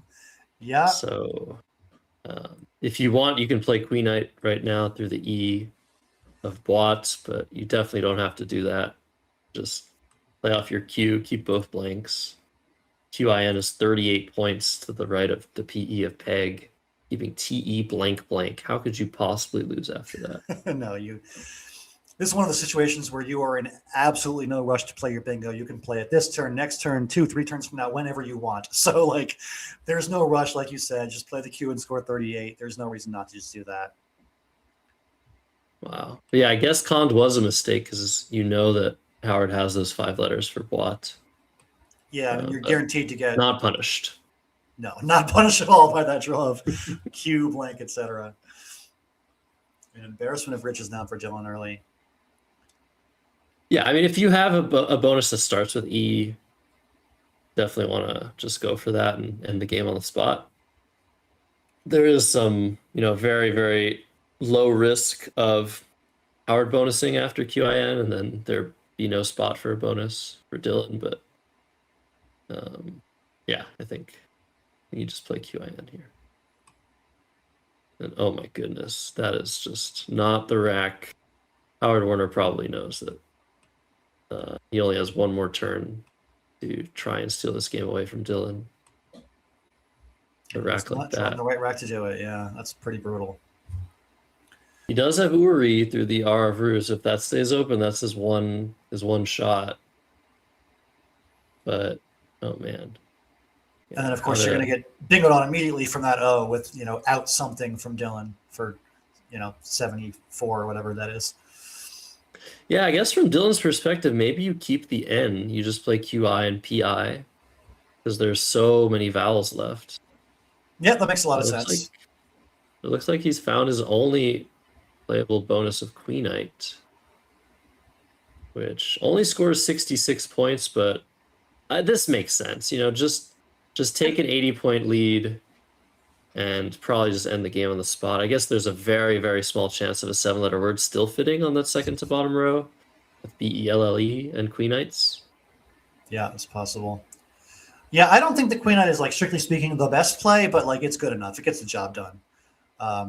I think if you were to, like, simulate this, you'd notice that you get, in the aggregate, more points by playing QI now and a dingo later, rather than Queen Knight now and kind of a more lackluster turn next turn, probably. But it's ultimately not going to matter. Your goal here is to win this game and give yourself a chance to win the tournament. So I think Queen Knight does that just fine. Probably about. Dylan hasn't hit his clock. Imagine, oh my god, such a brutal situation for Howard just seeing this on the board. This is kind of like with Arrow Dart last game. What if Dylan just takes it back and plays QI? I mean, that's even worse, isn't it? That would just be torture for Howard. Like, he knows he's completely lost and he can't do anything about it. He just has to sit there and stew over it. Yeah, I don't think Dylan is that evil. If I'm Howard right now, I'm just like screaming every swear word I know to myself in my head right now. I'm just like so mad, but you just can't do anything about it. You're just kind of out of luck. All right, so he does play Queen Knight. Okay. Play is committed. Dylan Early 377, Howard Warner 295, and there are 3 tiles in the bag, so this is just over. I guess you could play off 2 O's with OOR or something, or OOT to the T and Waitrons to set up a new lane and hope for a 2-tile draw that fits perfectly the bottom of the board. But yeah, this unless Dylan does something crazy, like, this game's over. And there's the S, so never mind. I think Oot makes a lot of sense because it kind of opens up the maximum flexibility in what you can get next turn. That well-known hook on Ot, right, to make Oot. Oh man, yeah, just play Sorry. play OT with an O. Say, hey, I fixed it. A little bit too late though. Wow, that is so rare to see a phony 2 played at the top level. It's happened before. It's happened on stream, but yeah, you hate to see it. Dylan's gonna take this one, and he's gonna have a chance. Yeah, reminder about the standings that before this game we had Howard at 11 wins and Dylan at 10. So after this, assuming Dylan wraps it up, we're going to have these 2 guys tied at 11 and 3 going into the final round. Really just maximum suspense for us as we're watching this tournament. We're going to have these 2 guys going down to the wire. Yeah, and it is important to think about the fact that starting this game off, Lewis Hawkins also had 10 wins, but he's going to need to win by over 300 points against Bob Jackman to surpass Dylan. So that's not happening. Yeah, I mean, if you assume that Dylan's going to win this game by 50 or more, he's going to have a spread in the 800s, and Lewis's spread was 509 going into this round. So he's way back on spread. So it's going to make it really tough for him. Yeah, I mean, unless we have the craziest game of all time that we should have streamed, I think we're going to see these 2 guys once more in a King of the Hill winner takes all final. I guess there are some scenarios where next round, like say Dylan wins by 1 and Lewis wins by 300 and the guy who's in 3rd place wins the tournament. Like, that could happen. So Lewis isn't totally dead yet, but it's going to take a lot of things to go his way. Which is honestly, like, it's honestly worse to be in a situation where you're not quite dead. Lewis is like, well, I guess, because you have to, like, juggle with, do I, like, play to win by 300 or I just try to play for 2nd place or something like that. Right. So it looks like Dylan's just going to play off Jarls. He could just play off his J here and try to bonus out. But I think this is the sensible approach. And oh no, the bag was empty. Forget me. I'm tweaking. That's all right. So Jarls was 40. And Howard already has OW on the board as a response. But too little, too late. Dylan's going to go out with ET after this play. And he's going to get a very, very important victory this penultimate round. Wow. Yeah, I mean, Suspense there was. Thank you. I have no dog in Evans. this fight. Like, I'm not rooting for any player to beat the other, but I'm rooting for maximum drama at the end. I'll tell you that. And so, to see Dylan win in this second to last game and force a pretty much winner take all around 15, that's going to be pretty fun for us to watch for sure. And TE for 11 points. Dylan's best outplay. That's a 96-point victory for Dylan early, so surpassing Howard on wins and on point differential. Let's listen to the overhead mic.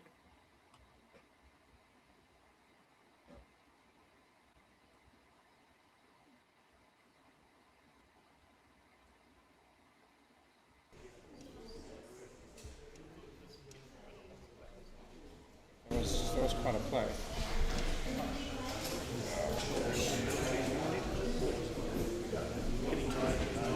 Yeah, it's been, would you have done Queen Arch or just dropped QI? Yeah. Yeah. Yeah.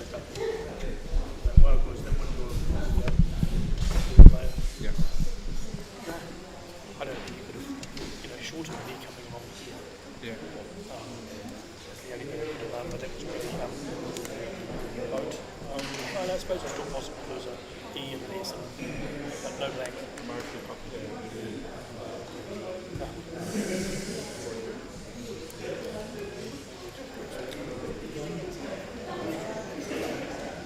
Well done. Yeah, thanks. So I guess we'll play again then. I suppose.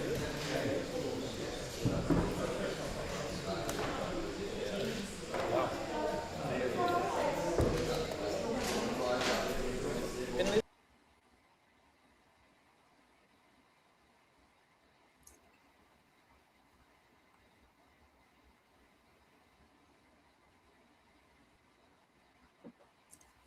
All right.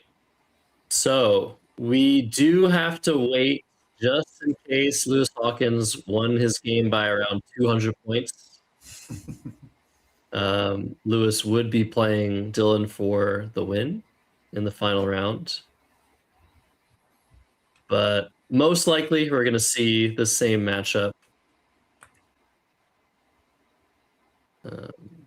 Oops. I suppose we're curious whether Lewis won his game at all, because even if he won by a little bit, I guess there's a chance of him overtaking both first and second place coming from third in the final game. So whether Lewis won or lost is pretty important here. Yeah, so, from what we're gathering from the playing room, it seems like Lewis did win or is about to win, but not by nearly as much as he needed to be able to play for the win. But if Lewis wins, it's going to be 3 players at 11. So like you said, Evans, Lewis still would have a chance if he gets a huge, huge win in his final game to overtake one of Dylan or Howard in the standings. And also for a photo finish. What Lewis really wants is for Dylan and Howard to tie, because then all he needs is any win. You know what? I mean, ties are so rare at Scrabble, happening like once every couple hundred games. Yeah. But we saw in 2 consecutive games, I think, on stream yesterday in this very tournament, a tie on the board that was misscored. So it didn't end up being a tie in the results. And the next game, there was a tie available in the end game that was missed. So it could happen. It could happen. We don't want to rule anything out. There's still still 3 people could win this tournament. Absolutely. Considering if Lewis wins this game, but still don't know yet. So we're gonna wait and see. And while we are waiting, let's plug a few things, Evans. So yeah, I'm gonna in the live chat right now, and in the description if you're watching later, there's a link to buymeacoffee.com/NZScrabble. Please go to that link if you have some change to spare, some donations to spare. If you like what you're watching and you want to see more of it, all the proceeds go to helping improve future streams, and $50 voucher available from and for Lamplight Books in Auckland, and a possible free entry into any upcoming New Zealand tourney So huge thanks to the sponsor of today's tournament, Lamplight Books. Really awesome initiative. Yeah, love that. And with that, we're going to take maybe around a 10-minute break before the final game of the Australasian Open. Suspense will be aplenty. Can't wait to call it with you, Evans. We'll see you guys very, very soon. Don't go anywhere.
Welcome back, everybody. The moment we've all been waiting for. Game 15 of 15. Final game. The Australasian Open. Dylan Early versus Howard Warner. Evans Clinchy here with me. Live from Seattle, Washington. I'm here in Montreal. This tournament's in Auckland. We're a worldwide production, folks. Look at these standings. Yeah, this is going to be a great finish to this tournament. Dylan Early and Howard Warner, two of the strongest players in all of New Zealand, going to be going head-to-head for the championship here at the Australasian Open. Quite an exciting race here, and it looked like it wouldn't be for a while. Howard was 10-0 to start the tournament. He's gone 1-3 since then, and that has kind of cracked the door open for both Dylan and Lewis Hawkins to make a run here. Technically, it is still possible for Lewis to win the tournament, but it's going to be pretty tough. Lewis would need either a tie between these two top guys, Dylan and Howard, or he would need to win by like 150 points more than Howard does. But most likely it's going to be Dylan or Howard winning this game head-to-head and winning the tournament as a result. So it's going to be pretty exciting for us to watch these two guys go head-to-head. And yeah, after this loss, Howard Warner is still ahead in the head-to-head versus Dylan, 8-6, starting in 2024. And still the top seed in the tournament. That didn't change either. So still the favorite to win by most metrics, but anything can happen in one game. These two guys are very, very close in skill. It only takes one mistake. Sometimes we saw this past game an unfortunate phony 2 played. That's sometimes all it takes. And you can't come back in many scenarios. So, yeah. That was a really close game in round 14 between these two guys. They were both blanks were still unseen close to the end of the game, and then an unfortunate play of Toby with 6 overlaps, including OT, a phony 2 by Howard that really swung that game. So tough loss for Howard, but he's still got a chance to win the tournament. So he's going to have to pull this one out here in round 15 to do it. Yeah, it is possible. Like you said, Lewis Hawkins could still win. Unfortunately, we're not going to be able to have that potential thing happening live.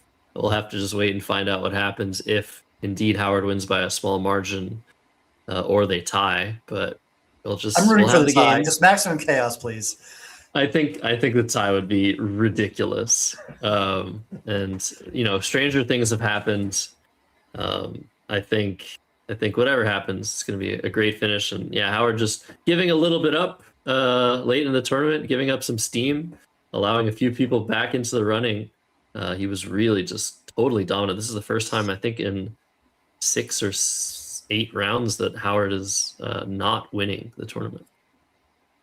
Yeah, he's been pretty much wire to wire in front of this thing. So it's pretty exciting for us to get a close finish. And so I'm glad that we've seen both Dylan and Lewis make a run here. That makes things interesting for us content-wise. Yeah, and Lewis probably should just try to play normally, not try to win by a huge amount, because he is playing Adam Kretschmer, who could pass him as well and get 3rd place. So yeah, we'll try to get some updates as we go along in Lewis's game, but we'll be mainly focusing on this marquee matchup, Dylan Early versus Howard Warner. We've seen it before. We're going to keep seeing it again as long as these productions keep happening. And you guys can help first by viewing, potentially liking and subscribing if you're enjoying the viewing, either on the WESPA channel or on the New Zealand Scrabble channel.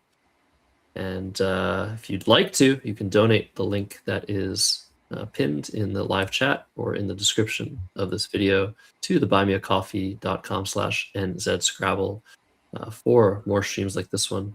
All that money goes into production. So things are starting, Evans. It's very exciting. I've commentated so many tournaments, but there's never a dull moment in a final game like this. It never gets old watching these dramatic finishes like this. It never gets old. All right, looks like Dylan's going to be going first in this one, and he's got kind of a so-so opening rack. Yeah, so EEEFHLO. Is feed hole a word? But love it. That would not ever happen, unfortunately. Dylan going first. He's going to have to sort through some vowels. Triplicated E's. Probably want to play one or both of the F and the H. F a little bit worse than the H usually, so FEE, FOE. What would you do here, Evans? My first thought was FEE, keeping a hole. I don't love it. It's only 12 points, and it also puts that vowel next to the double letter score. But I guess that's the best option you have, and it is what Dylan is going to choose. So, and he's going to get hit pretty hard here because he's opening up the spot for ZE. Wow. I can't read Howard's entire Zin AOST, maybe? Zinkates. Oh my goodness. Oh, that's a C. Oh. Wow. So I don't know if Howard was expecting to be able to bonus with this rack. I mean, you just have Za for 42. Seems automatic, but 72 available for Zinkates through That's the gotta second be E to Fee. This has to be it, yeah. There it is. Very nice. Very good start for Howard. Exactly what he needed. There was no way Dylan was getting away from this. You had to play one of the E's. Yeah. An interesting follow-up now. You could consider that H that on Dylan's rack, EHILNOO, goes nicely next to the A of Zinkates.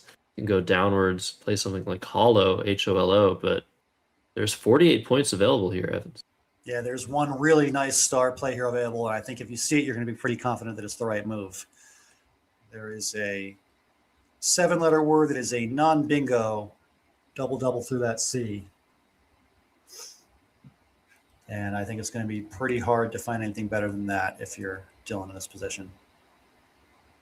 Yeah, this is very, very tough to spot this double through the C, but Dylan certainly more than capable of finding Helicon for 48. By far his best score. Can get 42 with Helio to the right of the ATES, which is really not that bad of a silver medal, but I think you take 48, you're going to be down a little bit. You want the board to be maybe a little bit more open for a comeback. See what happens. But this is definitely a findable word here. I mean, typically in positions like this, what I like to do is go through my rack one tile at a time and like remove one tile, and check each 6-tile combination until I find a double. And I think if you do that, you'll find Helicon, assuming you're pretty sharp on your 7-letter words. Yeah, but no matter what, Hostage is on Howard's rack, and that was going to go down regardless. So, Holon being played rather than Hollow. So yeah, this is definitely a strong move. But Hostage is going to come down for probably 81 points with Holons. Do you really? I see no reason not to take the points here. Yeah, this is a tricky one because both of the highest scoring placements of Hostage open up a little bit of something scary for your opponent. You can either play Hostage making Holons, that opens up a potential triple on the right side of the board if your opponent has an S, or you can play Hostage making SOH, and that puts an E in the triple lane. I think, given those two options, yeah, he's chosen the lesser of two evils. Definitely that Hostage is safer than the other one was. And man, what a bad draw for Dylan. Oof, yeah. 3 eyes now. And yeah, playing that eye in Helicon seemingly would have been much better results, given what Dylan just drew. And man, he's down 100 points after 2 turns. Howard's got to be feeling pretty good about this. 2 blanks still out. Dylan, the best he can do now, I think the CEIIIT is to play Incite through the N of Zinkates. And wow, another great draw for Howard Warner. Wow. AEORSSX. Well, this is looking really difficult. Ironically, Incite takes a Z for Zinkite. Yeah, that's a fun hook there, but I don't think fun is in the cards right now for Dylan early. He's got a huge deficit, and he's actually just exchanging EII, leaving the board open. This is reasonable too. Yeah. But maybe you wanted to get some points on the board. But man, this is going to be so hard to come back from.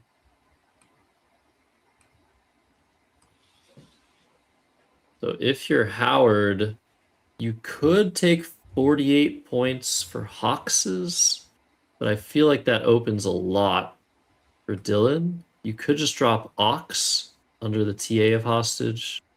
keep AERSS, which is so strong. Or you could go the defensive route and play Sorex and Hostages. Just take out that hook. But he has the 2 remaining S's, so I don't know. I mean, this is a very reasonable decision, though. Oh, he has both S's left. Wow, that's true. That's crazy. Yeah, Sorex looks very strong. You're going to be just putting a lot of pressure on your opponent, scoring that well. Up by over 100, 150 now. Ouch. Or exactly 150, I should say. Dylan draws JEU, so he's going to be able to play Juice, I guess, making HE, but that constricts the board, and it doesn't score nearly enough to overcome a 150-point deficit. And oh my goodness, Senora blank for Howard Warner. Wow. Is this going to be an underwhelming finish or what? Looking that way at the moment.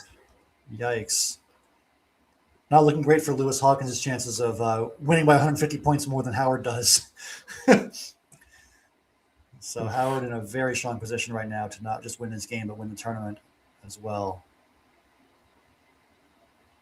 It's crazy because he led the tournament for a while, and Dylan overtook him by a few spread points going into this game. But at the moment, it's looking like it's going to be a short-lived lead for Dylan in this tournament, as Howard is in great position to take it down. Yeah, so while we wait for Dylan to make the decision here, I think JEU and UH or Juice and HE are the 2 plays here, but it's got to feel really, really tough to overcome this already. What's the best bonus here for Howard? Can you play something to the X? That would be the first thought. But snare box. I'm trying to make up a phony. I don't know. Yeah, snake box. Right? It's almost snake box. Yeah. I think I like Juice here. Looks like it's as good an option as any for Dylan. I think JEU would have been pretty lousy for him. Like doesn't take an S, so you don't have any bingo lane there after JEU. Juice trying to just keep things open, hope for the best. Yeah. And I guess the ideal maybe for Howard would be to look for a 3-way overlap of the HOL of holons. Maybe you can end the word in ARS, ANS. So reloans or Orleans would fit nicely there and really constrict the board. Yeah, those look very strong. It's going to be pretty tough for Dylan to come back after a play like that because you're blocking up so many possible places for Dylan to get a bonus. And of course, at this point, Dylan's trying to get a bonus like 2 or 3 or 4 times in a row to come back in this game, and it's going to be a really rough board for that to happen on. Yeah, and Dylan looks like he's drawn okay. He's drawn a second U, but I don't think he's going to have a playable bonus regardless of what Howard does. So it's going to take a lot, but it is still early, Evans. I mean, worse deficits have been overcome. Yeah, at the moment. It's going to take a lot of luck for Dylan, that's for sure. Like at least 95 times out of 100, this is Howard Warner's game. Yeah, if not more than that, yeah. The one thing Dylan can hope for is that Howard plays a bingo with the S out in open space, and that gives him a place for outspend or unposted. But I don't think that looks very likely. Most of the plays that Howard can play here keep the S pretty closed up. I'm trying to think if there's even a possible way to put the S out there, and there kind of isn't. Yeah, and as they search for the blank slip for Howard, Dylan getting up and being like, actually, I don't want anything to do with this. No, he's such a gentleman. Oh, he's getting the blank slip from him. He's getting the blank slip for us. Like, all right, go ahead, do your thing, Howard. We have some updates for you. It seems like Lewis is down around 70 early on against Adam. Okay. So, looking like a fairly anticlimactic end of this tournament, given what we were hoping for 10 minutes ago. Yeah, so reloans is the choice for Howard Warner. He's up almost 200 points. Yikes! He's played 72, 81, 51, and now 79. Hard to overcome that average score. Sure is. But there's a saying queue. that- yeah. Okay. Of course, there's an open U that you can play something like. I can't read those tiles. Does he have quat or quit or something? Yeah, he can play. He's got some options with the queue, but he's not going to score 7,000 points again. Okay. He might only play like briquette for like 34 or something like that. Yeah. Yeah, nice. Yeah, for Dylan here with DENOPTU, there's a nice option of depute through the E of Ooh. hostages. Nice. Scores 45. The problem with that is it does close stuff down, and you want to keep stuff open here. But I guess with the board as it is, you kind of just have to hope for maybe a 7-letter word above or below the F of feels that will just open the rest of the board up eventually. And just have to take points here. You're down by so much. You need so many things to go your way if you're dealing early. Yeah, that's what he ends up doing though. Things did not go well for Dylan early. They might go well for Dylan late. I'm sorry. That was terrible. I'm really sorry. That was great. Oh, man. Yeah. For those that have never heard Evan's Clinchy's commentary, Lucky it you, is right? fantastic. It is fantastic. And I hope you do more of it. No. Can't do it. Yeah. So it looks like he's thinking about playing, I'm not sure what. He's got PN Uoted. I don't know. I feel like in a position like this, you just sit there for like 5 minutes and you just try to think about something else and then come back to the game. Just stew in your misery. Just soak it all up. Yeah. I guess I would be looking to try and play through the HE in the center of the board. Okay, we're seeing Upo. Similar idea to depute. This is a 16-point sacrifice, but the leave of DENT so much stronger. Yeah. Maybe you can draw Tinderbox. Oh, there you go. There's probably some 9s through like the IE and the NL up top of the board too. So if you're sharp on your 9-letter bingos, you got a chance in this game. You just got to play a couple of them. Okay. Yeah, I thought probably... Wintertide, but that's a 10-letter word. No, what's Yeah, no interwide or... Yeah, that's what I was trying to say. Yeah, so over to Howard now. ABEQIRT. He's just going to close stuff down with QI. He had 38 for COT and THE in the center of the board, but this does do some good work blocking those possible 9s, keeping very, very strong ABERT combination.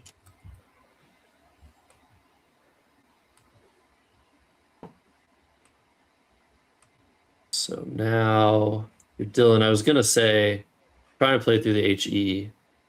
Now you can do it. Maybe Hewed or Thewed. Yeah, Hewed looks very strong because it gives you a lot of letters to play through for bingos next turn. Like you might get something through that E. And you're just going to keep scoring points, which is obviously very important. Howard has drawn into unblockable bonuses. So. Oops. What are you going to do? Yeah, well, it's still possible. It's still early. It's Hewed coming down. It's still bonus 4 times in a row. You're Howard now. You just play Liberated. Oh, game plays is it right probably away. over. Wow. Wow, wee wah. 395 to 155, and with the LAN draw for Dylan, he's got nothing. Total nothing. So, how's the weather in Seattle? Pretty good actually. Nice sunny day. Yeah. I can't complain. Oh man, yeah. This is not very interesting game for Dylan, unfortunately. Yeah, down by 240 now. I think at a point like this, you just got to kind of like keep perspective on things and say, you know what, 11-4 is a pretty good tournament. I've had a good run. And just kind of keep that positive attitude about your weekend overall, even if this last game has not gone your way. Yeah, I guess the worry. So it looks like Dylan holding Librated for a bit. If you have any Sure. doubt, challenge this. But Dylan's like, yeah, I think this is good. Gonna accept. Yeah, I guess the worry is Dylan loses by too much. What was there, like 200 or 300 points between Dylan and Lewis? He could actually fall out of second place. So you still have to easily fight. could, yeah. Still have to fight.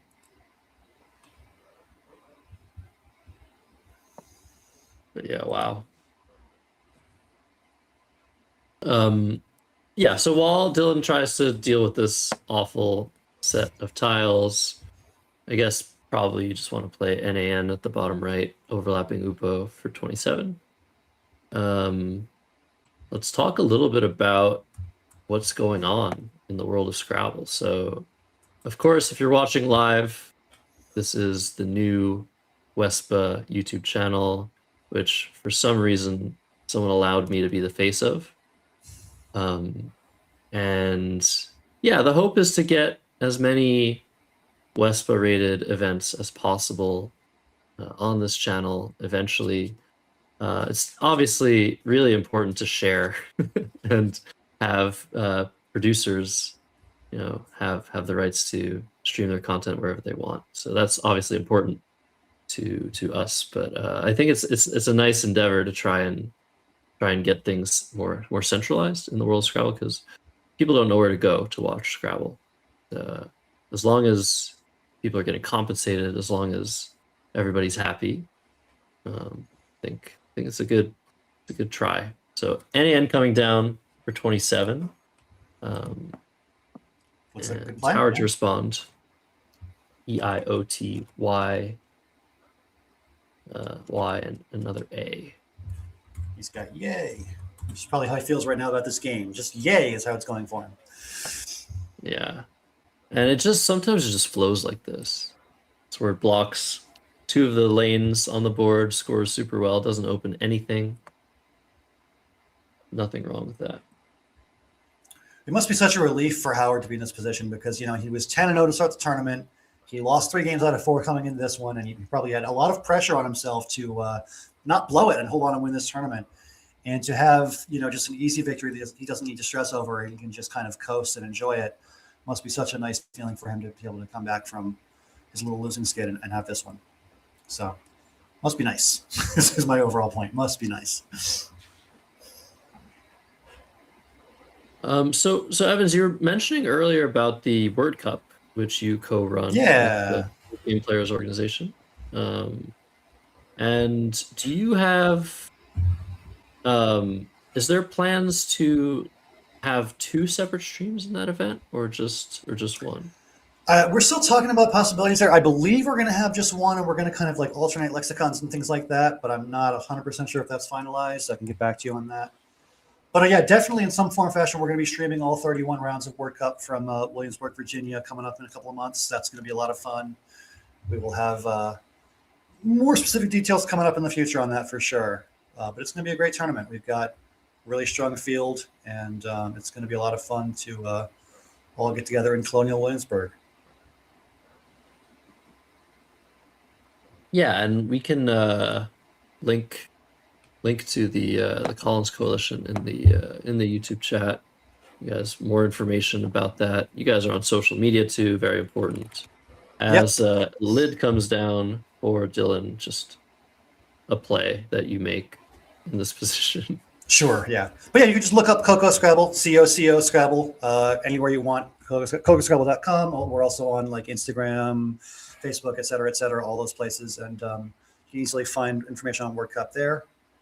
And yeah, it's going to be a great tournament. We got a pretty strong field. I believe the top seed overall is the guy I'm talking to right now. And there's some other lesser players. There's some other lesser players too, like Wellington and Will Addison. Oh my God. Oh, that's a lot of pressure. Damn. I know. Right? Yeah, I will be playing in the Word Cup. I'm very excited.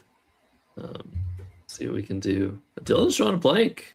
Hey, Howard's turn now. BEI Motino are available for biometer. I think a really good play for him is just to play Boet, B-O-E-T, on the bottom of the board, overlapping IBRA, blocking so much more and scoring well. Looks pretty strong. Can't complain about that.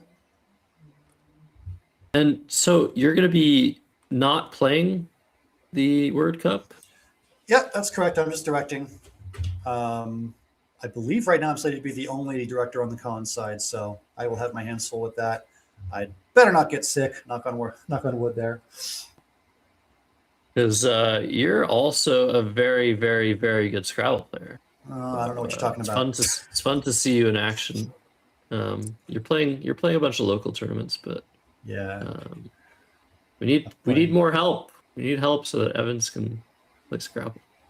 Yeah. My kind of dream scenario is to, play these big tournaments like World Cup, like maybe every other year, and like maybe direct every other year. But I'm pretty flexible. Whatever the community needs, I'll direct if needed. I'll play if needed. I'll stream if needed. I'll kind of do whatever people want from me. This year, I think we're kind of short on directors, so that's why I'm doing that. So over to Dylan Early, who is down 197 to 461. He does have Rat-like. Rat-like, yeah, Rat-like.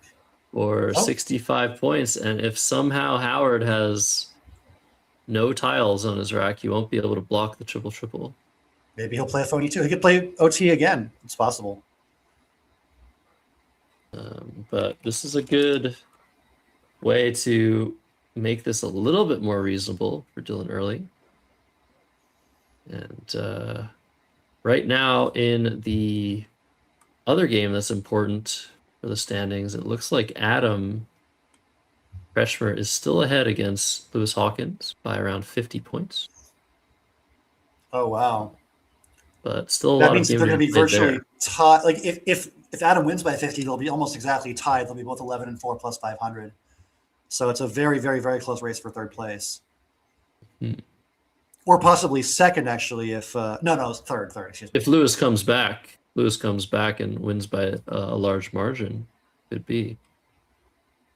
True. So as things stand right now, the most likely scenario is Howard first, Dylan second, and a very close race for third between those other two guys. I think I'm getting that right. Yeah. So Urebi for Howard.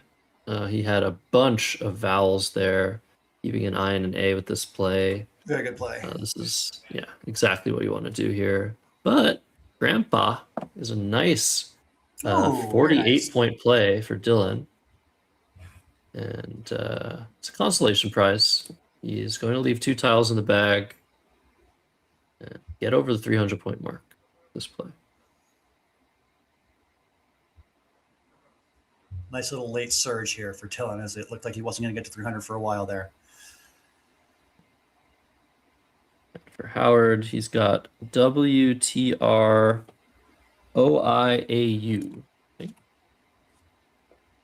And that's some very, very weird unseen letters. 2 V's. Ooh, yeah. Is the V? Oh my God, the V is in the bag again. I think the theory is correct, Evans, that V's stick to the bottom of the tile bags. Oh, I believe it. I've seen that a million times myself. Yeah, that's crazy. Maybe there's something about the shape of the letter V where like the bottom of the V has like more gravity in it, like falls down the bag more. So I think, yeah, pretty sure you're right about that. Yeah, that's the only possible. This is just science. Yeah, it looks like a down arrow, our producer said.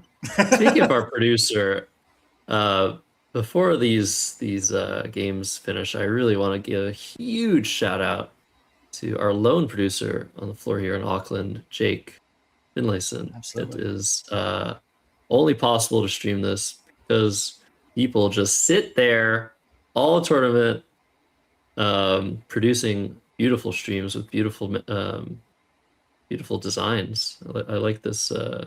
Yeah, it's great. I like the design of this one. So thank you, Jake. Really appreciate you, Jake, taking the baton that was passed by Alexander Gandar, who began streaming New Zealand Scrabble. I told the story yesterday. I believe that the legend is that Alexander went out with the play of Zirconia once Ooh. and made him think, hey, what if moments like this were captured live? And started live streaming. Yeah, huge thanks as well to Chris Tallman, who's directing this event. This is the event with, I think, the best prize money we might have ever seen in a Kiwi event. Nice. Over $1,000 US, 1,800 New Zealand dollars for first. And it looks like Howard on his way to win this hefty prize and his second or third major event of the year, as he struggles to find a decent play near the end of this game. He is in, if the scores were closer, this would be a pretty rough position. Yeah, definitely. Howard is fortunate that he can just kind of relax and not worry about it too much. But from a theoretical standpoint, it'd be interesting to analyze. And another update, 290 to 206 for Adam Kretschmer. Getting closer to winning by enough to overtake Lewis in the standings. WAI is the choice. Okay. Howard. EDEFINV is Dylan's final rack. Howard is going to draw a G and a V. My two least favorite tiles from Very the good. back. And it's just a run-of-the-mill endgame. I guess it does matter for Dylan to try and make the best play here. Could be depending on Lewis's result. It looks like he has found already the best endgame. Find making IF for 29 or Fend in the same spot are both top plays. They both set up Devi or Divi to that I and Y on the right of the board. So assuming that Dylan loses this game by approximately 200, he's going to have a final record of about 11-4 plus 650, which should put him a little bit ahead of Adam Kretschmer, assuming that Adam doesn't win by, assuming he doesn't like bingo twice the end of his game or something like that to overtake him. It's pretty likely that Dylan's going to stay ahead of the other two guys for second place, despite the big loss here in round 15. Yeah, the math is somewhat important, but given how the game is going between Lewis and Adam, we can only wait. I believe this game is going to end quite soon, and with around 20 minutes left total on the clocks, most other games will not have finished. And it looks like Dylan is satisfied. Plays Find 29. I think he scored a 339. Howard Warner's 512.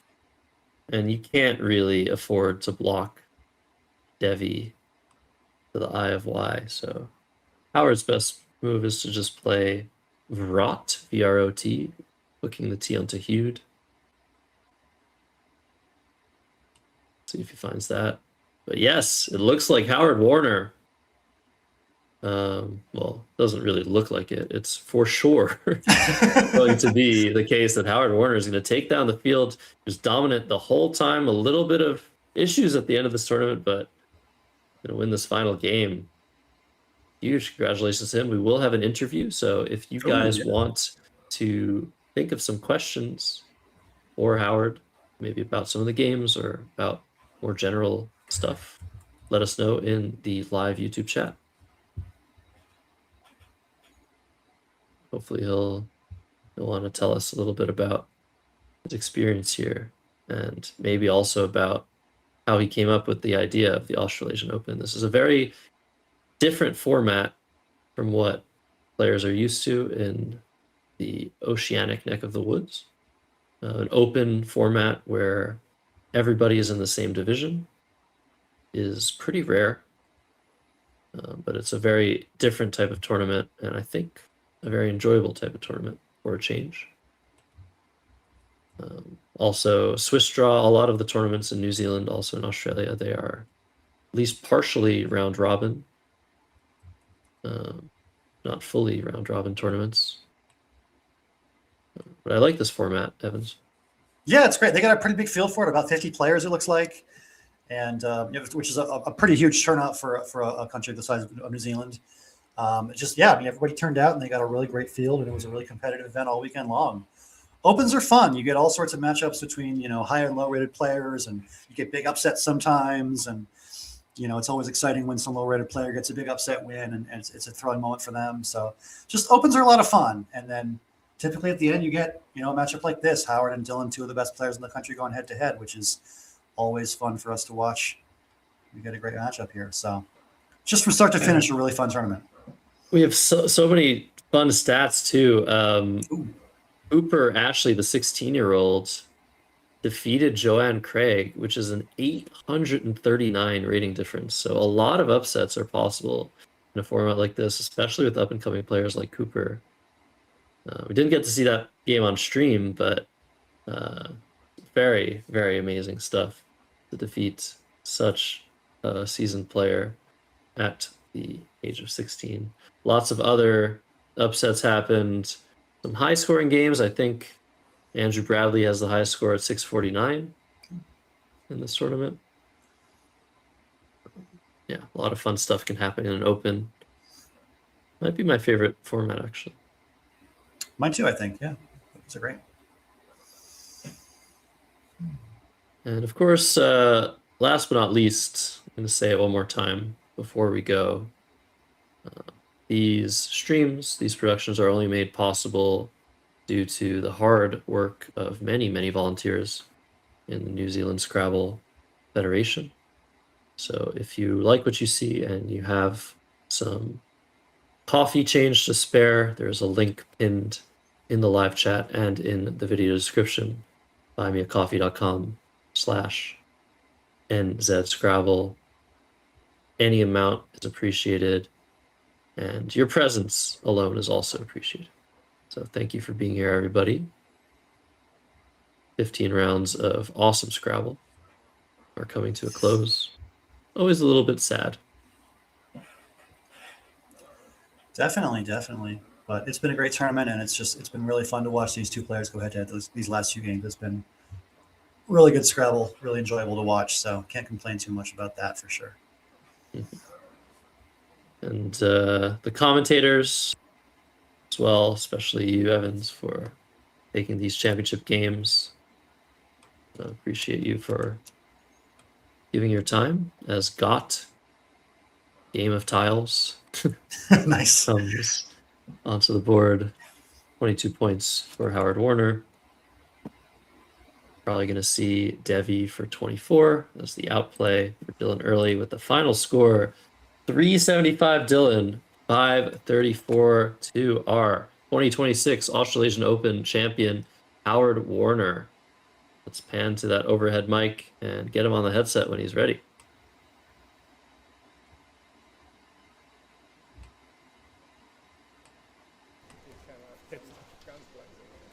That's the best flower tiles I've had the entire fucking tournament. I left it to the very end. Oh my god. Yes, as I said, hostages down there. It's only 107.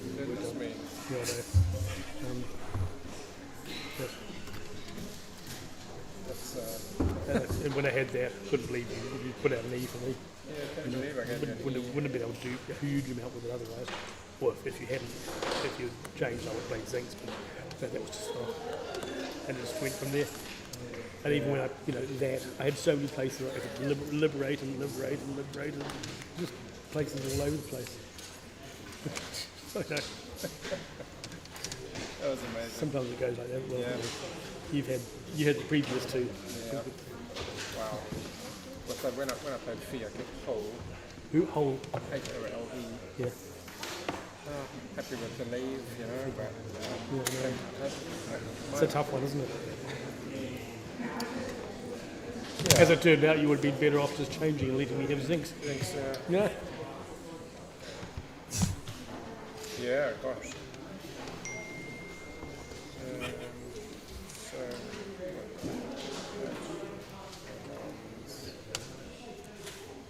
Some update. Looks like Adam's probably going to win against Lewis. 356 to 200 something. But again, take that with a grain of salt. And Colleen. Adam might crawl into third place. And Edward. Evans, oh. Hi, Howard. Hello. All right, Howard, can you hear us? Josh here with Evans Clinchy. Hi, Howard. Hello, I hear you guys fine. Well, as we've said before when you've been on the mic, congratulations Thank you. on the victory here. It was you all the way. How are you feeling about this victory? In that Particular one. game it was, but I haven't had the greatest day today. I lost 4 out of 5, including 2 to Dylan before this. So I sort of needed something like this. Yeah, feels great.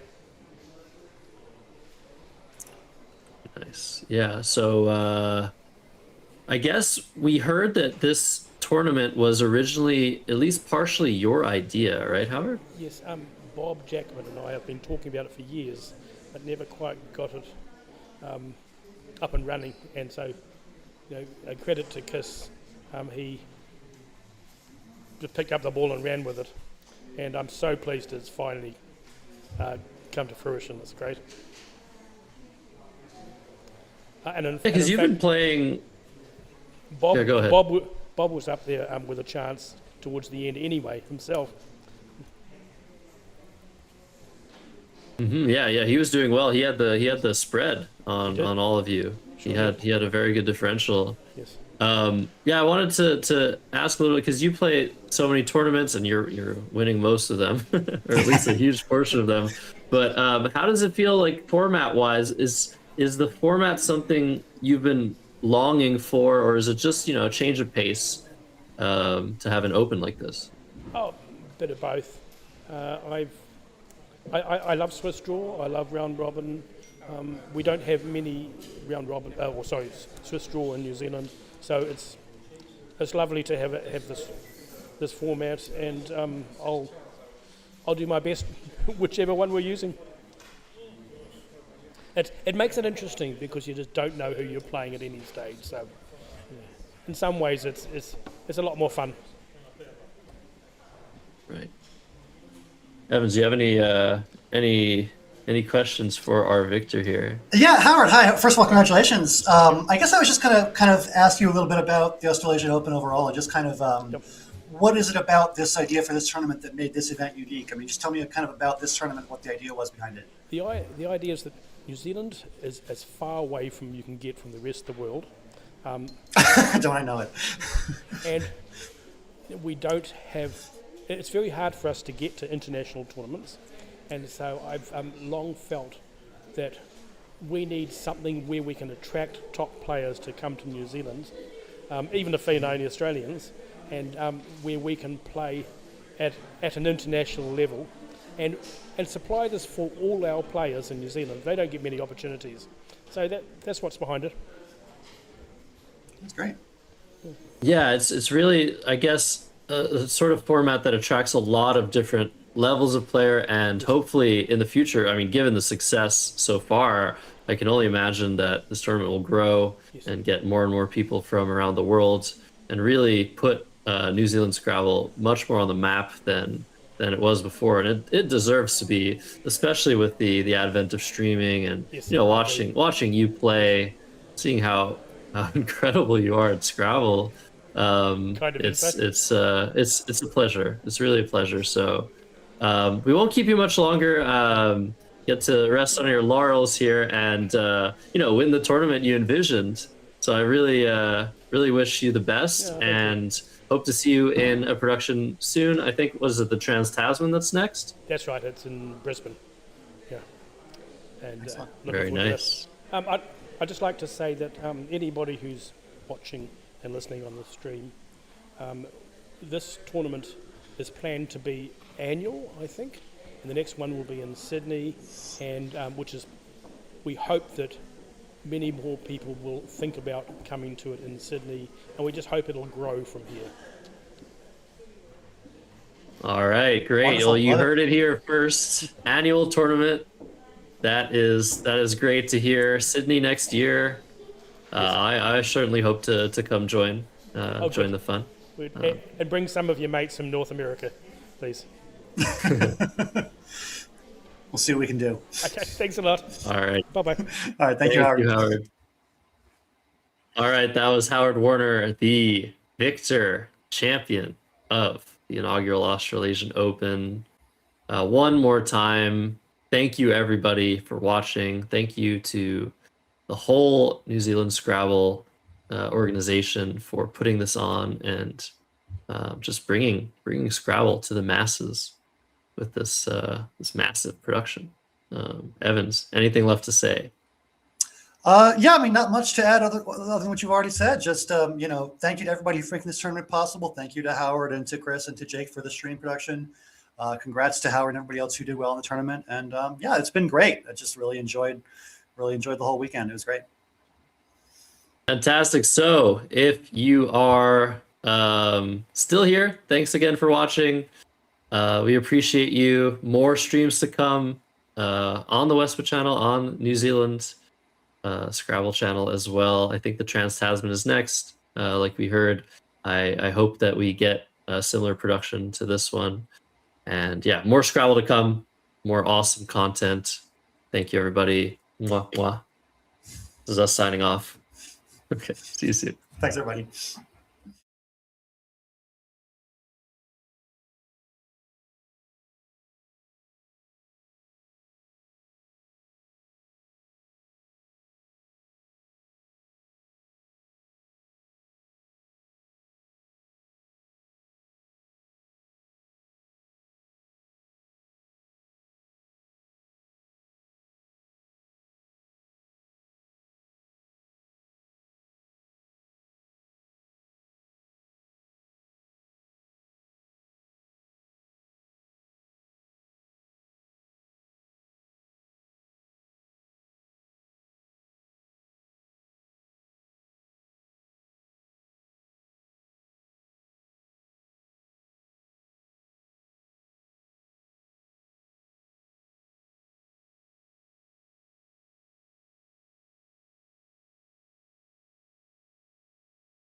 for that we chose Emu for 26 by Callum.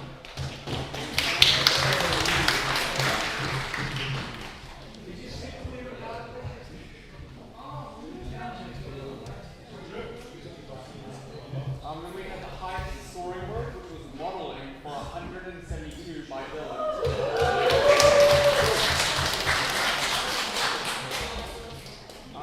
We had the best animal plant word that is native to New Zealand or Australia, and that was dingoes for 78 by Yoti.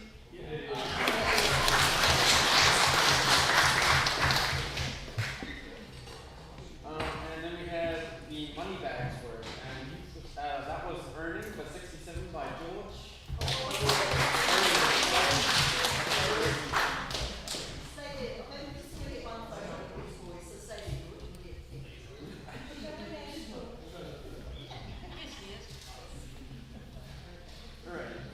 And then next we have the Garden of Eden word, which was heavens for 66 by Lou Carter.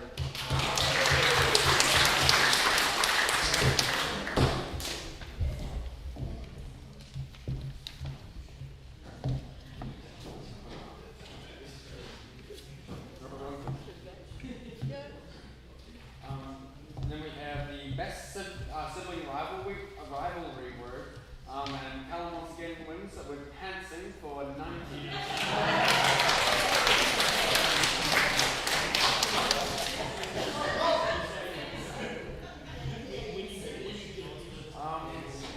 Then we had the best word describing Kabalova, which was hastier by Terry for 72.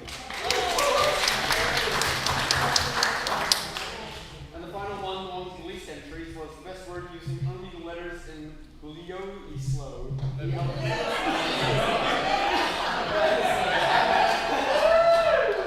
that was Bloods for 80 by Tara. I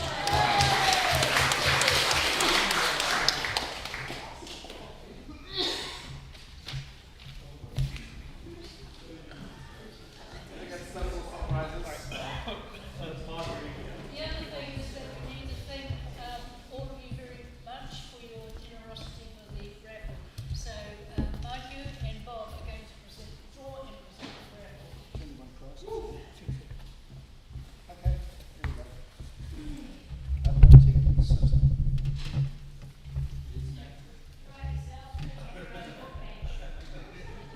I haven't got my glasses on. Can you read that? Paul Richards.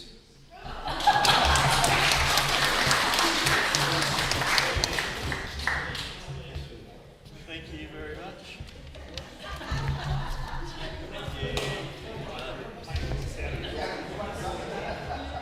Okay, and it's time for all the big prizes, all the exciting ones. But so we're going to start off. With the fun one, which is the early entry prize. This is for people who signed up before 20th of April. There's 22 people that did, and there's one tile of everything except for the W to the Z. And I have the order on here. Mahalia, you're going to pick the winner. $60.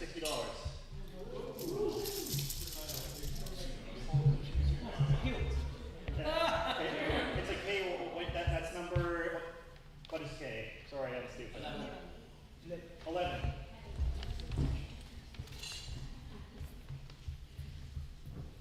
Annette Paisley.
out the results.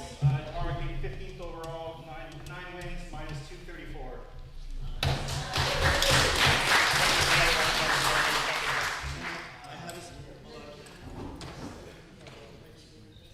Okay, and we have a special medallion here. Oh, by the way, that's $250 there. So I'll try not to spend it on myself. So the winner of C grade is 11th overall, 9 wins, with 443 spread, Terry Johnson.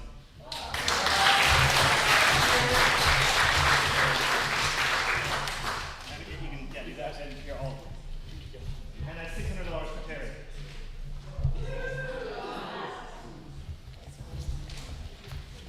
Oh, here's $600. Okay, and now we have the B grade. And so second in the B grade, and just want to say once again, I really appreciate all the Australians coming. This is an Australian player, Giatti.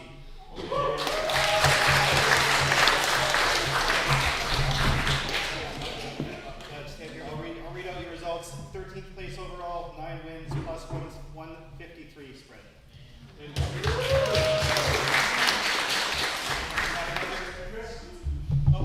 Sorry. We have another medallion to award, and also another $600. And this person came 5th place overall, so they're also going to win another $200 in a second. And this person had 11 wins and a spread of 366. It's Val Mills.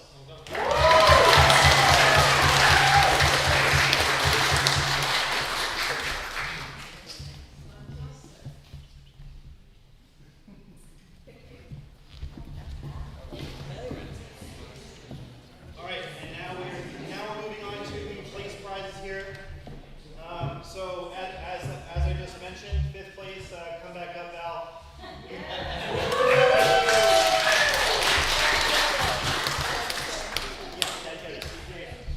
Okay, and in 4th place, you had a chance to win in the last game, and that's our only South Island player, Lewis Hawkins.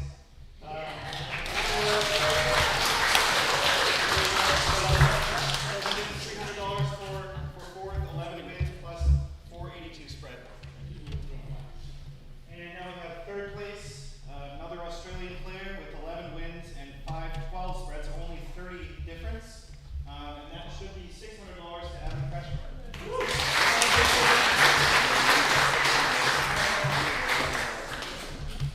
And in 2nd place, he was in the finals on stream, and he put up a valiant effort. And that is Dylan Early with 11 wins, plus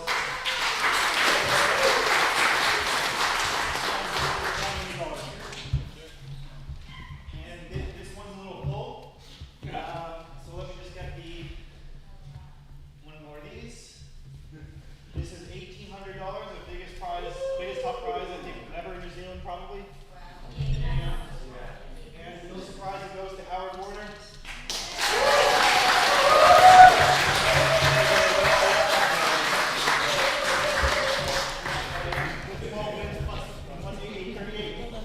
And I'll let you guys go. Someone please take a photo.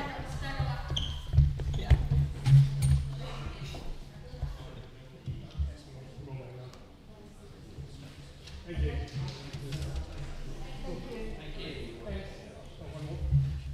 All right.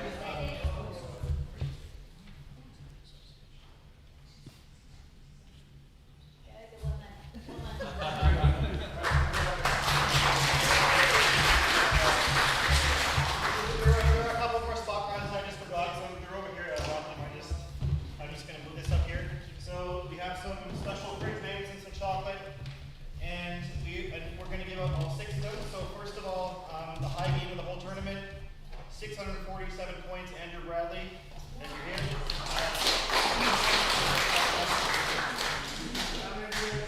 Yep. We're going to also do the, since all one grade, we're going to do high average instead for B and C. High average would be Karen Richards, 426. Come on.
gotten back to me, so we will send this to you. It's $200 to somebody. And we'll send it to you later. And I think that is everything. So I'll let Jenny talk. Can I just say something? Yes, you can. Yes, you can. So yeah, go ahead. This is really special for me because Bob and I have been talking about this concept for many years, but never actually got it together to get it to make it happen. And it took someone with the dynamism of and going with Chris together with the executive to really make it happen. And I think it's an amazing tournament. I really hope that it'll carry on and become an annual thing and bring lots of players from around the world to see the kind of tournaments we can put on here and the kind of atmosphere we bring to our tournament play here. So I really, really appreciate that.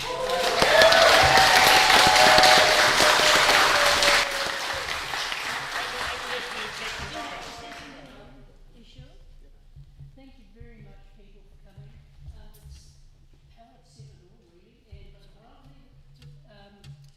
I'd like to actually say thank you to Jake behind the camera there.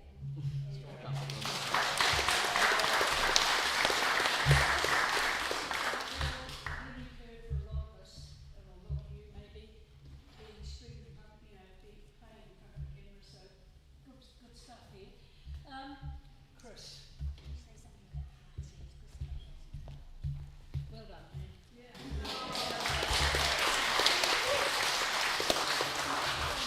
had no idea what I was supposed to be doing until the other day. So I think I just kept asking Chris what we're going to do. He knew the time. I picked up. Too many emails. Too many emails. We had emails with Chris. So thank you very much. And also Australian players, please have a nice trip. Enjoy the rest of your stay in New Zealand and hope you have safe travels. And Paul Richards would like to say something. Just on behalf of all the Australian players, thank you very much New Zealand for your hospitality. Big thank you to Chris for organising it all. And we'll endeavour to match this or do even better.